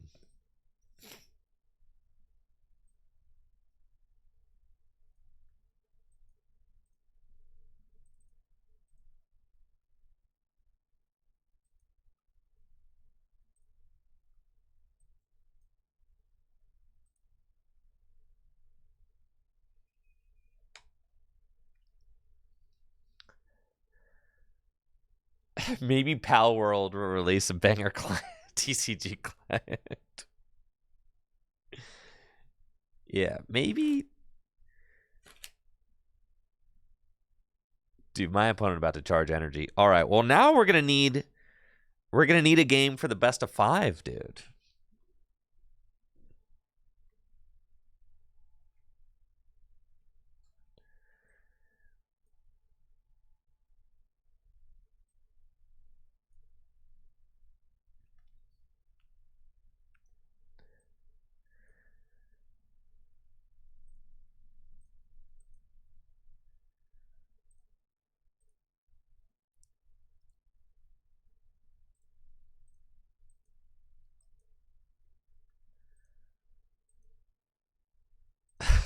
Let's go play the Dragon Ball Super client without reading any of the rules and just try to intuit how to play.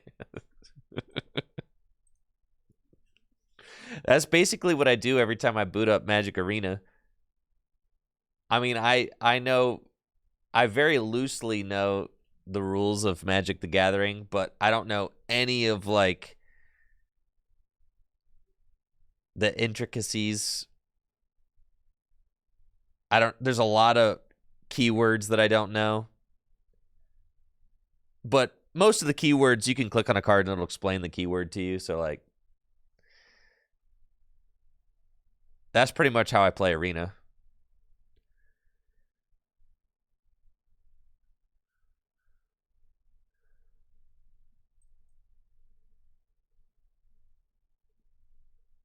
Okay.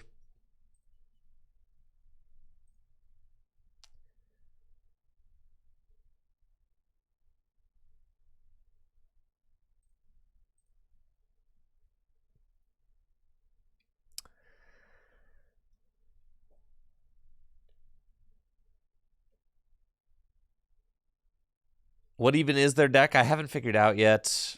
It's a Lost Box deck. They have Charizard in there and Roaring Moon, but they don't attack much. They mostly use boss's orders and try to stall me out.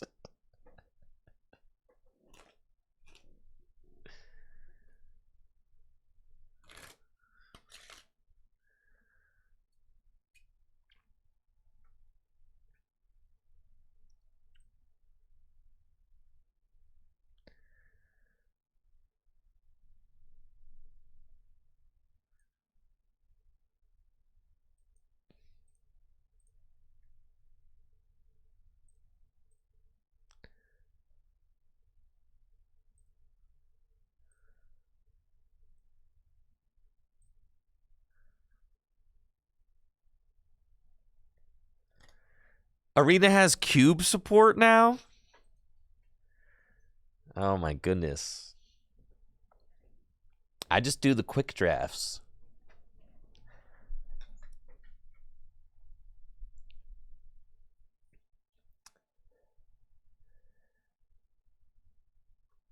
Nice. All right, we're even. 2-2, baby. I'm glad I'm getting such important testing in with Roaring Mid right now. I'm learning so much.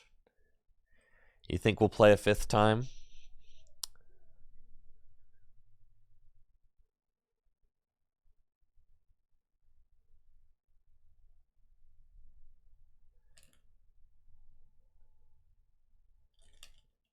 They always fire up a cube before releasing a new set to milk the last gold from players. It works every time. Arena's so predatory. It's so predatory. It's so easy to spend so much money on Arena. And Arena's pretty, and it's fun to fling the cards around, and I barely know how to play, but, you know, I'll draft me a red deck and go ham.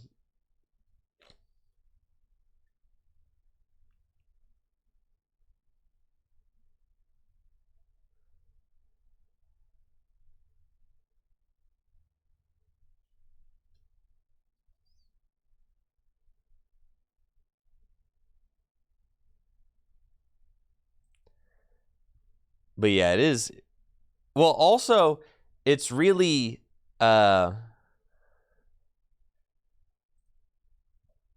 it's really bad to play Arena and be bad at Arena. Because if I'm bad at Arena, then I have to spend even more. You have to spend even more money when you're bad. Because you're not winning enough to recoup your gold or your coins or whatever. It's really bad. I'm playing against Mill. This is just such a cursed day. Please pass. Oh, thank goodness. Come on, 4 cards deep. I guess I have to keep that one. Don't want that.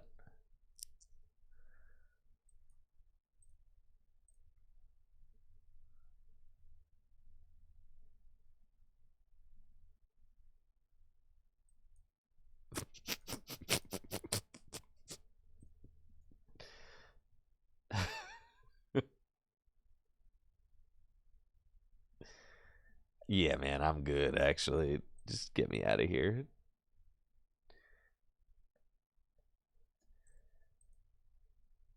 I keep trying to say that Roaring Mid is Roaring Mid.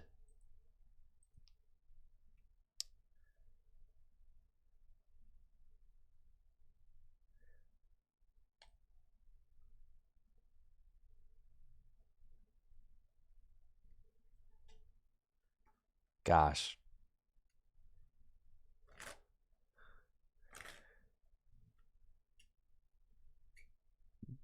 The best of 5. The best of 5. All right. All right. Here we go.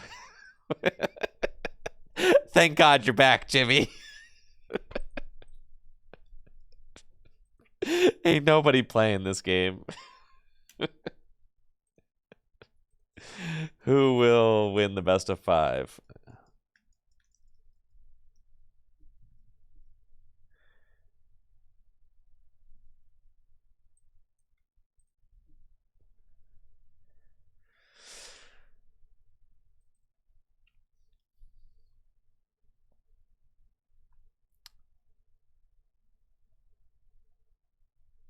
All right.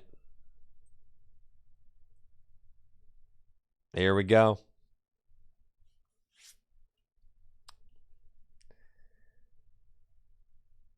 Playing against Jimmy. Jimaroo.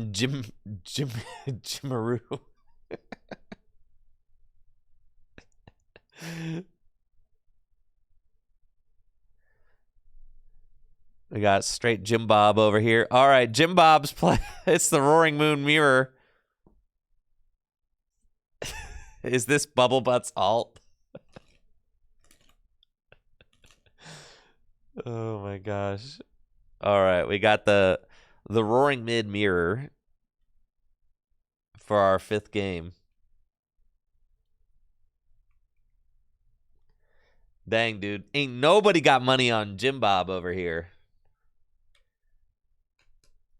The predictions, 275,000 tricky points on me, 5K on Jim Bob. Dang, I got haters, dude. Dang, dude. And they're playing the cross switchers. This isn't good. They're playing the cross switchers. They've got 2 single prizers out. So I have to try and attack with more Pekko.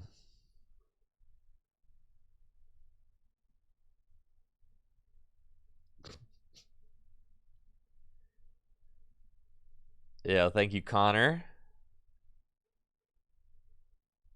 That's 43 months. You got some tangibles for me. I appreciate that. All right, and that's their turn 1. Great. Battle VIP pass me. Got research. Give me the hungry hippo. Yes, sir. Okay. Good stuff.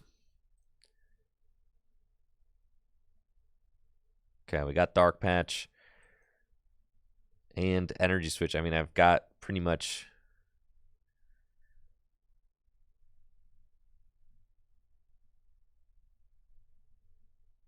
I just need to find a switch card.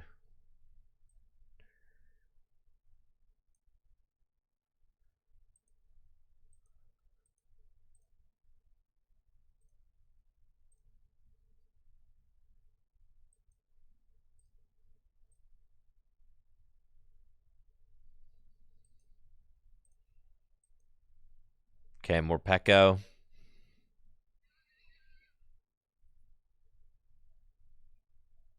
You're looking awfully brave. Ready to roll. Okay, in an ideal world, I don't give them Pokestop. So, but do I really want to just throw down this Forest Sealstone? I mean, I pretty much can. It doesn't really matter.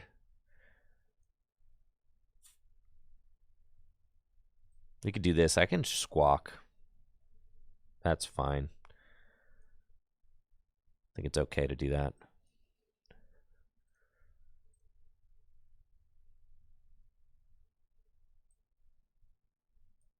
And then just squawk and see if I hit the switch.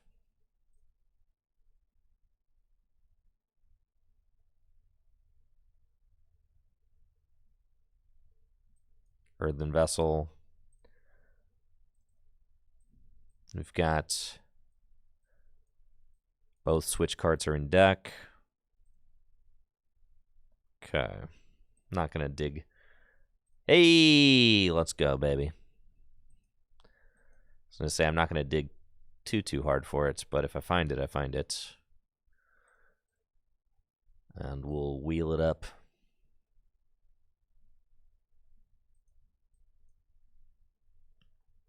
Send those over there. Take our prize. All right, it's about as good as it gets for us. Turn 1. Board fully loaded. Didn't have to put a stadium in play. Single prize are active. It's about as good as it gets. Didn't have to be wasteful with resources. We've played 1 Dark Patch, 2 Energy Switch. Still got a lot going on in the deck. Still got my V-Star power. That's good, that's good.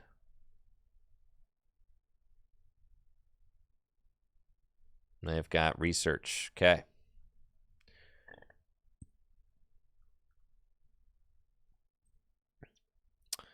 They got Mew EX in the discard pile. They play the water energies.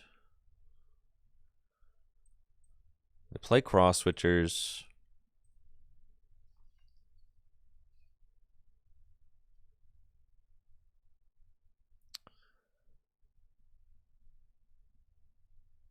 They got Town Store, but they don't have, like, Moltres out.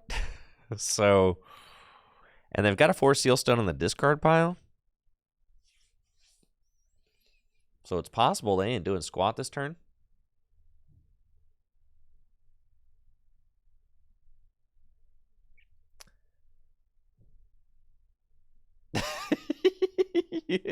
You bet against me, Brandon. How could you?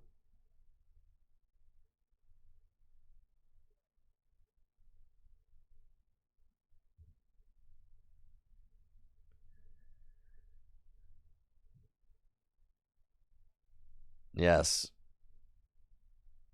Dimly lit. This is our 5th game against Jim Bob. Our 5th. I think I've played 6 games on TCG Live today. 5 of them have been against this one player.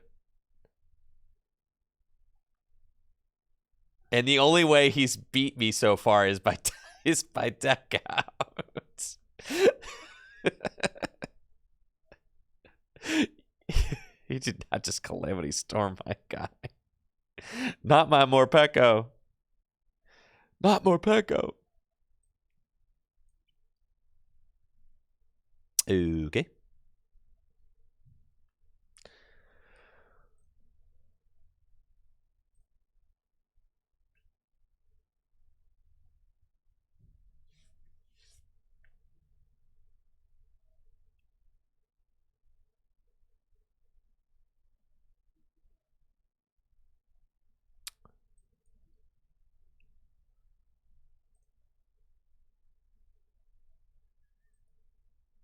Okay, let's spin it.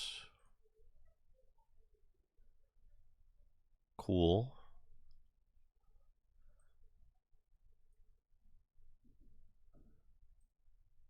Take that. Dire Flame Wings. Energy Switch. Attach. Boss.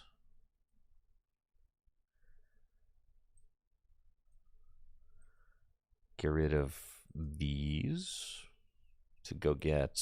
Oh, I thought Mew EX was in here. Mew EX is gone. It's fine. Only 1 stadium left in the deck. It's fine. Just hold that. Keep that. Calamity Storm for the knockouts. I could pretty much just force them to gouge. And there's my Mew right there. Yeah, and the reason I'm not benching this thing is because they're going to try and deck me. They're going to try and deck me out, bro. Can't let them do that.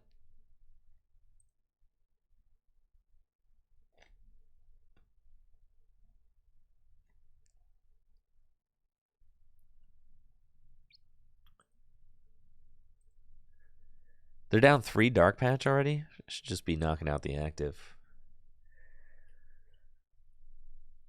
Yeah, they're going to gouge, then I'm going to gouge. I think they're pretty much... Oh, I guess I don't gouge. I just Calamity Storm, force them to gouge again. And then we should just win the trade. Guaranteed. But nothing's guaranteed when you're playing against Jim Bob. Am I right?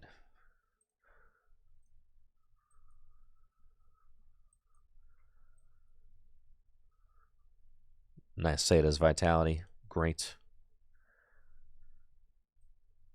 Attach. Ultra Ball.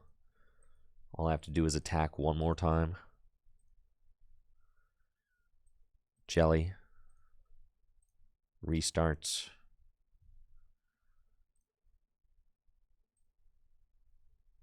Dire Flame Wings. And it's pretty much checkmates.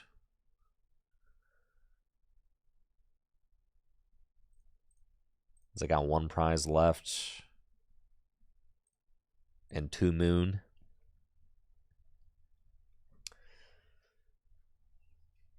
Yeah, with the 4 Seal Stone, I mean, there's really not anything that they can do. I don't have more Pekko down. There's, you know, I didn't gouge, so there's no, like, Moonlight Shuriken for 3 prizes deal that they can do.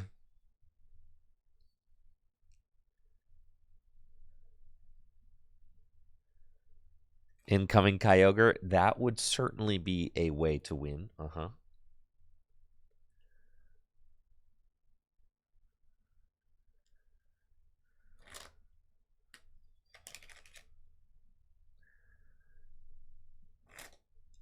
Sada's Vitality is not going to do it.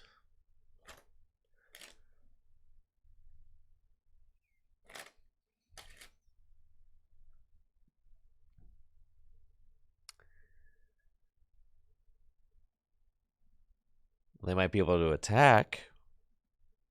Looks like they can. Well, that is going to be it.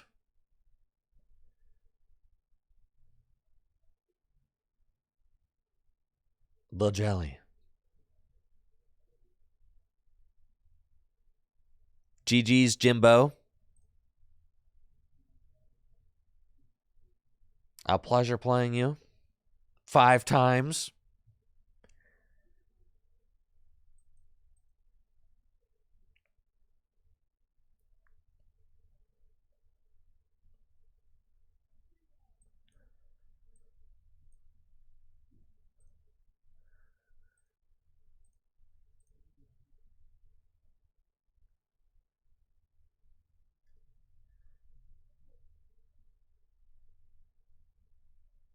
And that's GG's.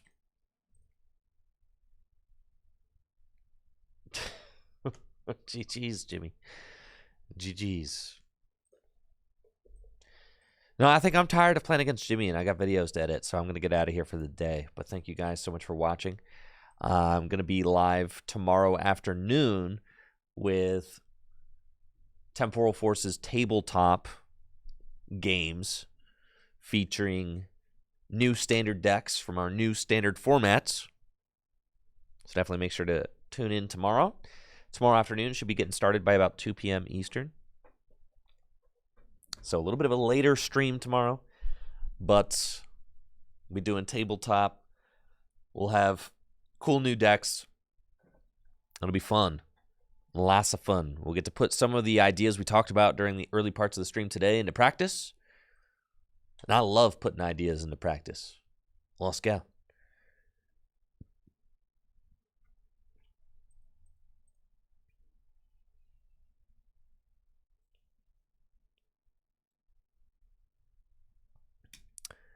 See ya.